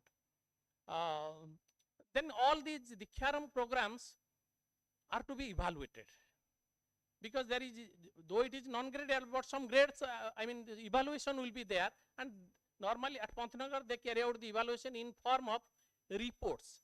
The students at the end of the program, they submit the reports and photographs, and also in between, during the process of organizing this program, one can carry out many interactions and quizzes and some of the activities, art and culture and other activities can be carried out. Through that it can be also evaluated. So the Dikyaram course is if you find in NEP 2020 UGC guideline, it's a total booklet of more than 100 pages. But everybody must go through it. It seems to many of us, it seems that it's just a expansion of or extrapolation of the orientation program that was undergoing earlier, but it is totally a different approach. And the Dikyaram program, if we get involved in the program, then we can know what is the purpose of the program and its outcome as a whole. So then coming to the common courses, exactly 7 common courses have been offered, and these common courses are multidisciplinary. It includes different type of courses like value added courses, ability enhancement courses, personality improvement courses and all that. Then it can be in collaboration with other sectors, and the courses are farming based livelihood system, entrepreneurship development, agriculture marketing, communication skills, personality development, environmental studies, agriculture informatics. All these 7 courses have been offered as the common courses. So these are compulsory courses, and in addition to that, these are also common courses that Dikyaram, I have given the course number for our university. It is Induction cum Foundation Program 111. Then for different colleges, at the end the college name will be added. I will show it little later. Then study tour. For agriculture it is CAG, Common Agricultural Course. For engineering it is CAE, like that. Then NCC, NSS in 2 semesters, 0 plus 1 credit. And then physical education, first aid and yoga is 1. And then physical education, first aid, yoga and meditation is 2 credits. And these 2 credits and NCC and NSS are gradial. Dikyaram and study tour non-gradial. Study tour is given 0 plus 2 credit, but NCC, NSS and physical education, all these are gradial courses. Then this is a course signature. That means we have little modified the course numbers. If you see, course title is Agricultural Journalism, which is offered by Department of Extension Education. So the course number, first of all, in the university level, we have decided, the committee on implementation of the 6 Deans Committee recommendation has decided that we will go with the uniform alphanumerics. That means all the department names will be represented with 3 letters. EXE for extension education, soils and agriculture, soil science and agriculture, chemistry is SAC, like that only. Then 1, 1, 2 is as usual first year, first semester, and second 2 is the serial number of the course of that department. It is the second course of extension education. Then a elective course, when it is offered, just an E. Sanjay sir is here. Sir. Sir, in the last meeting you were not there, but maximum members suggested if you are going with E as a single letter, then for skill enhancement we should go with also S as a single number, not to differ the bracketed number. So I have kept S. Then when the same course is offered by different colleges, then you see EXE 111, then bracketed agriculture engineering. The same for horticulture, animal husbandry, or for forestry, or for community science. So the college name will come at the end. So the course number will be the same for the same college. For elective, a bracketed E, for skill enhancement course bracketed S, and if it is offered to the other colleges, only the college name will be added to that. But the course title and the course content may remain same. But faculties.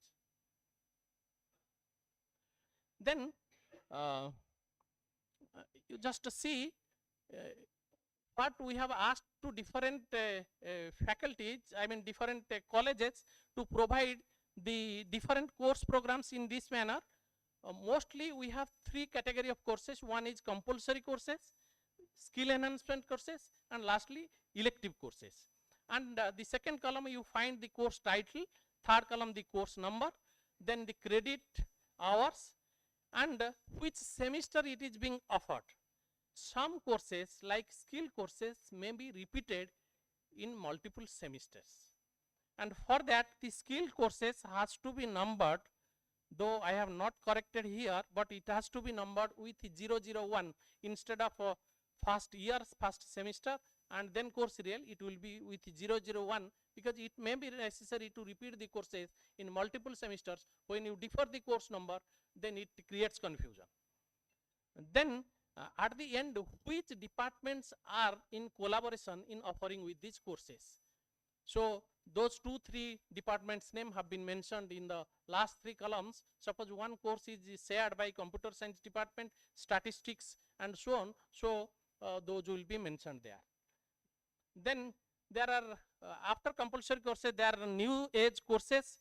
As you know, today morning sir was already discussing artificial intelligence, robotics, machine learning, nanobiotechnology, renewable energy, information technology. All these are new age courses, which also includes the skill oriented courses, elective courses on latest topics and subjects, and all that. The practical exercises, last but one point, you can see the practical exercises and teaching methodology should be more of imaginative, innovative, ingenious, creative, and competent. So all our physical education, first aid, all those courses are also new age courses. Then we have a provision of online courses. And today morning we were discussing that online courses are to be offered 10 credits. The number of courses can vary depending upon the course credit. We have also watched today morning that it may be 1 credit, maybe 3 credit, and then equivalent credit hours and weeks. So 1 credit, probably somewhere I have written, the 1 credit to 3 credit, then 4 credit and 6 credit, 4 credit for how many weeks, that has been well defined. Those courses are to be taken, that can be from any field, not necessarily from our professional field, but mostly these online courses may give strength to the skill courses or may add to the knowledge base of the student for future study. Those partially can be fulfilled by the elective courses, but many courses may be required. Those who will be interested for higher study, research and academics, those online courses may be. Those who can, who wants to just work on their passion also, that is also a very good opportunity to go for those online courses. There is no limit, no restriction on online courses. Only thing is that we have to maintain a record, and normally it is advised not to take any online course in the first semester or second semester, first year, because the students may quit.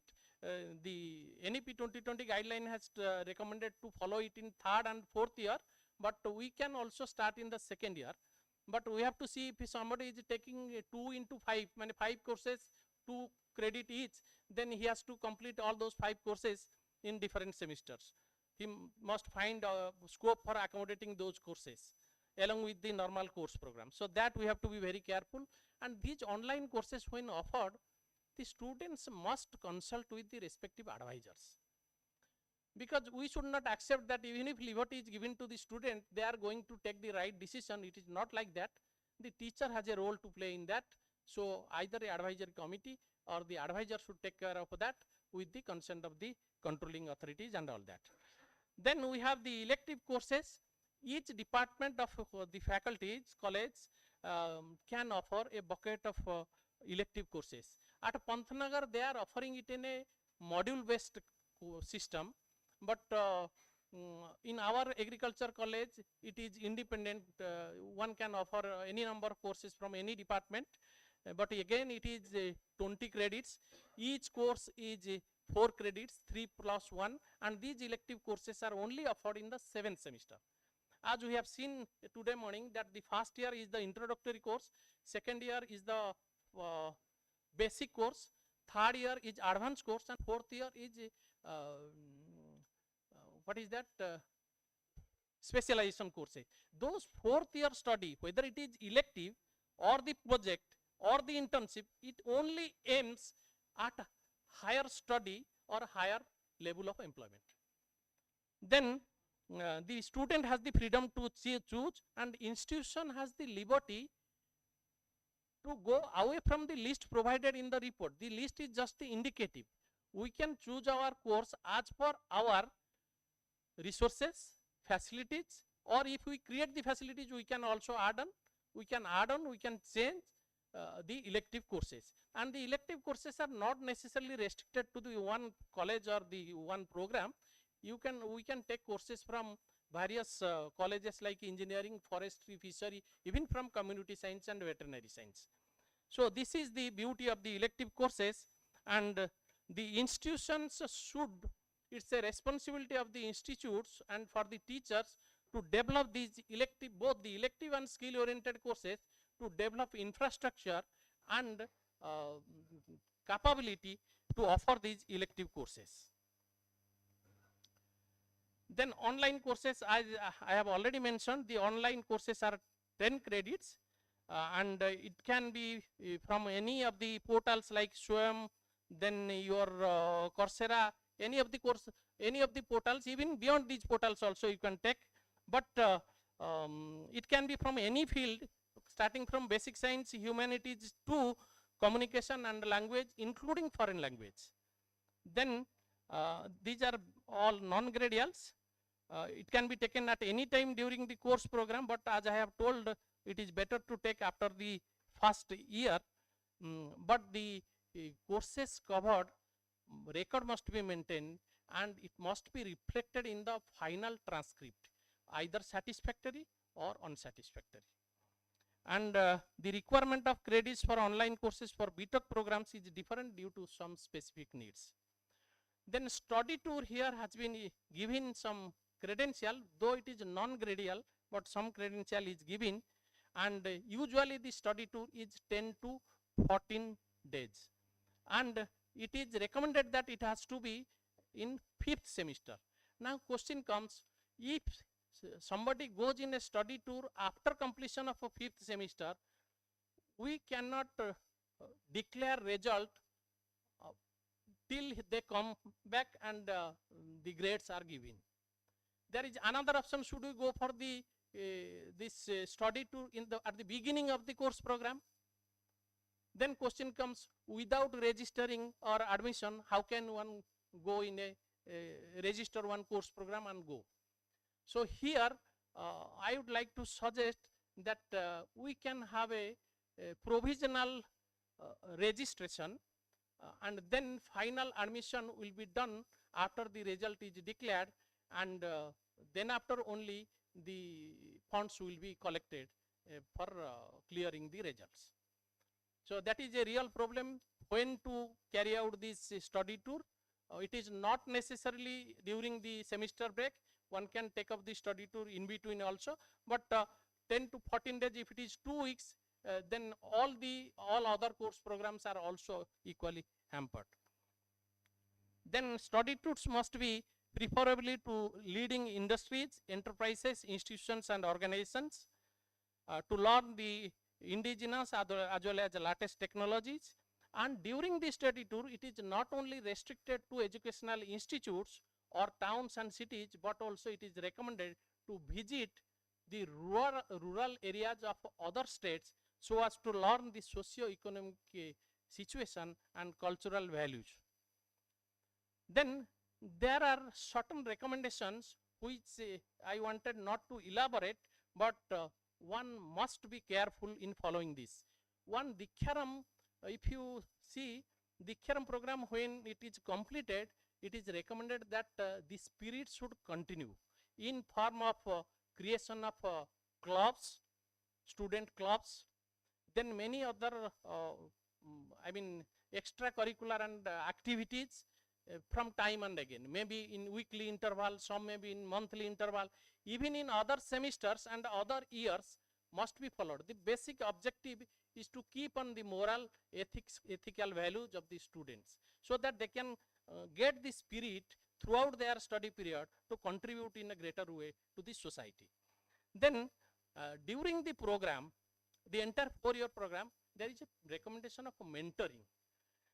In many colleges we find that 20 students are allotted to a teacher, they are named as the advisors, but in Pantnagar what I find that each year students are allotted to each teacher, maybe 5, maybe 3, maybe 7, but first year, second year, third year, fourth year, all year students are, because mentoring is not between teacher and student. Mentoring, a fresher, for them, a senior student will be also included for the mentorship, and a teacher will be. Maybe for 4, 5 freshers, 1 or 2 seniors will be included in the group, and also a teacher will be included in that group. And a senior teacher may be also included in 2, 3 groups, so that there will be a better interpersonal relationship.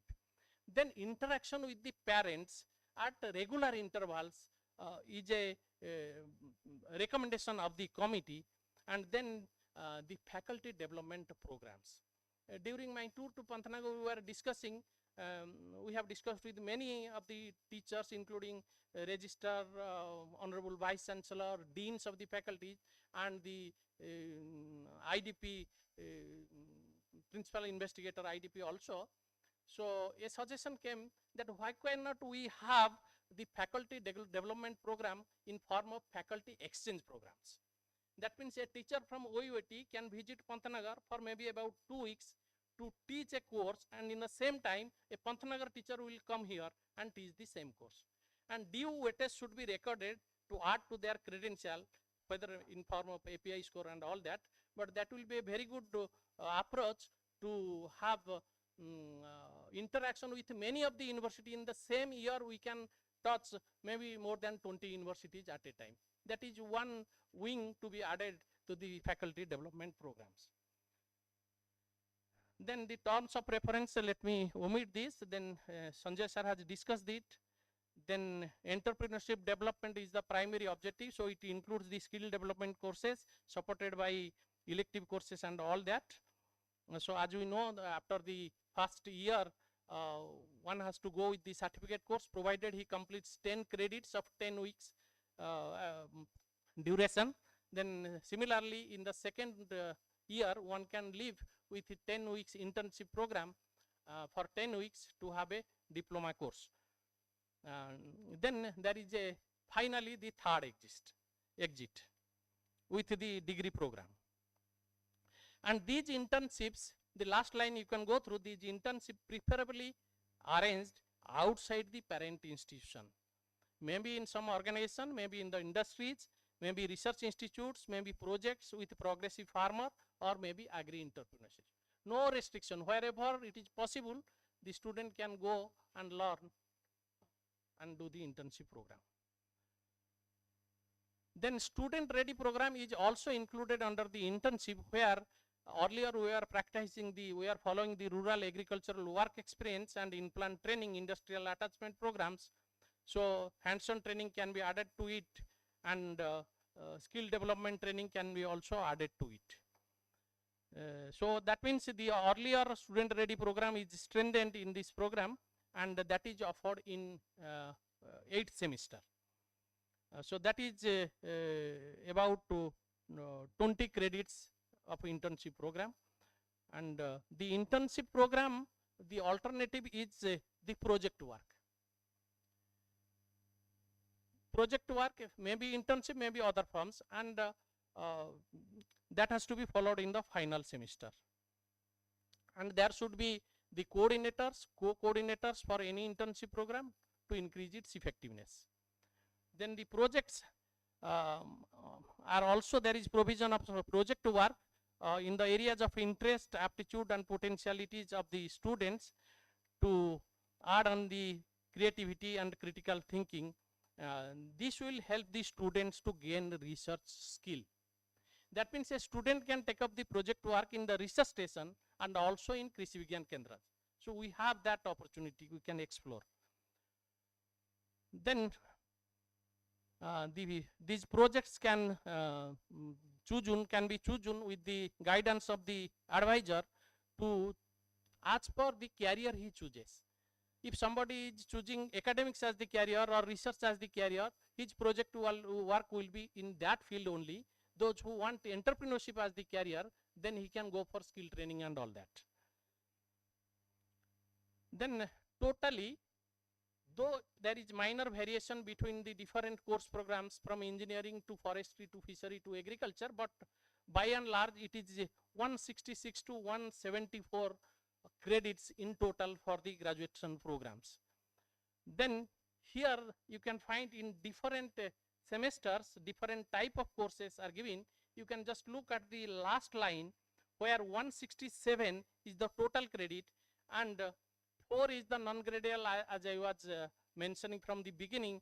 It is NSS, NCC, and your physical education and yoga. So it becomes 171 plus 10 is the online course.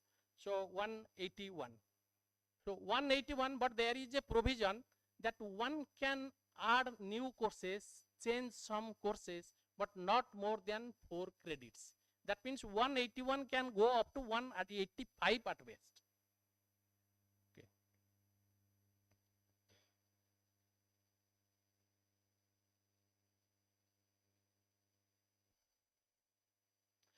So in NEP 2020, in the 6th committee recommendation, 6th Dean's Committee recommendation, there is a provision of introduction of 2 new programs, but it is not yet decided. Those programs are natural farming and agribusiness management.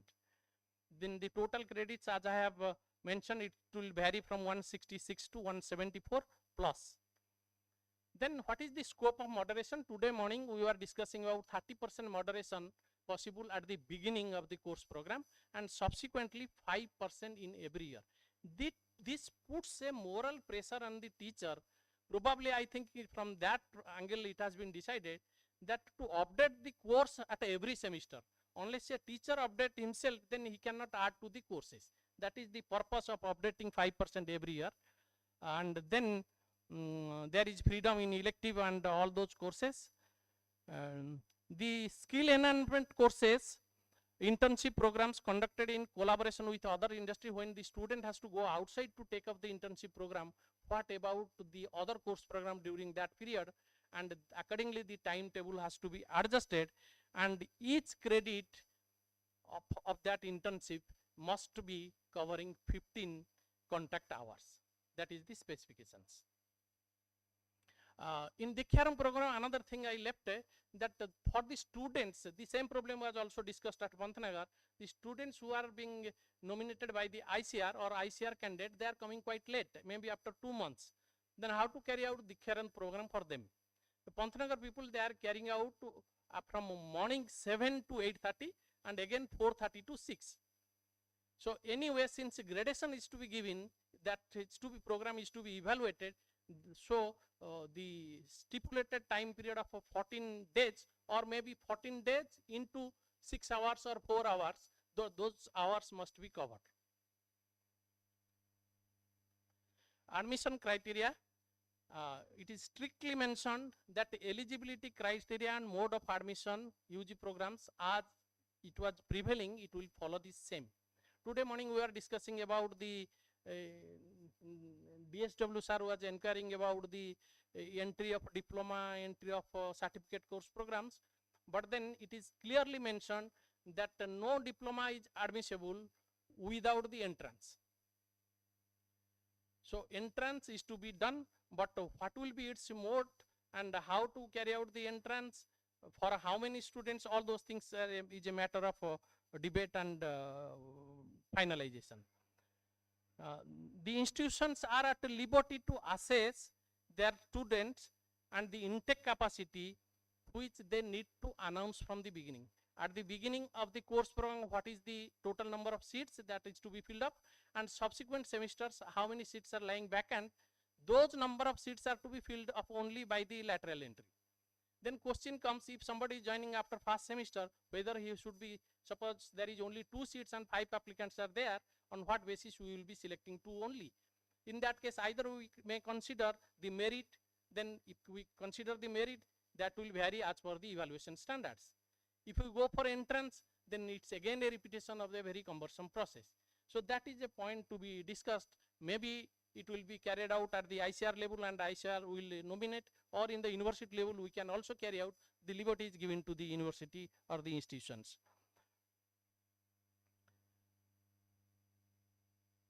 Then exit opens we have already discussed today morning, no need to repeat it. Then lateral entry and migration, that also today morning we have discussed. The migration facility is given to encourage students to have learnings from different institutions. Then coming to the examination and onward, this has not been discussed today morning. There will be an uniform system of evaluation and grading and following the same GPA, OGPA and CGPA pattern. We may have 3 categories of examinations. One for the courses where it is both theory and practical. The second, it is only theory, and third, it is only practical. But in any case, quiz will be 20%, 20 marks each. Then for theory plus practical, the midterm is 20%, and for theory only, midterm is 30%, means 30 marks, and for practical, it is only practical, it is 30% also. That means midterm for practical will be carried out. Earlier, in many instances, we are not carrying out midterm for the practical, but that has to be done. Then final examination has to be done externally set questions. It is for theory and practical 40% theory, only theory it is 50%, and for practical, the final practical is 50%, which is internal, not external. But final practical is also internal when it is 20% along with theory and practical. Now, the evaluation system.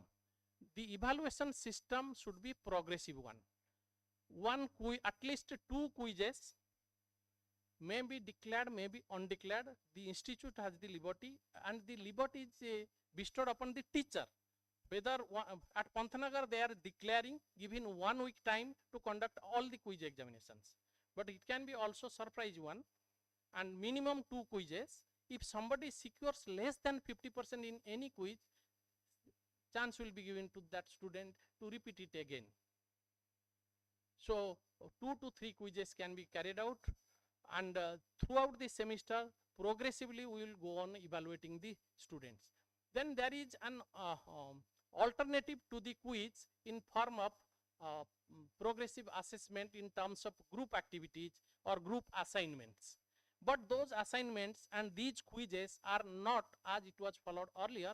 It must be somehow more creative and more brainstorming and thinking type. Then evaluation system, as I have already mentioned, the external theory examinations are to be conducted with external questions. Then paper has to be evaluated by a teacher who is not the instructor. Then internal examination by the course instructor and one of the faculty nominated by head of the department. So midterm evaluation will be done by 2 of the members. The evaluation for skill enhancement courses is just like evaluation of the practicals. So it will follow the practical examinations and evaluation system, but skill courses are quite different from practical courses. Though the credit hour is allotted, but in practical courses the approach is different, and skill courses the practice is also different, and it is very difficult to formulate the course curriculum and the action plan for the skill courses. And when somebody is going for internship, there is 50% provision of the organizing institute or organization to evaluate, and 50% for the teacher on the basis of the report and presentation of the student. Then OGPA and GPA, as usually we are following, that will be followed. And the gradation pattern and division is also the same. More than 8 is first division with distinction. Then there is uniform nomenclature for the degrees throughout the country. Accordingly, they have mentioned what degree. UG certificate, it has to be mentioned along with the discipline. Then UG diploma also along with the discipline, as it is being mentioned, either agriculture, engineering, like that. Any certificate or diploma course will not be considered at par. Listen it. Any certificate or diploma course will not be considered at par if the student has not taken admission through the appropriate examination for entry into 4-year courses, 4 years UG program. Then finally, the degree can be awarded in form of BSc Honours Agriculture, then BFSc Honours, maybe BTech in Agriculture Engineering and all that. Any change in the program, if it is done by the UGC, has to be examined by the ICR. Once ICR approves it, then it has to be changed. Then gross enrollment ratio, sir was talking today morning, how can we increase the certificate and diploma course to increase the gross enrollment ratio to add credit to the university in the ranking system. Then there is a provision of academic bank of credit for every student, so that he can go to any part of the country and those credits can be entertained there and he can take the admission there. Then there is a emphasis given on the blended learning along with the chalk and blackboard system to smart classroom, smart board system to this online linking, and even one can be advised to go for any online courses class wise following previous night to come to the next class.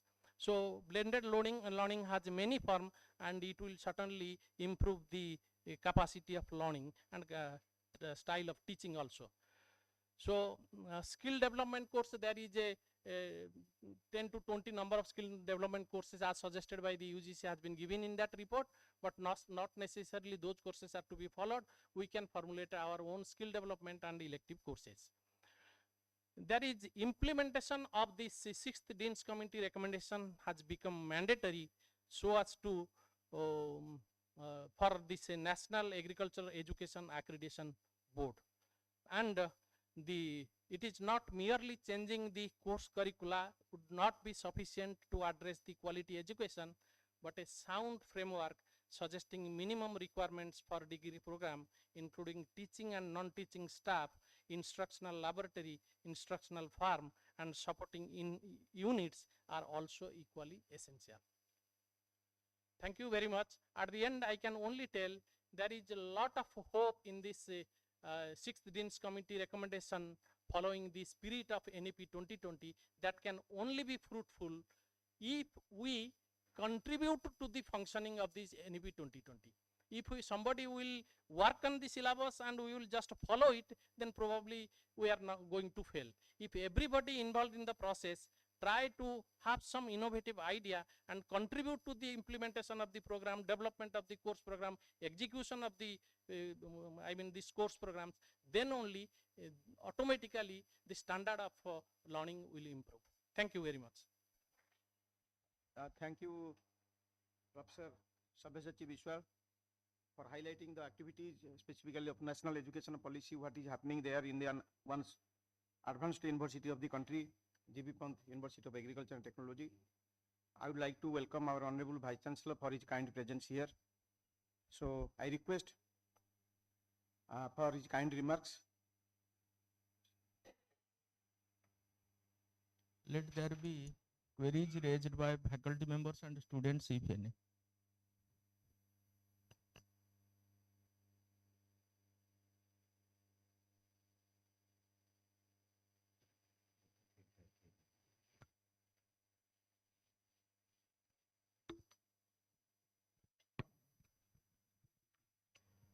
Good afternoon, everybody. Honorable Vice Chancellor and the Chairman of this session. I have one query regarding the online courses. Is there any restriction on the number of online courses? No restriction on number, but restriction on credit. And second thing is, whether the students will participate in online courses in the classroom or in their hostel? No. As per their own sweet will, they will attend the courses, but they will get the certificate from the organization offering these courses, and that certificate they will show before the advisor and the office. And if they are to pay for the online course, who will bear it? The student or the institution? I think it is the student. Student? Yes. But he has already paid for the entire course to the university. If you compare with other educational institutes, you just see in engineering, in medical, what is their level of expenses, and they are not that is depositing everything thing. at the beginning. We cannot compare it, but for the course per se, if we will tell, since he has already taken admission, so let us, and it is a part of Dr. his Mishra, let us resolve it quickly. Sir. Let Dr. Biswal take the views in our neighboring institutes and universities. Most of them have implemented. Okay, if sir. it is university is bearing, we will also try to bear, but we will enhance the fees. And if the fee enhancement is not possible in the first semester, we will take a decision, follow the procedure, and we will enhance in the second semester. That's all. Okay, sir. The Thank same you. issue, sir, was also raised at Pantanagar, not only in this case, but also for the Diksharam program. When students are involved in the group activities, sometimes they go outside visits and all that, lot of expenses are incurred. I think about for our college, if we estimate, it will be around 5 lakhs rupees for 14 days Diksharam program. Where from this fund will come? Whether it is to be collected from the students or it is from the college contingency. So that is to be decided. Let us take the idea from neighboring institutions, and until we go for a revision, because these are revisions in fee structure pursuant to the implementation of NEP 2020 and meeting the standards of higher agricultural education. If during our time we are paying 3,000 and now people are paying 30,000, that is possible. So paying 33,000 may not be an impossible task. But as an interim measure, if something urgency is there, we will try to bear it from institutional source. Proceed. Any other question, please?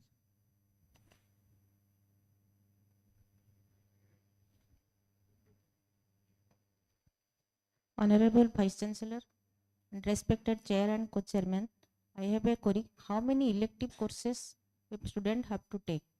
20 credits, 5 courses, 3 plus 1 each. Thank you, sir.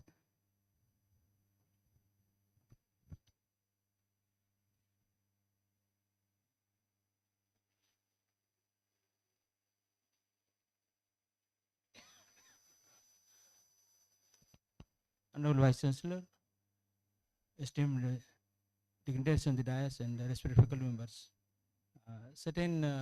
I've been involved in this NEP formulations. Certain queries that needs really debate, like can we interchange some courses from core to elective and elective to core? Because if board of faculty decides that it is necessary, Only can you we do can that? change two courses. We can change two courses. One thing is that you can alter courses between the even and odd semester, not within the year. Between the two semester of the same academic year, we can do that. No, Then if you want to change some common courses, then you can go at best for two courses without hampering the total credits. Main course to core course to elective and elective to core. Can we have it if the board of faculty decides?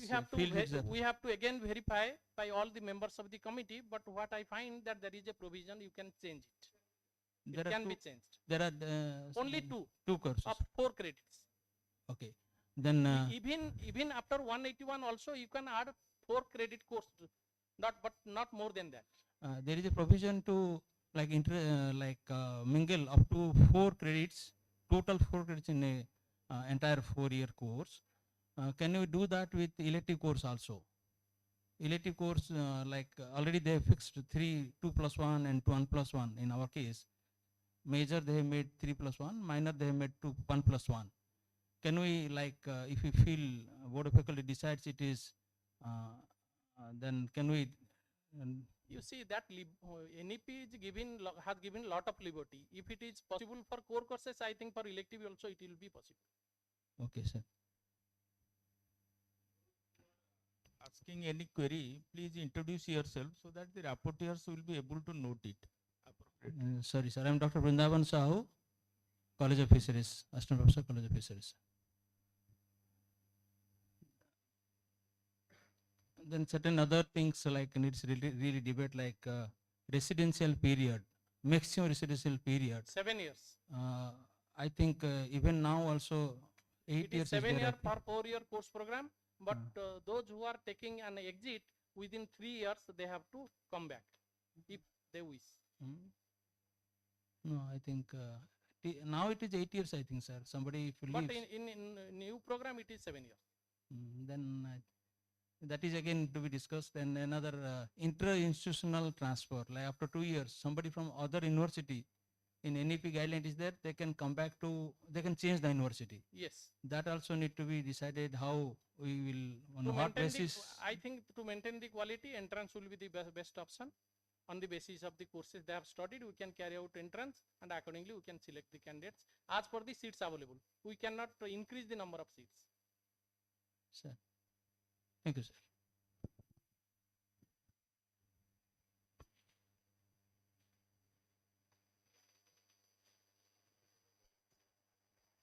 If there is no question, so I request our Honorable Vice Chancellor for his kind remarks.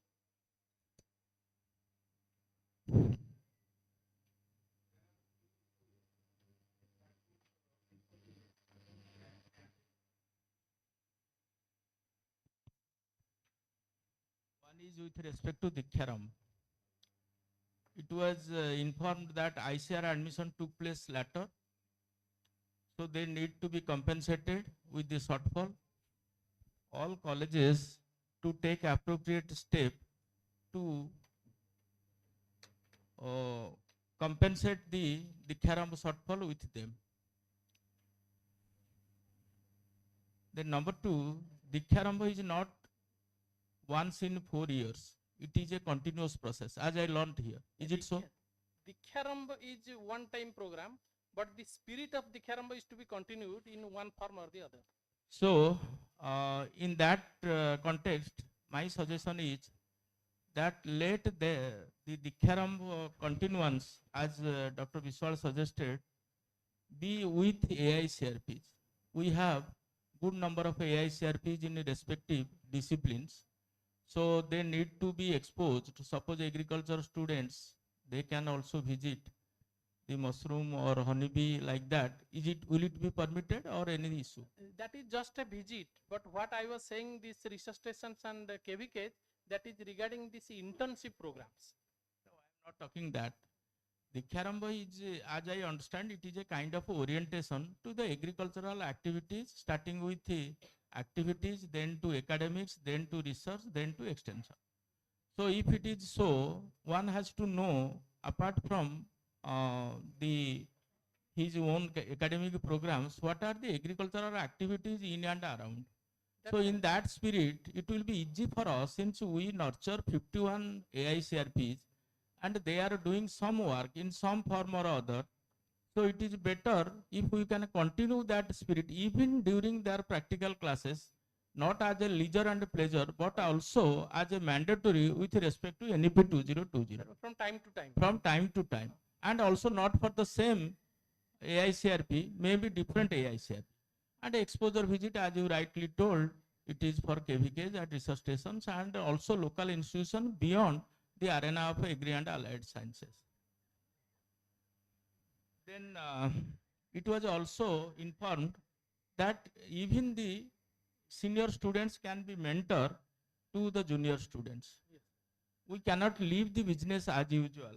All the deans, faculty deans are requested to develop a mentoring panel, so that out of the mentoring panel, the mentors will be allocated, or else it will be a lot of hue and cry, and also we may not get the desired result.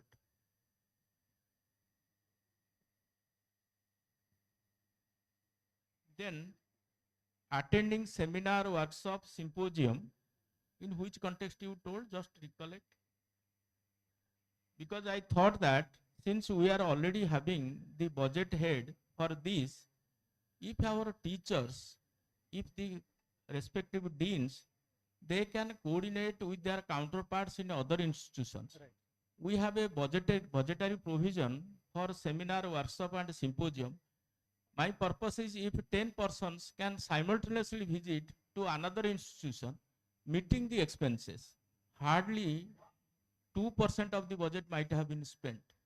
98% is still left with us. Let Dean Veterinary prepare a team to visit to his West Bengal University, maybe in one group, after taking the matter with his counterpart. So also, agriculture may be Angravu or in a related university. For the teachers, utilizing the funds, sometimes it strikes us that we are not having funds, how we can send. We are having funds, and these funds can be trapped for the purpose. But sir, there has to be discussion between the authorities of two universities, otherwise. That's why I delegated, because whatever you presented, I think that if Khalidana can be purchased with the approval of a vice chancellor, will do nothing. So each dean has to glorify himself to the position of a vice chancellor. Then only NEP has a say. In the morning we talked about autonomy. So this is, if this much has to be done, let the dean talk to the his counterpart in the other institution, and whatever little support is needed from the university core administration, we are ready to provide. But let the deans please take a note that funds are available. You cannot say, I could not, Dean Agriculture or Dean Veterinary or Dean Forestry or Dean Fishery cannot say, I could not send my colleagues to this, to the, say, Institute of Repute for the NEP 2020 exchange program, as you rightly told, because of lack of funds. I again mention, funds are available with us. And if you still don't mind, we will transfer the funds to the respective deans. Then internship is also a vital aspect so far as the NEP 2020 is concerned. Each institute has to prepare a database of industry so that internship is possible, industry academia linkage is possible. Unless otherwise, we have a database, valid database, which are the industry in our relevant area, neither we can be able to talk to them, nor we can be able to send our students for the internship. And by the time, just a day before their internship program commences, if we ask for that where they will go, neither they can go nor they can learn. There are a lot of reforms so far as the examination pattern is concerned. As quickly grasped, uh, there will be practical in midterm in practical courses. In practical also, since we are already into NEP 2020, we should take a note of it.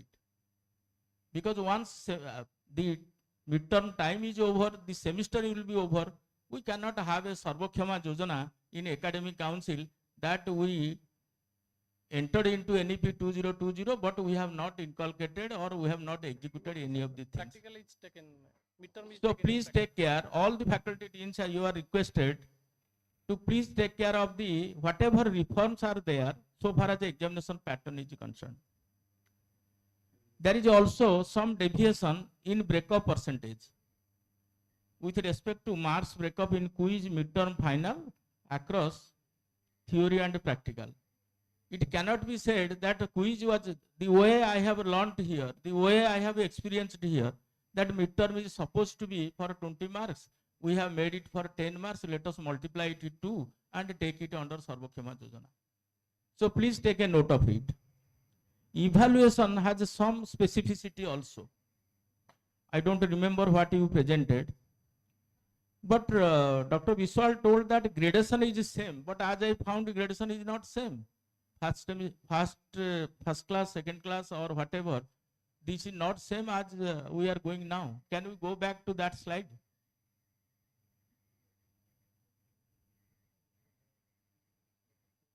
This one. Is it 5 to 6 pass as of now?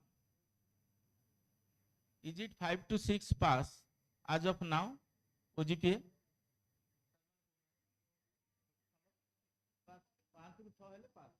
Okay. Then 6 to 7, second division. Sir, individual subject 50, but the GPA should be. So it is not same. My purpose is let us not analyze or discuss much here. More than 8 is first division, it is never. So it has to be appropriately noted, or else it will land us in a mess. Then admission through entrance only. So as I feel, so far as OUT is concerned, almost starting from diploma. Diploma, we are now, of course, again come back to mark. So our director basics, director Agro-Polytechnic, and also controller of examination, please take an impression. Henceforth, we will make diploma, maybe in a liberal way, but take admit them with entrance. Because it may land somewhere in some difficulty. So at that time, instead of saying sorry, better to take care from this year, at least from 2025-26. We are already into 2024-25. But in other courses, is there still government-sponsored candidates without entrance in PG or PhD? If so, this has to be appropriately addressed. Whether it is VAW coming for a graduation program, or maybe because our polytechnic people, they come through entrance only. But sometimes, as I remember during our days also, the candidates who are coming, simply they were sent by the Director of Agriculture, such as such VAW or SC assistant or HEW will take admission into BSCG program as per their merit and seniority. So let us take care, and also, is it so now still? Yes. So we have to address it appropriately, and also let Professor Das or Sanjay sir, please move a file to register to apprise the government of Odisha in the respective departments that in the view of implementation of NEP 2020 from this academic session, we will not be able to entertain any sponsor candidate without attending the entrance. So let all your candidates be advised to attend the entrance. Those who will qualify based on the merit, they may be sponsored by you. Otherwise, government on that, it will be a tussle between the university administration and the state administration. So please initiate a file to the registrar, we will take a decision. It may hold good for the sponsored candidates at the lower level for graduation programs. So also sponsored candidates for masters and ଏବେ ଯେଉଁମାନେ MSc AG ପଢ଼ିବା ପାଇଁ ଗଭର୍ଣ୍ଣମେଣ୍ଟରୁ ଆସୁଛନ୍ତି, are they appearing in entrance examination? So this has to be duly taken care. Then skill development courses, blended learning courses. Should we notify a set of courses, or it will be just an open-ended choice landing into a in a very different situation? Can they let it be delegated to the faculty? Can each faculty notify that these are the skill development courses, these are the blended learning courses, so far as implementation in our institute or university is The head concerned? of the departments of respective. No, it has to be notified, not that somebody came and as per his interest we gave. But before that, the rule has to be framed. Let the decision be taken at the faculty level, in the board of faculty, with notification by the concerned dean of the faculty, looking at the situation, circumstances, limitations, constraints. The skill development courses that is being offered here at Bhubaneswar may not be same at Chipilima. Chipilima may have more or less numbers looking into their own circumstances and situations. So also blended learning courses, can it be anything or everything? This needs to be listed, and this list has to be prepared by concerned board of faculty. Otherwise, we may land in a very critical and also legal battle with students, their careers, their emotions, many more. And also, since we are at the initial stage, obviously it seems too heavy. If somebody wants, we are trying to recruit more persons if the situation goes favorable. The situation is not only whatever good or bad you say here. Many times I try to console myself. We know very much Dr. L.M. Godnaik, who retired here after on superannuation at the age of 60. Some other university directly in the lap of ICR also recruited him as the Dean of Research. Then he was given the responsibility of a Comptroller of Finance. Then he was also given the responsibility of a Dean of the Faculty. So this situation, let us not make it or think it as a panic. The situation is everywhere, nationwide. And rather, let us face it boldly. Even sometimes Dr. Gondak shares with me under what circumstances I came to take a post-retirement period as with leisure and pleasure in Northeast. But now I am also struggling as a controller of finance, apart from Dean and Dean Faculty and Dean Research. My purpose is not to highlight the situation with the CIU Imphal or with Professor Gondak. My situation is, let us understand each other's constraints. Nobody is in a silver spoon or golden spoon. So it is only the teachers, whatever, if it is the situation with the ICR, what to think of a state agricultural university where bureaucracy is more than 100%. ICR formulates the rule and also ICR is implemented, and this is the situation I told because it is a homegrown example. Otherwise, I should have never taken. There may be many more such examples elsewhere in the country. Since it is a homegrown example, homemade example, I thought that I should share with you just to keep ourselves consoled that we should try. On the other hand, we should also try to address. Last but not the least, looking at the variability, complexity, and specificity of NEP 2020, if each faculty can engage two responsible teachers as a NEP 2020 coordinator and a co-coordinator. Otherwise, it is humanly not possible on the part of the dean. I do not know whether if Professor Das has suggested somebody or somebody is working, but let us have it. Otherwise, we cannot keep track. These are some of my quick observations, but there may be many more with you, whether you speak it or don't speak it, as it appears to me. So let us wholeheartedly take it because this is the era of survival of the fittest. If we are not able to fit into and we are not fittest, our survivality is at stake, and our north, south, east, west, you know who are growing up. Even government may not ask OUT whether it exists or do not exist, does not exist. So being one amongst you, I take this concern to my heart and also share with you that we have to. We cannot say that OUT will not implement NEP 2020 following due to A, B, C, D reasons, whereas you know X university, Y university, Z university will do it. So these are some of my concerns rather and felt emotions rather.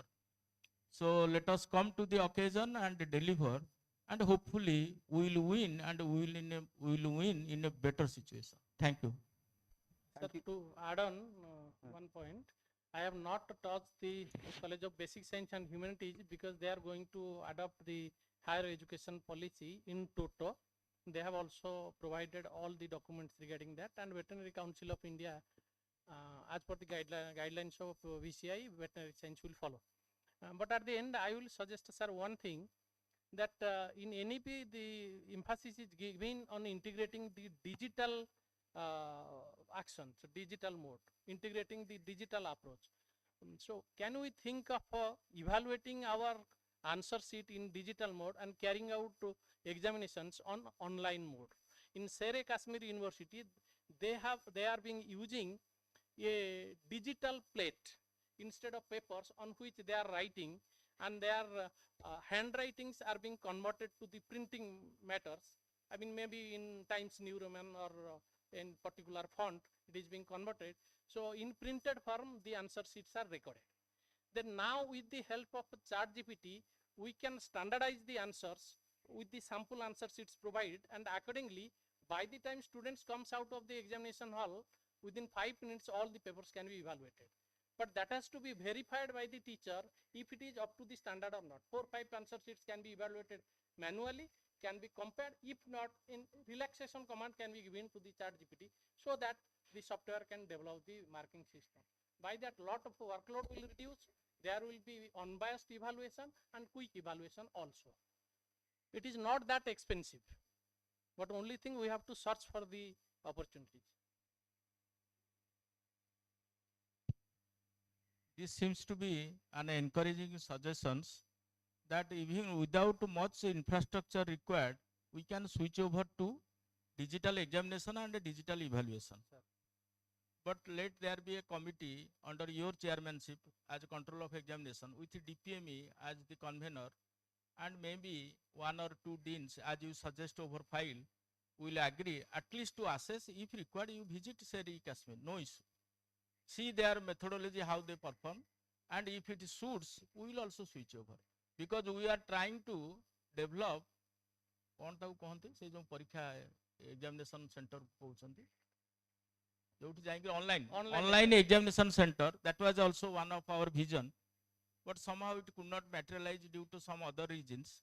But if in our examination, so-called examination hall, be it in veterinary college, agriculture, engineering, horticulture, if also online examination is possible with a digital plate, as you say, maybe palm top or laptop or something like that, that is being provided by the institution, we'll see, we'll try to adopt. But let my colleagues, 2-3 persons visit wherever it has got a success. And today, simply, the control of examination is the chairman and the DPME is the convener. Let them propose 1 or 2 appropriate persons who can help them and take the things as a team. Thank you. Thank you, sir, for your kind suggestions for the improvement and to make NEP 2020 here in this university into a reality. I request my colleague, Dr. Udgata, for his views and remarks. Honorable Vice Chancellor, Chairman of the session, and today's speaker, Professor Biswal.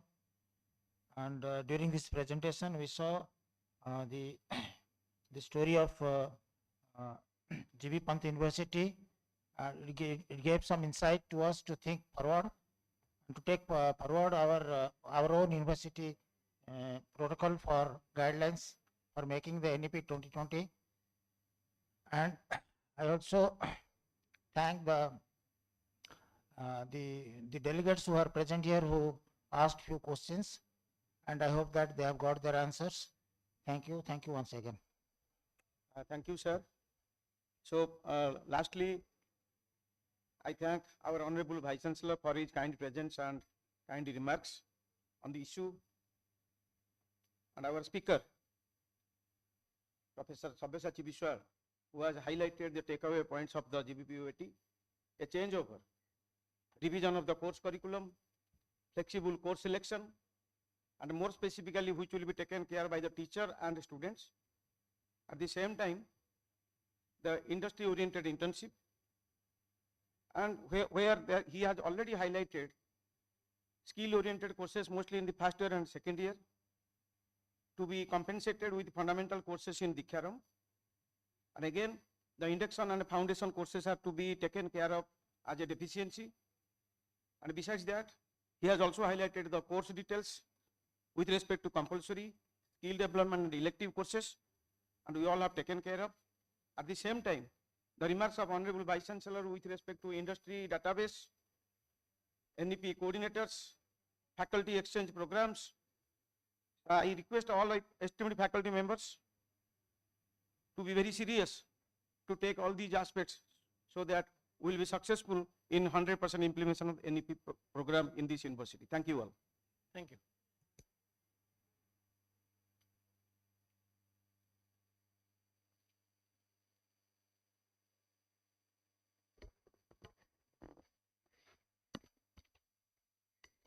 On behalf of the organizing committee, I express my heartfelt gratitude to our Honorable Vice Chancellor, sir, for his valuable suggestions and kind remarks. I convey sincere thanks to respected chairman and co-chairman, sir, for smoothly conducting the session and enlightening the key notes of the session. I also convey my heartfelt thanks to the esteemed speaker of the session, Dr. S. Biswal, sir, for nicely explaining the different recommendations of 16th committee with respect to NEP 2020.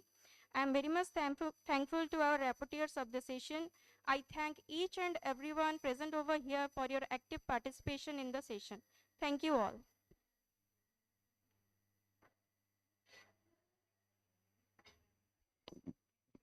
We will take a break for 10 minutes. Then we will assemble here for the panel discussion. Please.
house because the next session is about to start. Please, all of you outside, please gather inside the house because we are going to start the next session.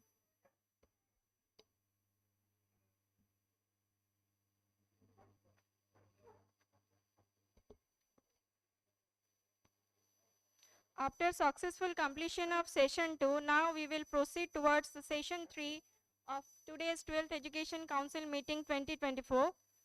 Now I take the privilege to welcome our chairman, Sir Professor Prabhat Kumar Rao, Honorable Vice Chancellor OUAT, the panelists, Dean PGF DRI, Dean College of Agriculture, Dean College of Veterinary Science and Animal Husbandry, Dean CAET, Dean Fisheries, College of Fisheries, Dean College of Forestry, Dean College of Agriculture Chipilima, Dean College of Agriculture Bhavanipatna, Director College of Basic Science and Humanities, and Dean College of Community Science.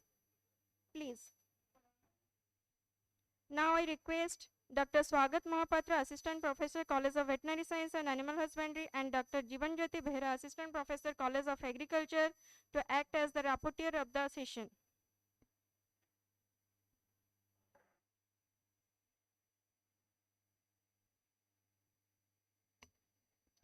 जो सार माने पछरे अछंती टिके आगु पळे आसुनांती even students can come forward please बहुत gap लागुची population कमी जाईची काली के देखिबे डीन पीजी काहे कमुची केमती बढ़ेबा किंतु समस्त आगु पळे आसु even come to the sofa ए माने भुयाबो आगु पळे आसुनांती आपण माने अजय बाबू आसुंतु प्लीज कम फॉरवर्ड समस्त आगु पळे आसु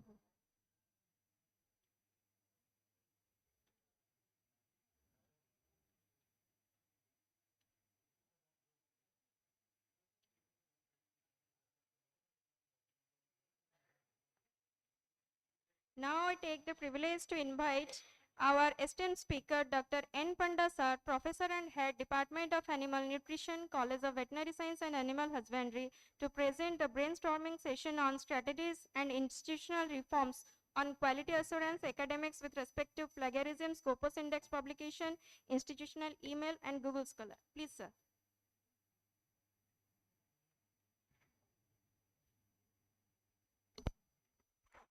Thank you, Ritun. Good afternoon, everybody. Respected chairman of the session, all deans and directors of different colleges of OUAT. It's a very rare occasion that we are assembling in a single platform all the deans and directors, including the vice chancellor. So this is a panel discussion, and I will initiate the panel discussion how it will carry forward. So as per the, because we all sit here for last today or we will sit for next tomorrow also, how you improve the quality of education, quality of our ranking. So this is our main target. With this, what we should take, we should have the academic integrity, and the utmost priority we should take for academic integrity is what is the plagiarism is the nowadays very much essential. And with this, what type of types of plagiarism, what is the UGC guidelines of the plagiarism says, what OUAT has implemented till date, and what more to be taken, and Scopus Index publications, institutional emails, and Google Scholar. So we will start with this plagiarism. This is an award which is taken from 1989 by Lunsford and Connors. There is the act of taking credit for someone else's work, and which was also in 1993. The same has been given another name, that is Gibaldi and Achek, the use of another person's ideas or expressions in your writing without acknowledging the source. This is the two definitions have started, and according to the UGC 2018, they have specified what is a plagiarism. It means the practice of taking someone else's work or idea and passing them as of its own. So this is the UGC as per the 18 says. And if you see the plagiarism, what type of plagiarism is there? So we make it into three types of plagiarism, which is direct plagiarism, paraphrasing plagiarism, and picture plagiarism. Direct plagiarism is taking exact words from a source and presenting them as of its own. And paraphrasing taking the ideas from another writer in nearly the exact words as original, and the most common is unintentional plagiarism. And the patchwork means taking the idea and patching the together. So once this is the paraphrasing, this is the combination of both the direct and paraphrasing plagiarism. So what the notifications UGC the 6th of August 2018, UGC have made notifications that every means higher education institutions should have that the promotion of academic integrity and prevention of plagiarism in higher education institutions by regulation 2018 has been there, and which is implemented in 31st July 2018.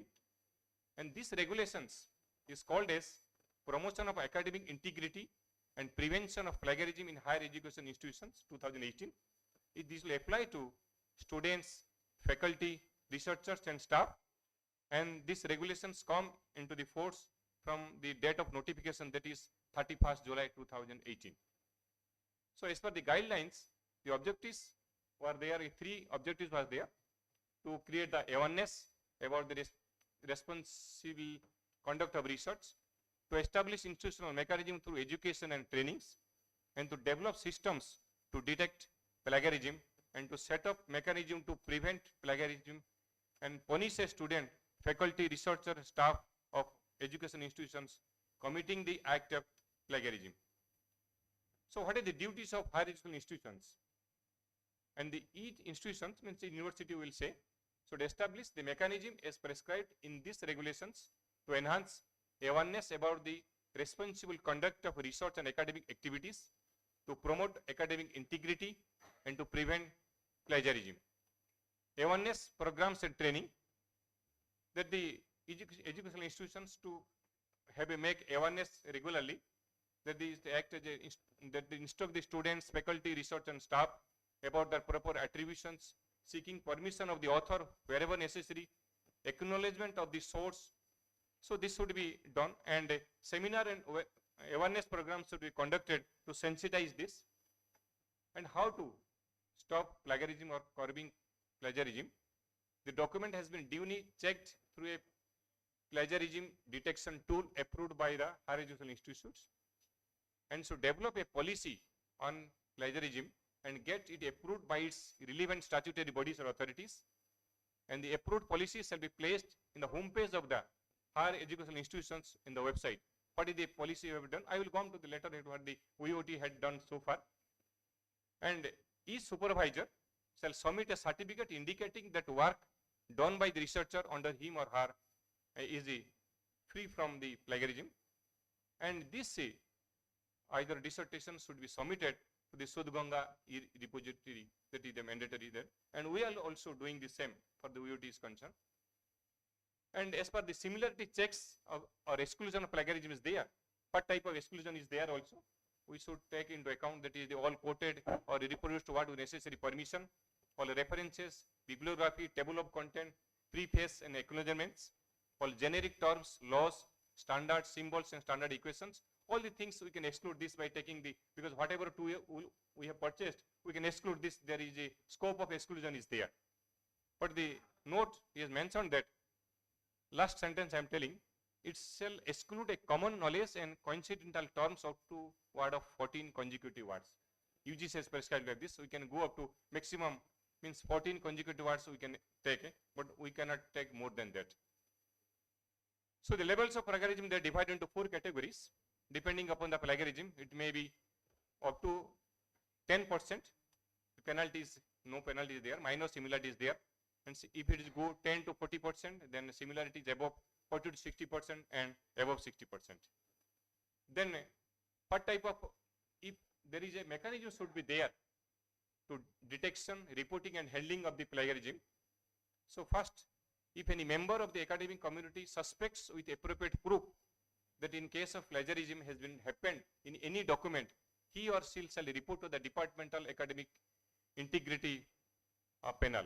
There is 2 type of panel is there. One is departmental academic integrity panel. Another one is the institutional academic integrity panel, that upon receipt of the complaint from the DIP, we can further inquire about the IAP, and the authorities of higher institution can take also so motu notice Otherwise, if there is no complaint also, there authorities can take it suo motu. That is there means by some means we can take selective, by suspicion we can take that is there any plagiarism is there or not. So in all such cases should be investigated by the IAP. Then how the DIP should be formed. Just I am giving a chairman. This is departmental level. So HOD by default should be the chairman. Then member, a senior academician from outside the department to be nominated by the institute, and members, any member who is means versed with the plagiarism tools. And the tenures will be like this. That we will not go into detail into that actually. And another one is institutional academic integrity panel. So here the chairman should be either pro vice chancellor, dean, senior academicians, senior academician other than the chairman, one member nominated by the head of the institute, and any person who is well versed with the plagiarism. These are the 4 members, that was 3 members. And the chairman of DIP and IAP shall not be the same. So there is some, if you are doing some plagiarism, there is some penalties for imposed with this. What type of penalty is there? I do not go actually detail that. Actually similarity up to 10%. So no penalty is there. But similarity 10 to 14% is there. So students shall be asked to submit a revised script within a stipulated time period of about 6 months. And if it is 40 to 60% similarity is there, then such student shall be debarred for submitting a revised script for a period of 1 year. And if similarity is more than 60%, then such student registration for that program shall be cancelled. So these are the penalties imposed as decided by the UGC. This is for the thesis and dissertations. And another is for the publication side. There is also some penalties there, where the faculty is also responsible for this. For the similarity is 10%, no penalty. For the 10 to 40%, she shall ask to withdraw the manuscript. If it is 40 to 60%, to withdraw that manuscript, and he has to be denied of the right to one annual increment, and she shall not be allowed to supervise at least for a period of 2 years. If it is more than 60%, then he has to withdraw that manuscript, and he has to deny it for 2 successive increments, and he is not be allowed for 3 successive years for guide the students. So these are the type of penalties there as per the UGC norm is there. So as per the what is the policy we adopted till now in VOT, VOT is very proactive in the respect of implementing this plagiarism, and since the UGC has come into 31st July, so and our means Vididan Vice Chancellor has made a committee headed by Dr. Gannaik and with the members. So we have a committee, and committee have given almost the same objective what the objective was given by the UGC, and there was we have purchased one licensed software means to plagiarism software, and we have given to 55 faculties by that time. And now we are very proud to say that we are procuring one software which is Turnitin, and we are giving more than 500 faculties across this, not only for this here, but also across the whoever present in outside the stations, research station, KVK, who have been applied for this. So this is, and even I means gladly said that even the National Institute is not having this type of facility given to this.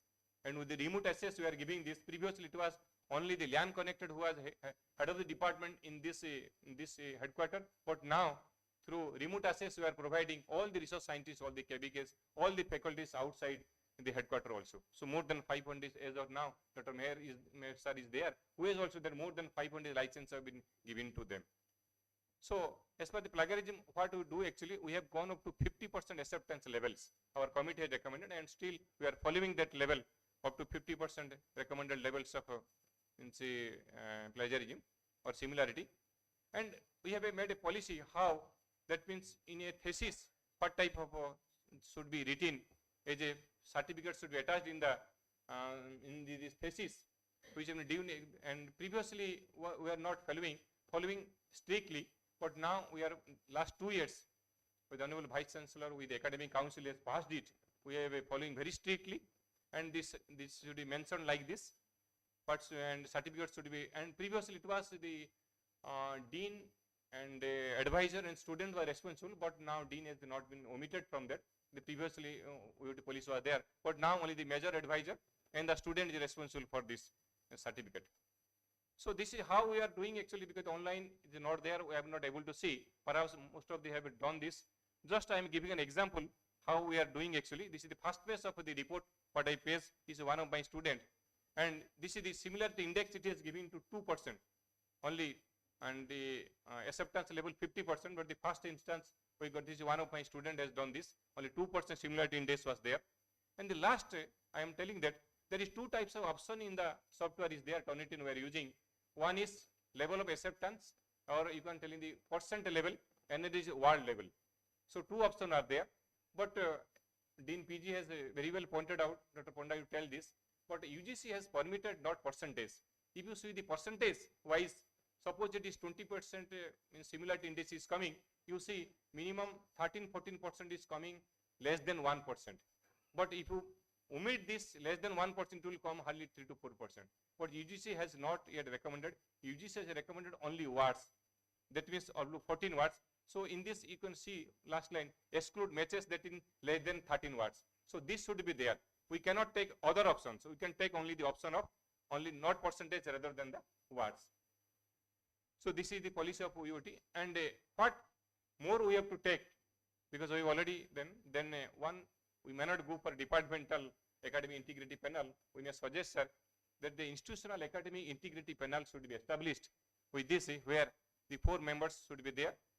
And with this, we can by selecting who is complaining that is there, or by chance we can take, because we are submitting thesis for library. Library is not able to give, may not able to see what is the level of plagiarism is there. So let us, one way committee is there. If there is some complaint from somebody's side is there, we can have the committee should take out the matter, and finally it is approved policy shall be, and this committee should constitute. Another one, the approved policy, what we have done, it should be placed in the homepage of the UIT website. I think it is not there. We can place this, whatever approved policy is there, we can place in our homepage of UIT website. And just what I told actually, while checking the similarity in plagiarism tool, exclusion of similarity up to 14 consecutive words may be adhered instead of any percentage. So this we should make this. And next, institutional email. This is a history I can tell with this institutional email domain. Really we are proud to have our institutional emails. Really we are proud for this.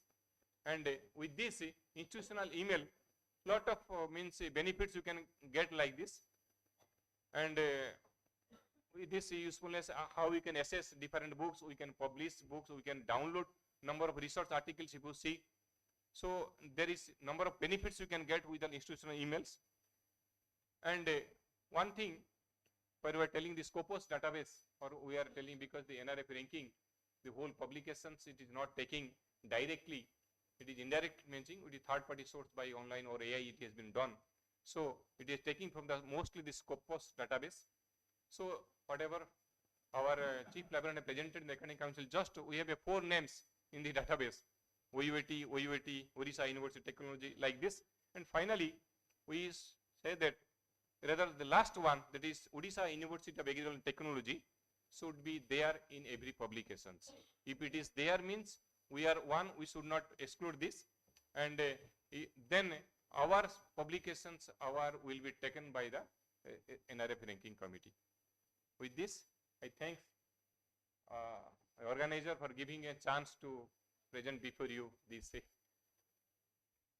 the content. Yeah.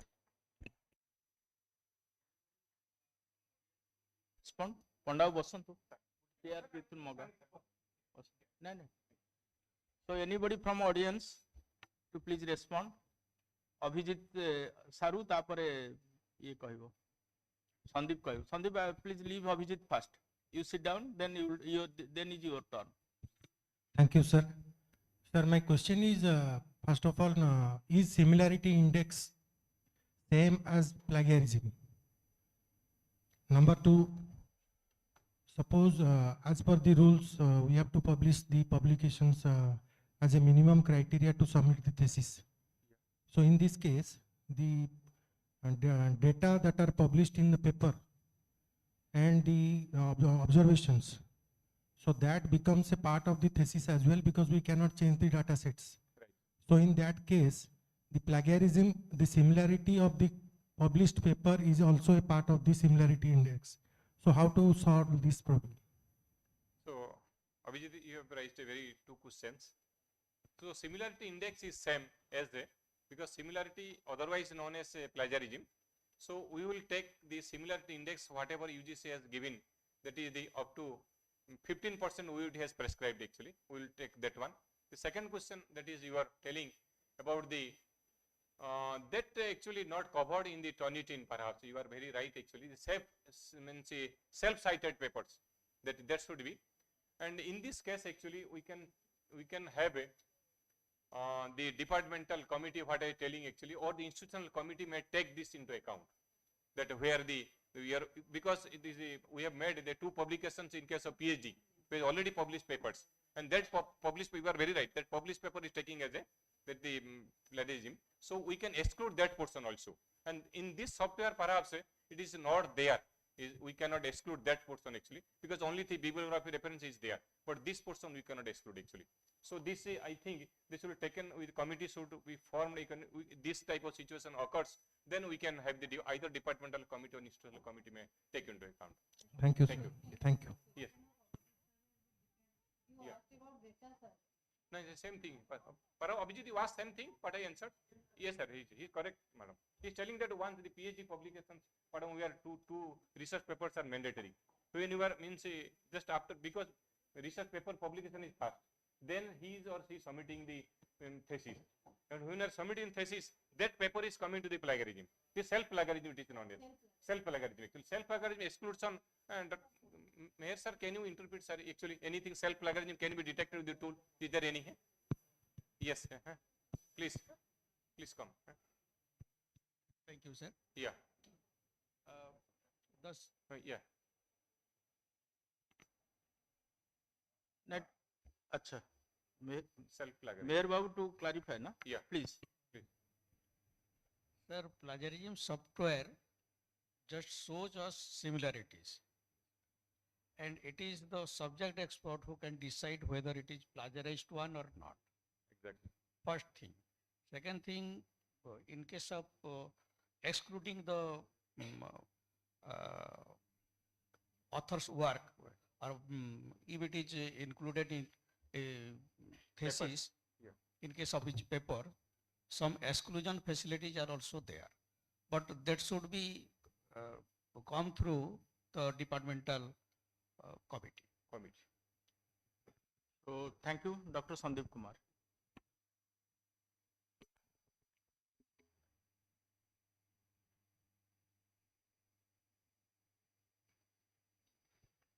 Thank you, sir, for presenting nicely in a comprehensive way.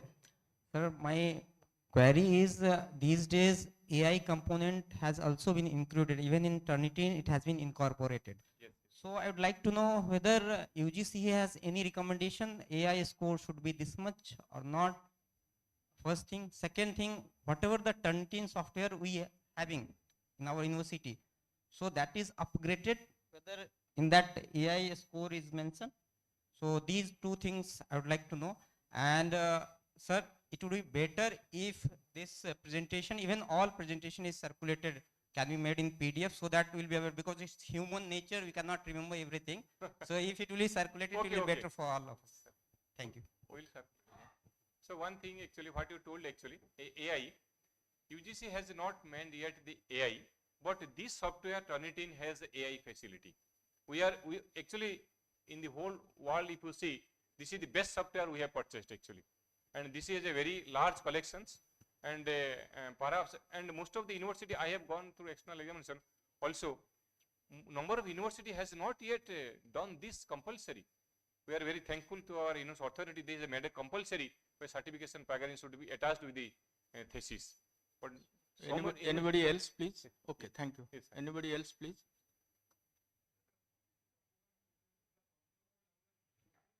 Proceeding actually, huh? Sir, am I academic council pass ହେଇଛି? ଆଜ୍ଞା. Yeah. Okay, sir. Okay. Okay, sir. So যেটা academic এটা টিকে Dean PG ଆଉ Chief Librarian to kindly take a note how we can properly have the proper wording and place it in our website. Yes, please. Please introduce yourself and students should get ready.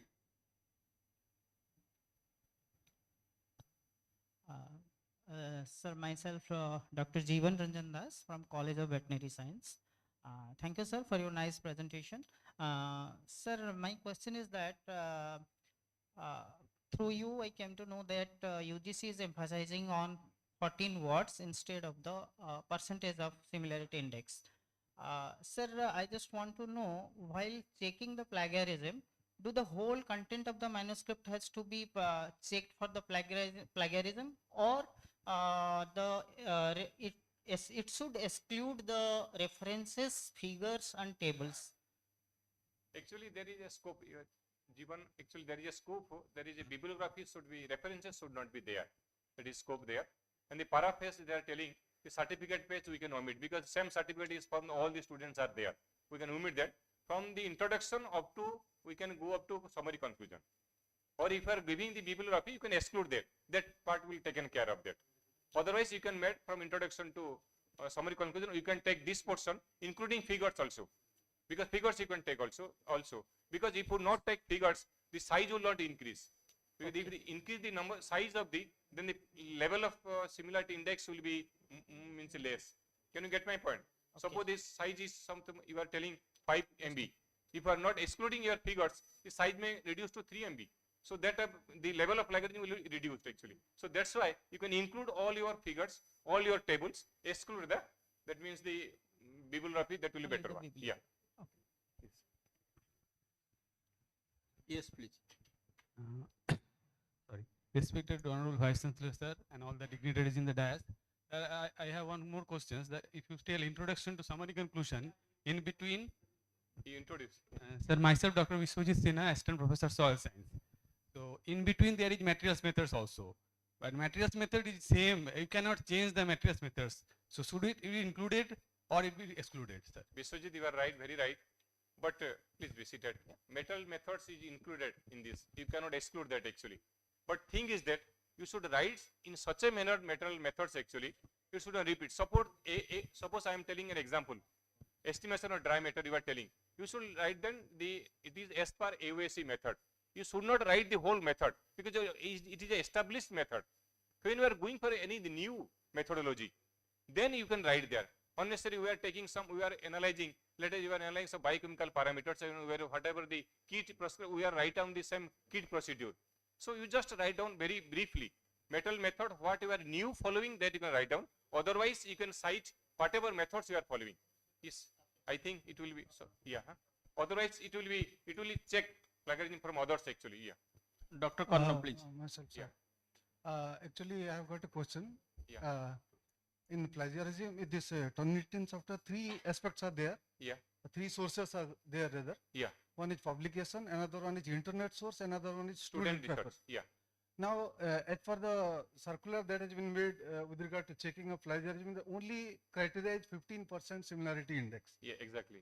Now, if somebody is leaving out this student paper and an internet source, maybe you will get only if somebody is keeping only publications, you will get a 10% plagiarism. If some, in addition to that, if including internet, I can get your point. I can get your point. 15%. Yeah. If you are adding student paper again, yeah, it will be raised to 20%. Yeah, yeah, I can get your point. Actually, So, these 3 students. Yeah. One more. One more. No, the thing is that, sir, I want that the circular should be very clear with regard to all these aspects. Somebody can manipulate and get a reduced similarity score in the plagiarism report. Right, That is right. what I have. Dr. Khanna is very right, sir. There is 3 sources of taking plagiarism. One is internet, one is student database, another is repository. Exactly. Student paper. Repository actually. So we should take all actually, because you cannot exclude anyone. So this is thing actually, because that thing is not coming in the printout form. Only printout form, the 3 pages are coming, but that thing is already in the program. So as per UGC has not given anything, but it is mandatory that we should take all the things. You cannot exclude anything. These 3 things, these 3 These sources, things are included. and along with that, Yeah. the number of words that are needed to be Yeah, excluded, exactly. No, words. that should be right there in the circular. Yeah, yeah. That rule should be followed while checking the plagiarism. Exactly. Yeah. Okay. Yeah, right. So students, Please introduce. I am Dr. Durgaprasad Maharana, sir. Thank you very much for such a nice presentation. Sir, what I want to ask is, you said that for OUT, 15% is tolerable towards the similarity index. Sir, is it in a scattered manner, or it can be, for example, in summary and conclusion can be 5% of total thesis? Whole of the thesis, whole of the summary and conclusion can be plagiarized, and that will come under 15%. Actually, we are total we are giving actually. Total as such we are taking as a total 15% level we are taking. Okay, so because it will go to criticos, I know. and there will be problem if that summary conclusion and result part will conclude that 15% instead of other parts. No, as per perhaps our committee has headed by Dr. Banu, we have made a total of 15% actually, or the whole total actually we have made. Yes.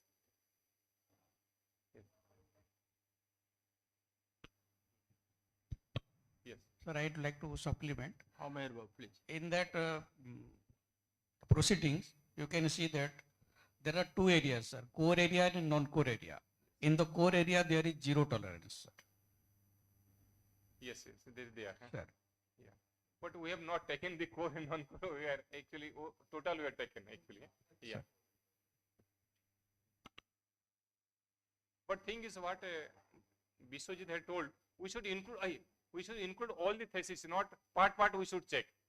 When you could check part wise, and one more thing, it should not be deposited in that depository. That is very important. If you deposit that in the repository, it will take as a 100% plagiarism.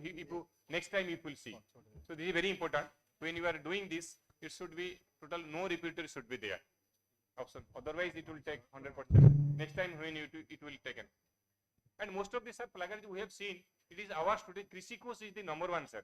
And that is coming. The index is coming in the thesis. Whatever we have done earlier, most of this is coming from that side. Out of the, you see, if 20% is there similar index, so it will be around 5 to 6% is from that criticos.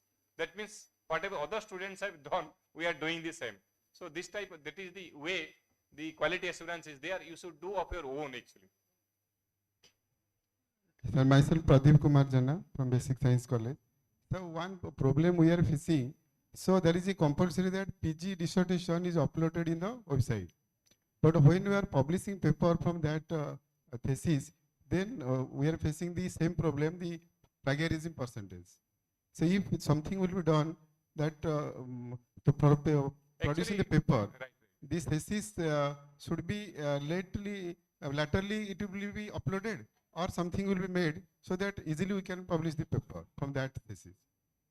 Pradeep, you are very right. Just reverse of this, what you are telling actually, reverse one. One is earlier publication, another is after publications. So you are very right. But now whatever the most of the editors, they first hand they are rejecting your publications by seeing the similarity index. First instant at a time. They have their in software they are placing. But in that case, I think you can say this is my thesis actually. You can write that, I think, my better, and this is means my work.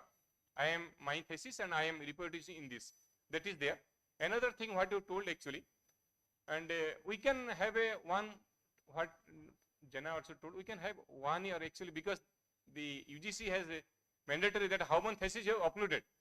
And one way, if you are holding the thesis for 1 year, our number of thesis uploading will Sir, be some of the journals they are accepting by requesting them that it is my students, it is our own. Some are not considering. I think the Scopus Index Journal they should consider actually, and I request also that at least 1 year for we can stop, we cannot send for criticos upload. This is the the authority we can take the decision here actually. Should you stop for uploading? We can keep for 1 year, or after that we can upload. This is the jurisdiction we can take. कौन से issue टा authority clear कर ले? Sir, कौन होची? Sir, जो माने thesis देई साले, ସେମାନେ पेपर पब्लिश करे पे जाउ छथि, ताको thesis टा पे criticos सर upload हे होची, सेटा सर similarity index को नहीं होची. एटा तमरो माने criticos सर रही छी. से नहीं होची दर कारण से editorial level ले ସେମାନେ सर फेरी दोचनी manuscript को. तमरो एथिक level of पची plagiarism होची. ସେଇ ଜିନିଷରେ ସେ କହୁଛନ୍ତି ଗୋଟେ ବର୍ଷ ପାଖାପାଖି ରଖିଦେବା, ସେଥିରେ ତା ପର ବର୍ଷ ଆମେ ଅପଲୋଡ କରିବା। ସେଥିରେ ଆମର ଏ ଯୋଉ ରାଙ୍କିଙ୍ଗ ବା ଡିଗ୍ରୀ ଏସବୁଥିରେ କିଛି ଅସୁବିଧା ହବ? Doctor Panigrahi, what is your? ହଁ ସେଟା ନା ଅଛି ପିଏଚଡି ଥେସିସ୍ ଟା ରହୁଛି ଶୋଧଗଙ୍ଗା ଅପଲୋଡ କରୁଛେ, କିନ୍ତୁ କୃଷି କୋର୍ସରେ ଆମେ ଏମଏସସି କରୁଛେ। आमे एक्चुअली सोदगंगा रे पीएचडी ही करूचे मते लागुची कृषि कोर्स रे आमे एमएससी करूचे हैं नहीं नहीं नहीं नहीं किछ सोदगंगा रे आमे हां सोदगंगा रे एक्चुअली से कोन करूचे सोदगंगा रे तो थीसिस अपलोड करूचे सेटा से नंबर ऑफ जो पीएचडी जो क्वालिफाइड पीपल से सेउटू नउची केते आमे जो कहू जे एती पिला करछन से वेरीफाई कर सेटा को धर आमे एई वर्ष देले OUT pass out Kochi PhD student धर 200 से सेटा को देखु जे सेति के सोदगंगा रे अपलोड हेइ ना नाही तो सर सोदगंगा रे हमर किछि असुविधा नाही कारण पिला रिसर्च पब्लिकेशन करि सरला परे थेसिसटा सबमिट करूची तणो आमे थेसिसटा को सोदगंगा रे इमिडिएटली अपलोड कर दबा कृषि कोर्सटा जति एनआईआरएफ रैंकिंग रे नाही तणो पिलांकर बेनिफिट 1 ईयर लेट करबा 1 ईयर लेट आगे आ कृषि कोर्स पई हमर मास्टर्स पिला माने किंतु मास्टर्स पिला तो 1 ईयर पर तो खोजिबा संभव न आ से गवर्नमेंट को पळेला लॉस्ट फॉर एवर ना सर लाइब्रेरी रहू सर लाइब्रेरी रहू सर देखंतु जा करी आज्ञा लाइब्रेरी सेटा रहू जे अपलोड करिया मेरा गोटे कहि परिबा सब कोन भी प्रॉब्लम अछि अपलोड करिया पई है आमे तो गुटे वर्ष परे अपलोड करिबा एवं सेटा कंटीन्यूअस चलिबो नेक्स्ट ईयर एटा करते तर 22 में सेटा हला 30 में चलिबो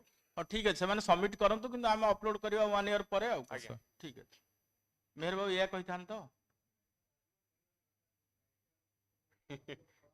हां किंतु पिला हैरान होछन पब्लिकेशन पे हां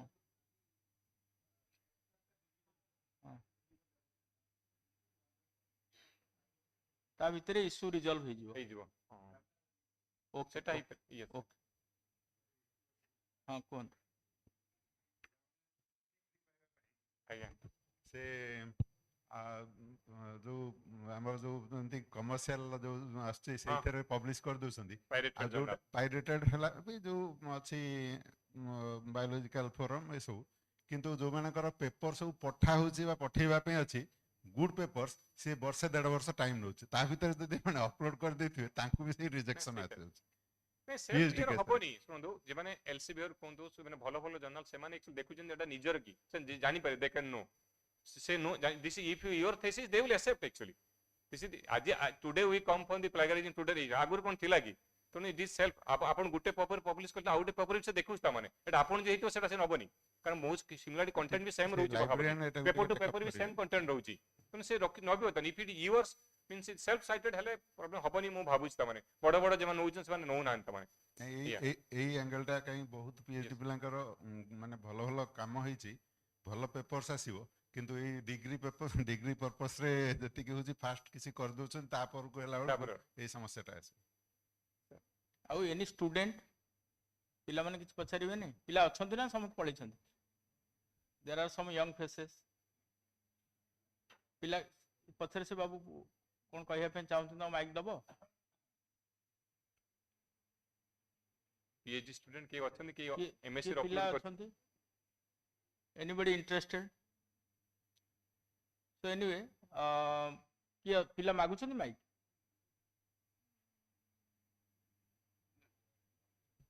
अरे एग्रोनॉमी ना हॉर्टिकल्चर कोन एग्रोनॉमी ना sir vegetable science okay so you introduce my name is Kalyan Kumar Mohanty from vegetable science department of vegetable science PhD fourth year sir I have two requests one is we should be giving sort of training to check the plagiarism by ourselves in our systems in the hostel itself so that while we are writing our introduction or review of literature or some other chapters we can check on ourselves and we can rectify it as in the due time.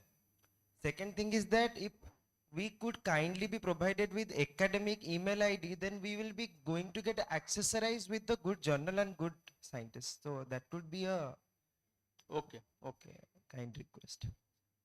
Anybody else? I will respond in due course of time.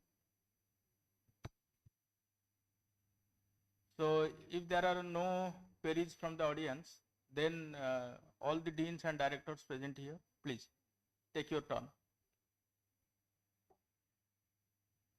Say put Professor Udgata. If it is required, tell, or else we have one more presentation by Dean College of Agriculture. Okay. I think our students are following the use of plagiarism, and one teacher is already trained in this regard. and we are following the rules and regulations. We're all set. Sir, I want to tell you, we have given to 500 faculty scientists and so everybody has this SS. So you can go through that actually, that will be better one. Who is your supervisor? He or she should guide you actually. Because we have that was my answer to Kalyan. Yes, sir. Then Professor Patra. नल से cordless टा सार को दे दियो तो असुविधा हो ठीक है Sir, definitely it improves the quality when plagiarism came. There are many options now, many sources where from people copy things. One is internet, one is Google, one is ChatGPT, and a number of AI things have come. Whatever it costs, but you have to be innovative by yourself. Try to write yourself. Whatever you understand, you first write yourself. If you keep on doing 2 to 3 times, probably you will avoid browsing this kind of sources. Maybe ChatGPT, maybe Google or something else. Once you get into this kind of things, you will stop the innovativeness of thinking, having a creative idea or innovativeness. Your innovativeness will go. So never be trapped in that particular sense. If you start writing, maybe you may not be writing a very good English in the beginning, but if you keep on writing 2 to 3 times, definitely your writings will be refined and you will feel that how best things can be written. So with this example, actually I am talking about, one of my professor was there, Professor Sinha in plant breeding.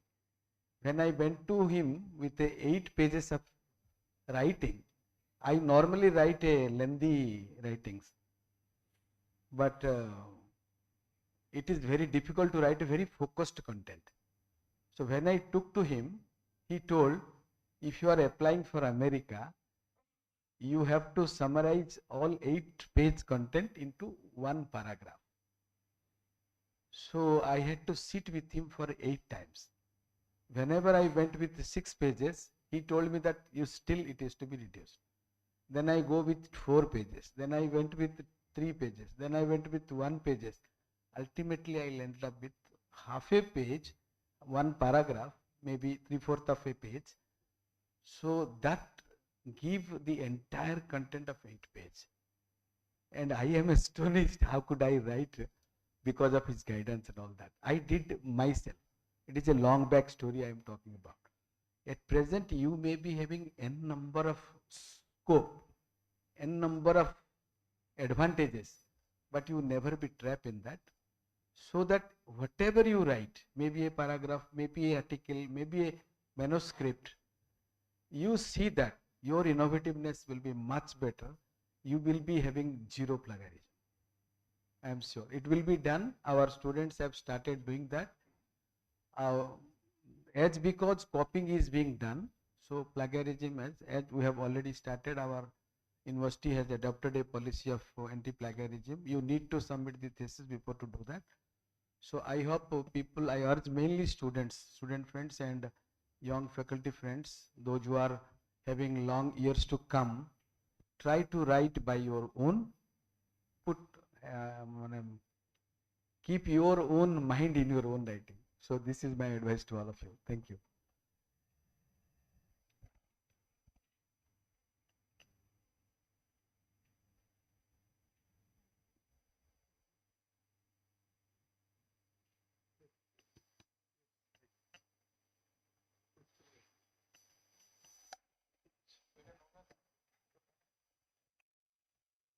Sir, Dr. Abhijit Kaur Juta Kahile, there is a solution to this because I know many universities are following that, and Sambalpur University, I personally know this, that there is a source. When you go for the plagiarism check and you get a report, there is a list of sources. Then the particular paper which you have published, you go and click that link is there. Then you get that this is the paper written by you and your colleagues, whatever the co-authors will be there. You give that as a proof, and your plagiarism from whatever software you are using, that percentage similarity check and that one. So combinedly you submit, that library will take care. That is happening in Sambalpur University and some other university also. That is not a problem. But of course, Dr. Pradeep Jaina, what he said, that we also have faced in past. Some of the publishing houses, the reverse. They agree that this is from our thesis, but some publishing house, they do not agree. So that is why actually there is a need to have a policy document, and regarding those 14 words, someone said about materials and methods. The material method has to be plagiarized free because then only we will have publication. Because in publication also we will have material method. If we go by 14 words, then I think some of our own words that will can lead us to less plagiarized component. And no publishing house, they go for references and all that. So that is automatically excluded, figure and table. So I think rest part, once the policy document is properly formulated, I think the content, whether we will take appendix, some students we have seen they have taken appendix and all that. So there is a content, there is a difference in the content. So once everything is standardized, then I think problems will be solved.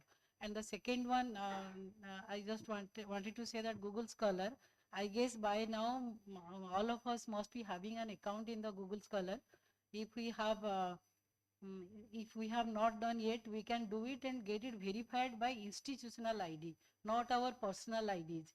If we go for verification by institutional ID in NIRF ranking, the problem we are having, Odisha University, whatever that institutional ID itself indicates what our institute is, and we get that notification also. So I think about 400, 500 or maybe more than that, we have institutional IDs, all faculty members. So please have an account in the Google Scholar.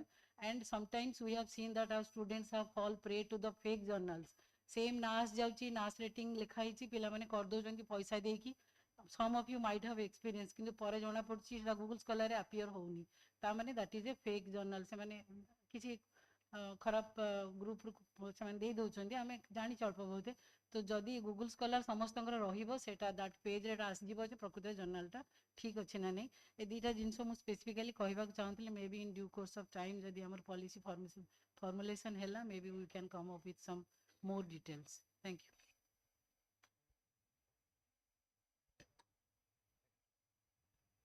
So I have some observations during last few years with respect to strategies and institutional reforms and quality assurance of academics, and more specifically for publications. Many times, many theses remains unpublished. Either it is because of some negligence on the part of the students, or even also on the part of the advisors. So it is my honest request, at least all the thesis works to be published. That is most important aspect. Then again, even also once upon a time, one of my faculty colleague told me, sir, my article is rejected, and referee has simply written that it is your article is rejected because of poor English. Then I advised him to consult even starting from the Department of English, of Basic Science, and many other people who are involved with good research article publications. Now he has improved a lot, and he has published 2 research papers during this year with NAS rating more than 8. So my intention here, each and every faculty members and students also can improve in this aspect, because science is there, but even also because of poor English also he could not publish. So both science and English writing, specifically the technical writing, is also very important. We can improve that. Besides, another thing is happening, there are many disciplines are there where there is no interdisciplinary approach. So collaborative approach. I can give example of anatomy, physiology and biochemistry in veterinary science are very fundamental subject. So I advise them, at least you can have association and collaboration with the clinical and applied subjects, so that there will, so now this research and publications are mostly related with collaboration. So we have to create peer groups with the faculty members of different disciplines. And again, my request that it is not that only publication, we should be involved with the editorial team as a referee also, even also sometimes in the editorial board. And we have to think of how we have to increase and improve our H index. And most important is, sir, I have already observed that a lot of thesis research with very good conclusion, good findings, having innovations, having newness, but they are not even also trying for publications and also not trying for IPR, specifically the application for the, we can say, the patent or anything like that. So we requested our DPME sir once upon a time to our college, and he also advised we have to dare to apply for these IPR issues and specifically the patents, so that new innovations or novelty which is there in the thesis also can be taken care of for IPRs. So in this way, we have to focus our own research area, because research is such so that we have to focus in a particular area for a long time. That should be the practice of a good researcher. So with all these observations during last few years, if we can practice that, then we can improve in better publications and research, so that we can have a quality assurance of academics. Thank you all. Honorable Vice Chancellor, esteemed members on the dais, and respected all the faculty members, my dear students. So all the SARs, they have told everything, and it is also very clear about the plagiarism by the students and the staff, going through the speech of our Punda sir. But I want to say only one thing, that all the students, when they are opting or when they are taking any research, it should be a new one. It should be totally innovative. And from the very beginning, they should follow the timeline. So what I am observing, and they from the very beginning, they are not giving importance to the research work, and at last they are doing haphazardly, and the thesis is also left behind them as such, without anything doing with the thesis. So they start from the very beginning, they should follow the timeline. They start their research work far ahead and finish it in the appropriate time. They consult their guide as well as write the paper and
notes, the notes what you have written is not in correct form.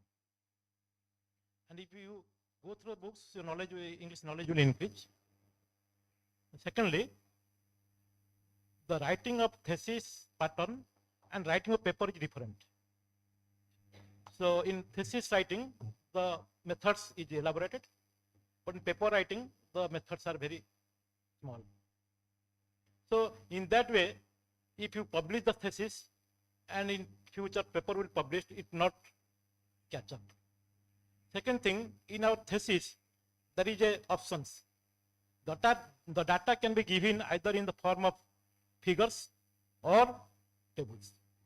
If you think in the paper you will give the data in tables, keep it in thesis in figures. So in that way, the plagiarism, the problem can be avoided.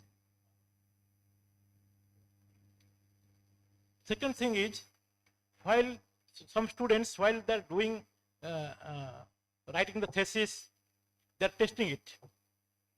There are very key points are there in Turnitin's. If you miss it, that will be deposited in the institutional depository. The next time, you will get 100% plagiarism. So there is a bullet point is there. You should take it not to deposit in the institutional depository. That is very most important. Otherwise, to delete from the institutional depository, you have to write to the librarian.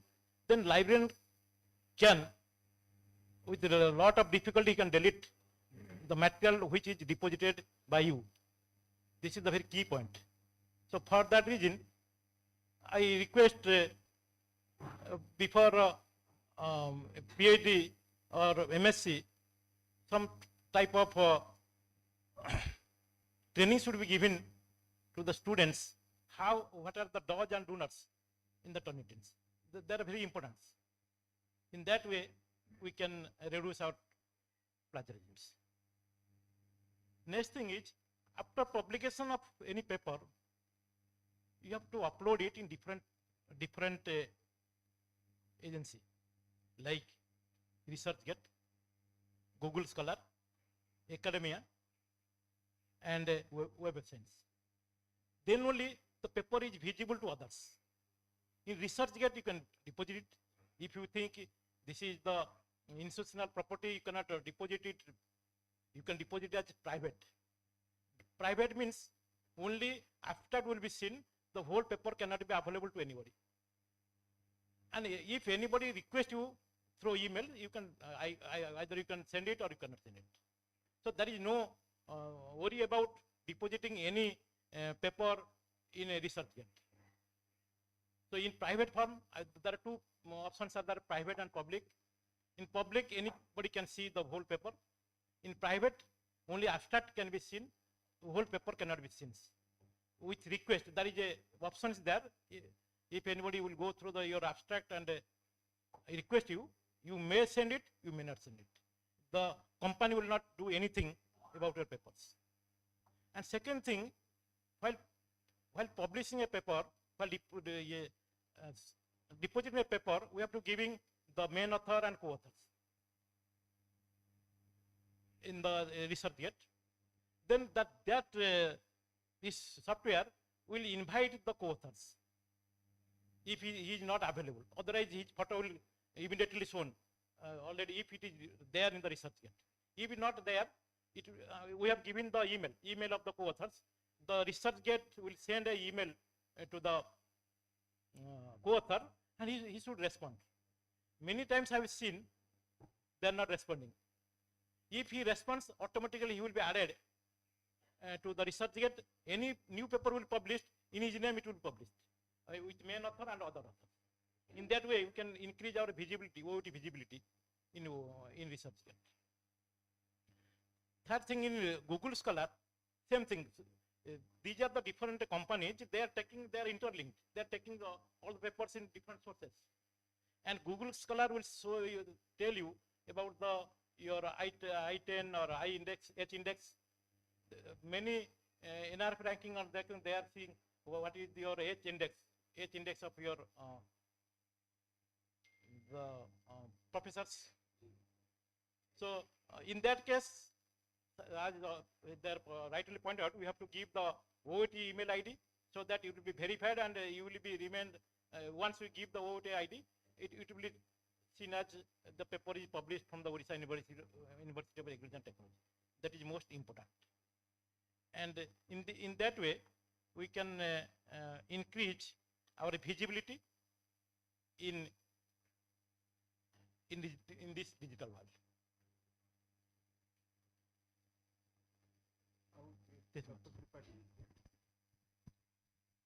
Good afternoon, everybody.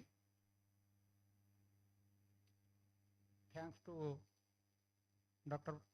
Niranjan Panda for a nice presentation. But my submission is that training to students and faculty of outlying colleges and research stations should be given time and again in online mode by Dr. Panda. Second one is access to good journal.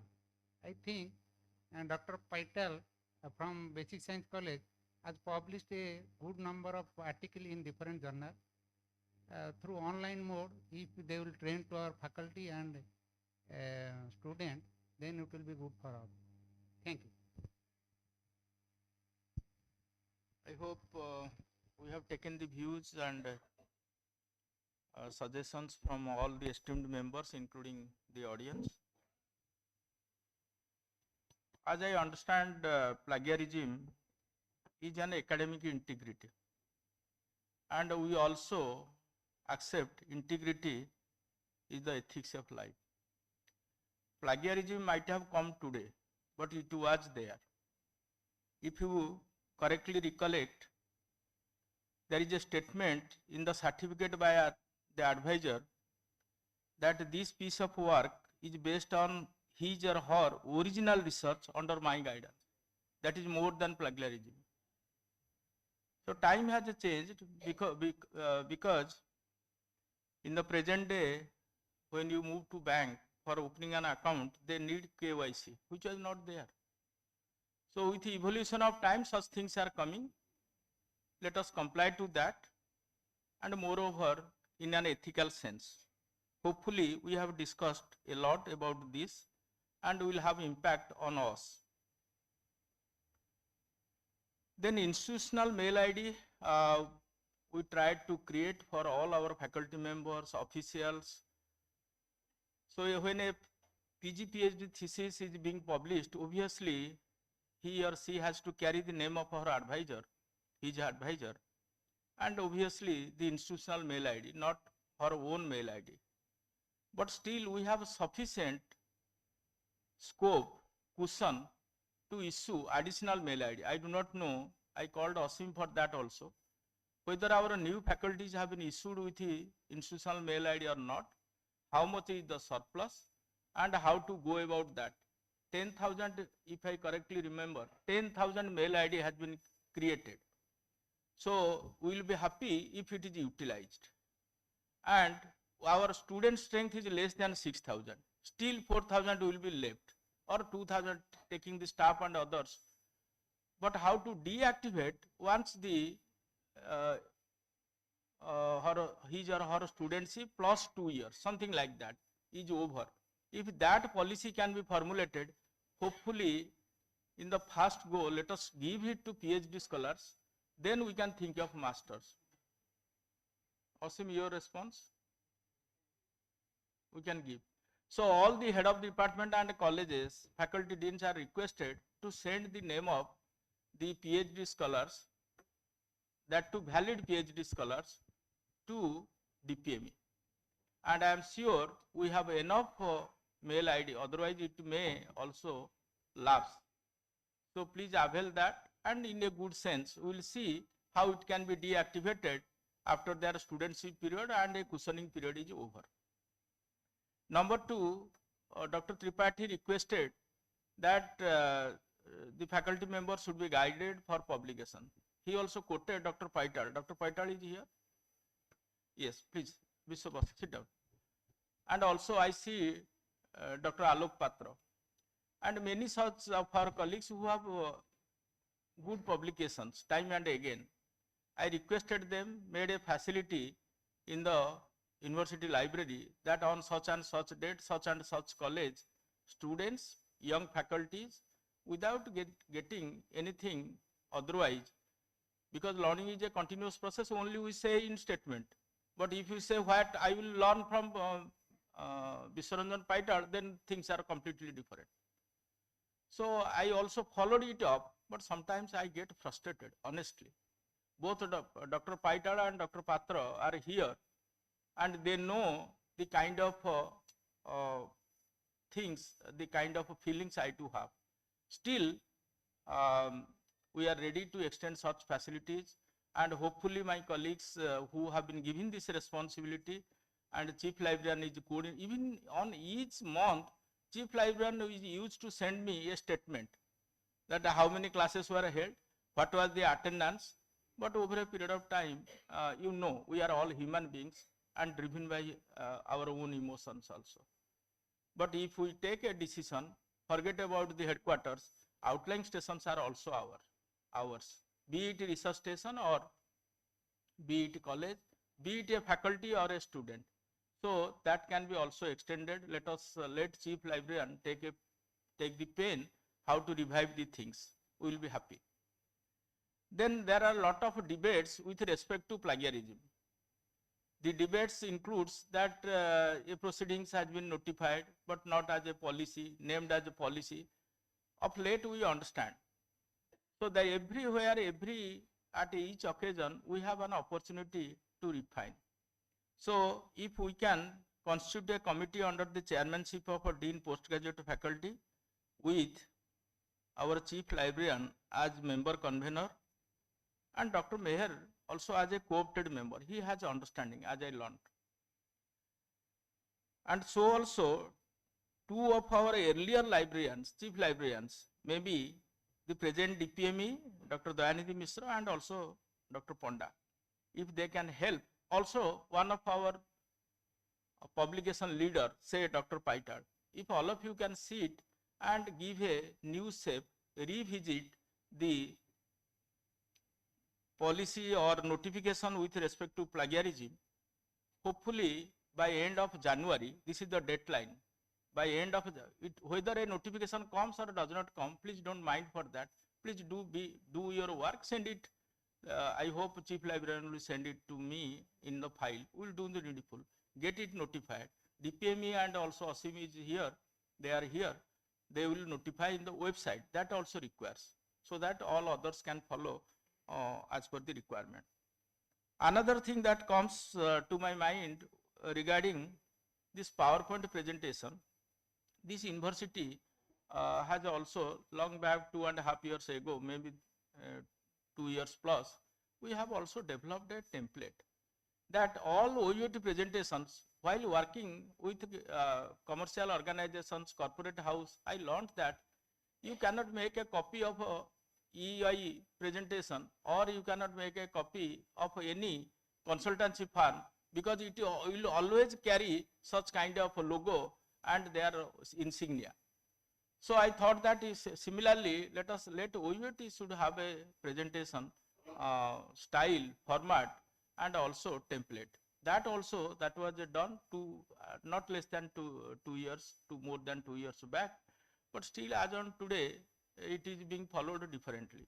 Let it also percolate to the level of students, and that will give, it is not that feelings about OUT will not come in a single day with a single click of pen or a single click of switch.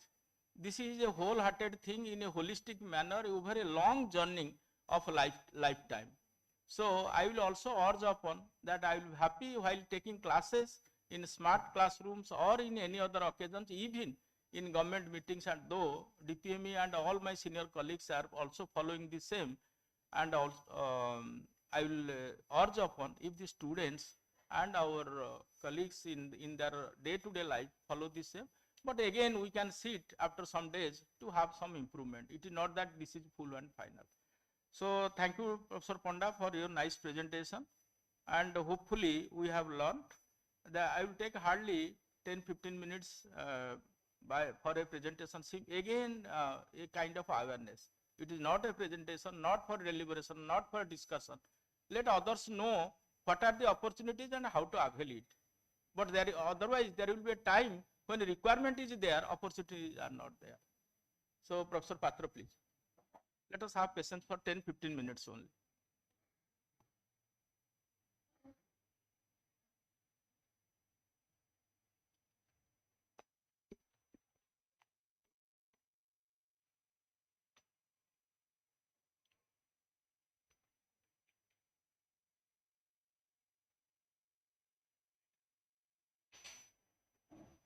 Perhaps this is the template, I think. Sir. Honorable Vice Chancellor and Chairman of this session, on the dais, my fellow colleagues as deans and directors, mostly faculty deans and directors of different constituent colleges under the university. In the audience, the Dean Students Welfare, Dean Extension Education, Director of Planning, Chief Librarian, COE, and my learned Academic Council members, learned faculty members from different colleges, outlying campuses, and my dear PhD scholars, PhD, MSc and PhD scholars, you will be astonished to know how this value-added provisions in OUT budget 2024 came, 24-25 came. Because it is only possible because of the present our dynamic Vice Chancellor, who is a homegrown VC. He could able to understand the difficulties of teachers and students much better than anybody of us. So he tried to implement a lot of initiatives for the welfare of staff and students particularly. Many a time we always feel if authority exists, why not VC can deliver? It's not possible.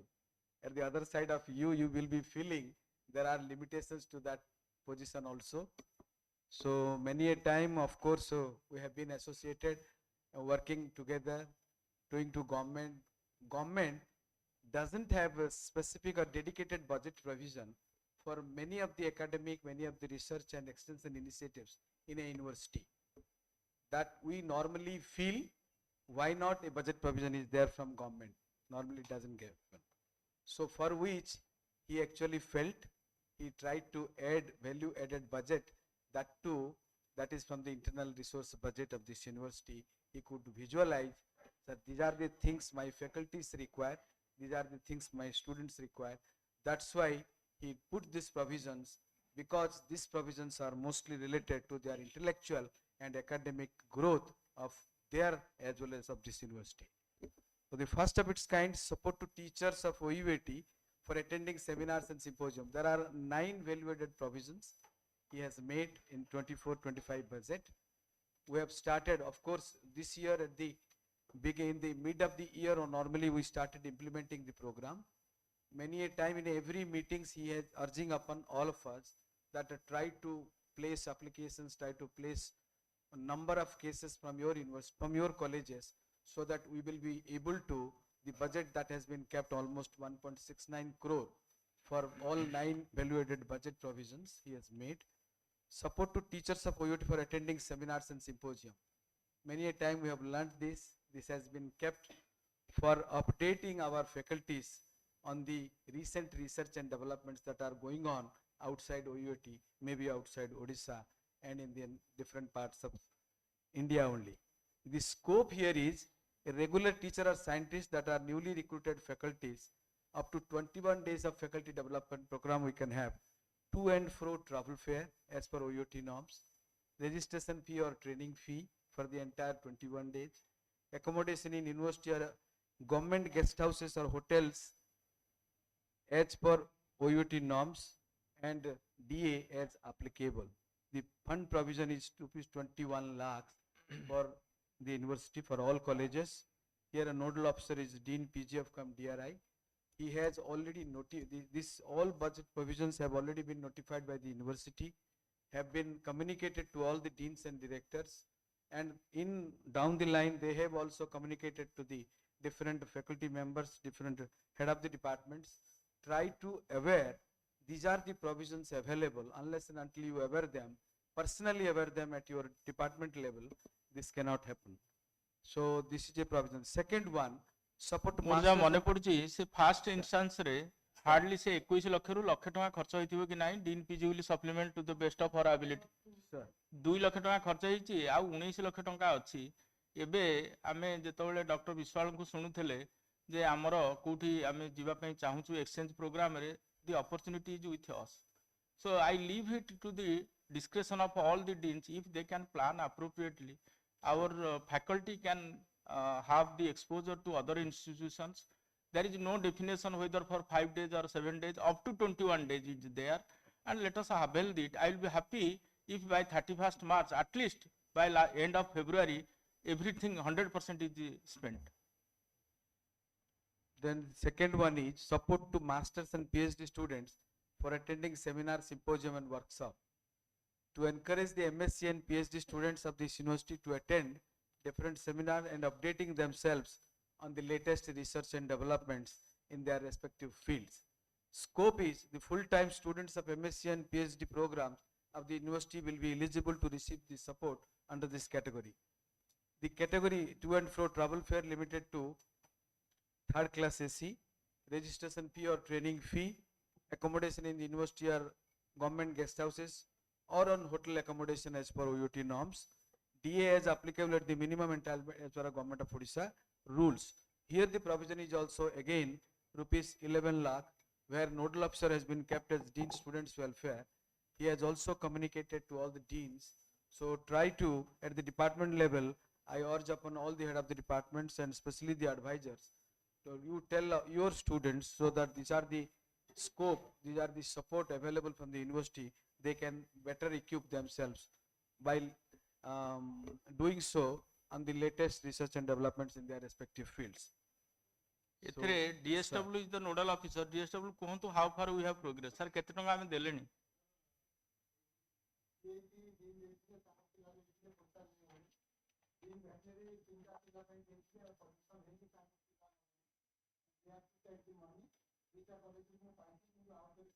मोर कहबार तात्पर्य बसंत मोर कहबार तात्पर्य होउछ 1.5 लाख टका खर्च होइथबे कि नाही आउ जो प्रकार struggle करी करी we have won over the situation I am sure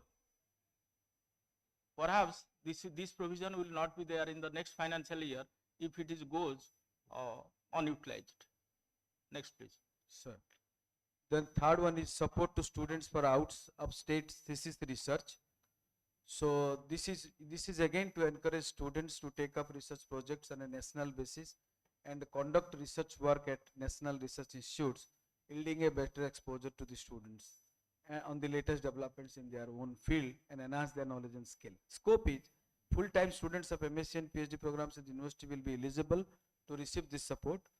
To and fro travel fare limited to third class AC. Master students can avail once.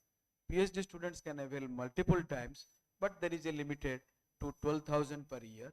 They can avail that to and fro travel fare. Then second one, outstation research allowance or support at the rate of 5,000 per month for a maximum period of 5 months for PhD students and 3 months per master students. So the fund provision is rupees 10 lakhs. Nodal officer here is Dean PGF cum DRI. Probably. Madam Koile, what is the progress?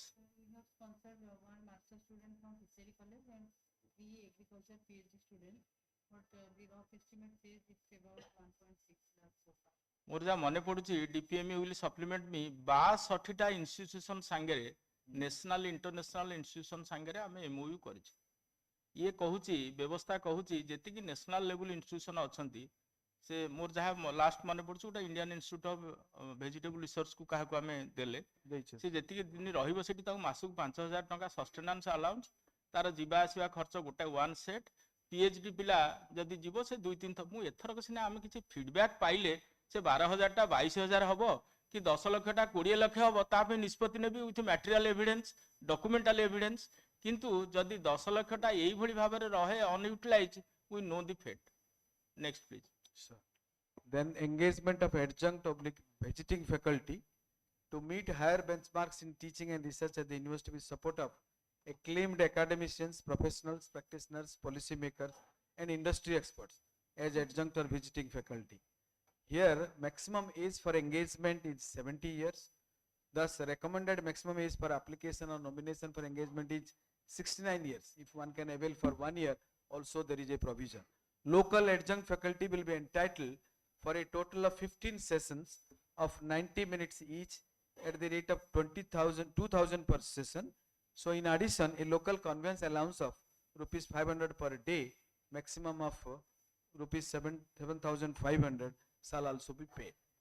So the outstation adjunct or visiting faculty may be engaged for 1 week once in a year, will be allowed for a maximum 3 sessions per day at the rate of 2,000 per session, subject to maximum of 30,000 per week. The faculty will be allowed travel expenses limited to economy class airfare in the shortest route and accommodation in OUT guest house. So fund provision will be rupees 11 lakhs. So we can take advantage of Dean this PG कोहंतु कोन what is the progress made quickly madam We have identified all the cutting edge areas and distribution also has been made to all the colleges and they have been asked to submit the proposal maybe in 20. Dean माने मो बा पटे डाहण पटे अछंती कोहंतु के दिन लागबो तांको proposal दवा पे ground work has been made by the dean PG so CIT रो आमे प्रपोजल पाइचे समस्तकर कोटा निर्धारण मध्ये हेची आ एरिया मध्ये आइडेंटिफाइड हेची in a long list but dean has to take a decision से बायोटेक्नोलॉजी रे एडजंक्ट प्रोफेसर डाकिबे कि बायो बॉटनी रे डाकिबे कि कोथरे डाकिबे it is up to him so sir माने कहंतु जे केबे सुधा एटलीस्ट 31 डिसेंबर सुधा सर तो ऑलरेडी आमे होमवर्क करि सारिचे 31 डिसेंबर सुधा हेई परिबो फिशरी आसलानी ना कोन खुंटिया सर कहउछन पठे दियंतु सर हां दिया हे गलानी ठीक अच्छे डीन टे देखी देबे हेइथिबो ट्रांजिट रे थिबो मु एबे आमे डिबेट करबा नै किंतु रादर आई अर्ज अपन जे एटार ग्राउंड वर्क हेई सारिची एवं आपण पठेले आमे बाहरु ए आज सकाळे जोटा को सुभाष साहू सर कहउतले जे आमको यूनिवर्सिटी की आम यूनिवर्सिटी के अन्य माने सिना कि आसिले जानिबो तार जो प्योर परसेप्शन खाली 60-65 चिट्ठी किए लिखिदेले जे हेई जो से कथा नुह दे शुड बी इन्वॉल्व से आसीबे रहिबे खाइबे एवं गेस्ट हाउस रे रहिबे पिलांक सारे इंटरैक्ट करिवे आम लैबोरेटरी फैसिलिटी देखिबे then pure perception will be enhanced so please cooperate we have the required provisions also next please sir abroad na national. So fifth one is engagement of professor of practice. So here also to bring in distinguished practicing experts in agriculture and allied sciences. We have many agri entrepreneurs, those who are agri business owners, those who are in Odisha, where you can take the advantage of their expertise by exposing them to our students mostly. So maximum age for engagement is 70 years. Thus recommended maximum age for application or nomination is 69 years. Local professor of practice will be entitled for a total of 15 sessions of 90 minutes each, rupees 2000 per session. In addition, a local conveyance allowance of 500 per day, similar to the earlier one. The outstation professor of practice may be engaged for once in a year, will be allowed for a maximum of 3 sessions per day and subject to a maximum of 30,000 per week. Then the professor of practice will be allowed travel expenses also limited to economy class airfare and accommodation in OUT guest house. Here also the fund provision is rupees 11 lakh. Nodal officer is Dean Extension Education. कौन तो Dean Extension कौन progress है?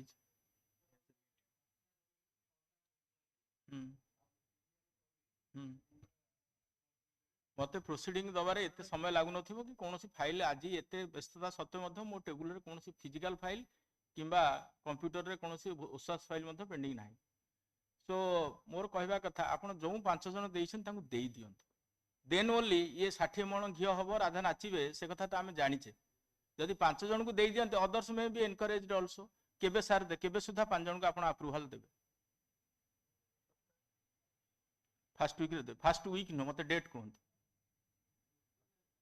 3 please be noted स्वागत 3 जनवरी सुधा whatever proposal if I am happy if it is 1 2 5 7 9 limited to the budget आपण जति दबा कथा दियंत if it can be given by 3rd of January okay thank you so sixth one is incentives or support for publication fee for high value publications here to encourage the faculty for high value publications for improving the quality of research of the university as well as the ranking at national and international level. So the continuing faculty members and scientists, both of the research and extension of OUAT, will be eligible for incentives. The publication by the teachers and scientists in Scopus Index journals with NAS rating 8.0 and above, Thomson Reuters impact factor 2 and above. The research work must have been conducted at OUAT. The publication fee will be reimbursed as per actual, subject to maximum limit of rupees 20,000 per paper, per teacher or per scientist. One faculty oblique scientist will be given the benefit once in a year. For students' research papers, the chairman or co-chairman advisory committee can apply. There is a fund provision of rupees 7 lakhs. Here the nodal officer is Dean PG. Madam, how far we have progressed? कौन chief librarian sir कहंतु? Only claim out of 7 lakh. कौन कहीं publication आमे करू नहीं where things have gone wrong yes Durga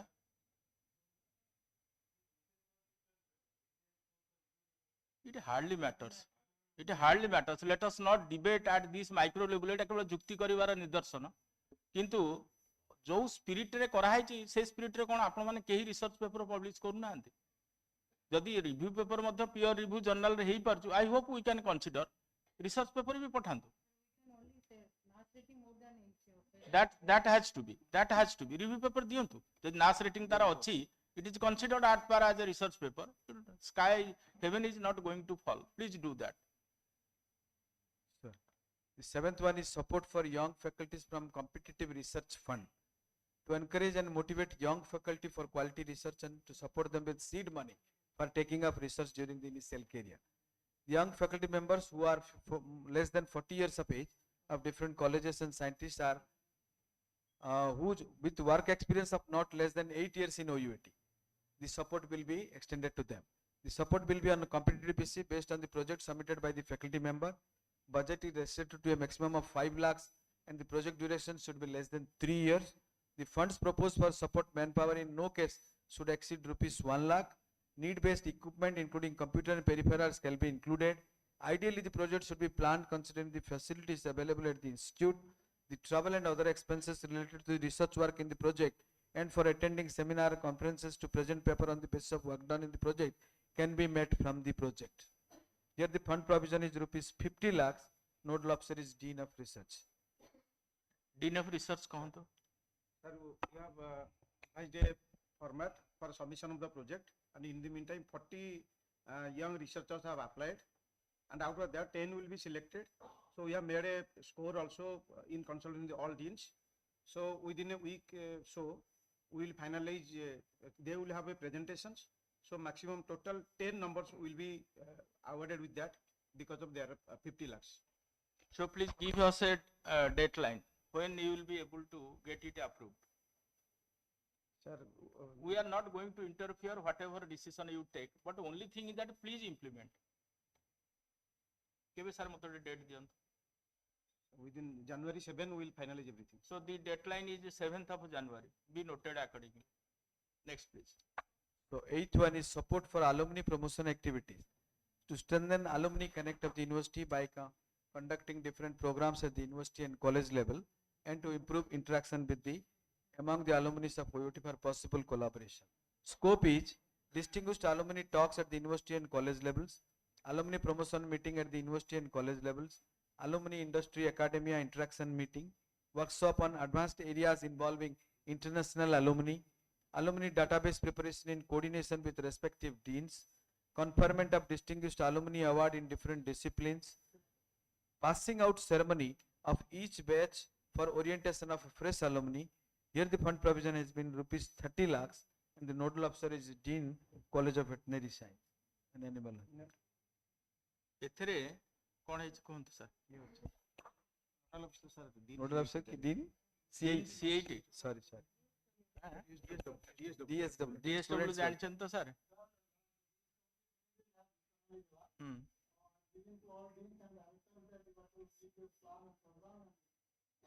AE area गुडा टिके आखि पकांतु ये मते लागुची हमर पासिंग आउट सेरेमनी माने माने फेयरवेल फंक्शन भी एथरे हेई करा जाई परिबो ओरिएंटेशन फंक्शन मध्य करा जाई परिबो you see the broad spectrum चांदा आदाय करी करूथिबा नहले जेनेतन प्रकारन करूथिबा आमे ए बेनिफिटटा काहे कि न नबा किंतु मु भाबुची to go unilateral I will be happy if DSW can allocate funds to colleges looking at their strength and volume of work or the student and staff strength आपण सीधा कहंतु एग्रीकल्चर कॉलेज 3 लाख नौ कि वेटनरी कॉलेज 5 लाख नौ कि fishery college 2 lakh now please allocate on your own and accordingly take the vice chancellor's approval and please submit the requisition form. We will release the fund, then we will see how much you spend, how much is left.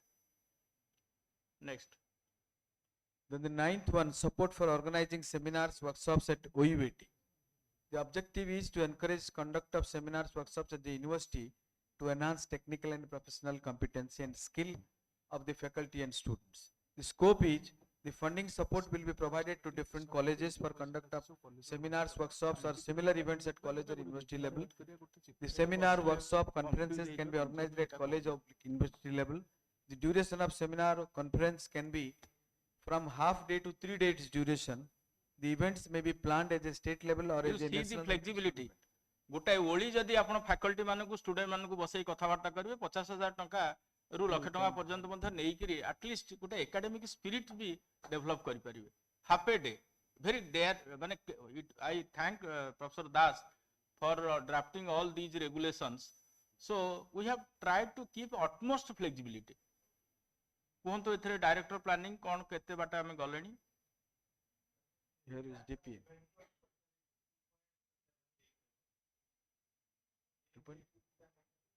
सबु college रे college level seminar symposia कले मध्य आपण माने पैसा नहीं परिबे आसच हम करूचे एमती जे किछि करना से कथा no only thing that you have to give a proper shape size and also the kind of work plan so that it is suits to the requirement ठीक अछि लक्ष टका दियंतो नेक्स्ट ईयर को हम फेर 2 लाख भी करि परिबा 5 लाख भी करि परिबा एपर कि कहा को जने रिनाउंड लोक एठिकार मु भुवनेश्वर फैकल्टी डीन मान को कहूची आपन थीसिस एग्जामिनेशन करिया को आसिला को सकाळ ओली थीसिस एग्जामिनेशन सारला परे आफ्टरनून रे जदी फैकल्टी लेवल गोटे जे वर्कशॉप सेमिनार सिम्पोजियम करिवे आपन भी एठु 50,000 टका नै करी आराम रे पिला मान को बसई करी मधे you can have a scientific deliberation next Sir, this is all about the 9 provisions. Anyway, ये conclude करिवे रितुन conclude करिवे ना कि please conclude.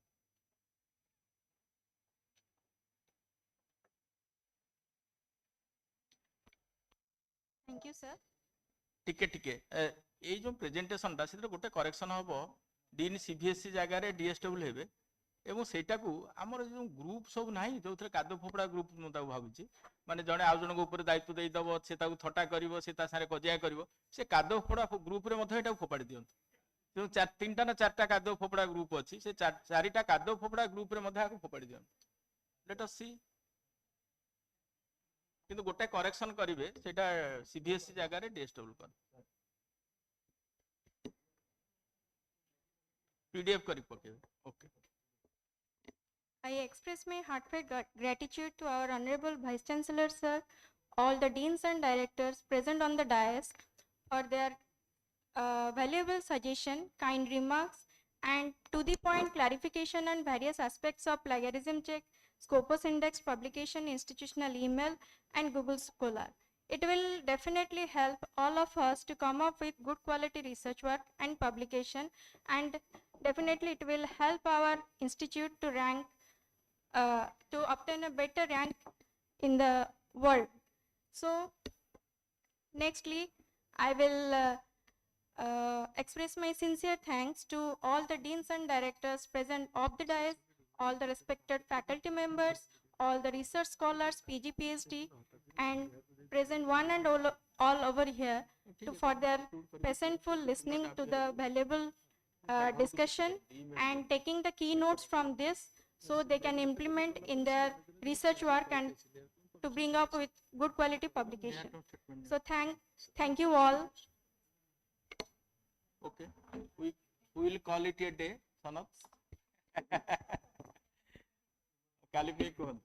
And tomorrow we will assemble here for our next session, session 4 of this meeting by 10 a.m. Sharply it will start at 10 a.m. केतेटा news article बाहर छी मु जानने my friend and colleague doctor Sanat Mishra whether he has posted it in that कादो फोपड़ा group or not.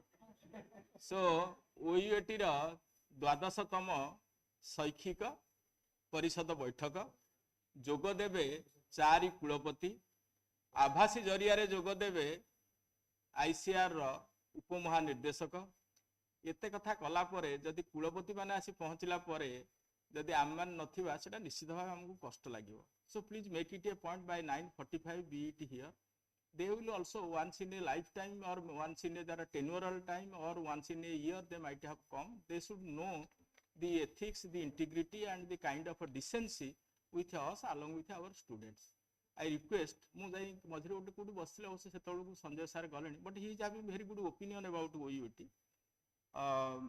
तेणु मु समस्त को रिक्वेस्ट करी 9:45 सुधा विल बी हियर काली जहाँ शेड्यूल अच्छी से अनुसार करवा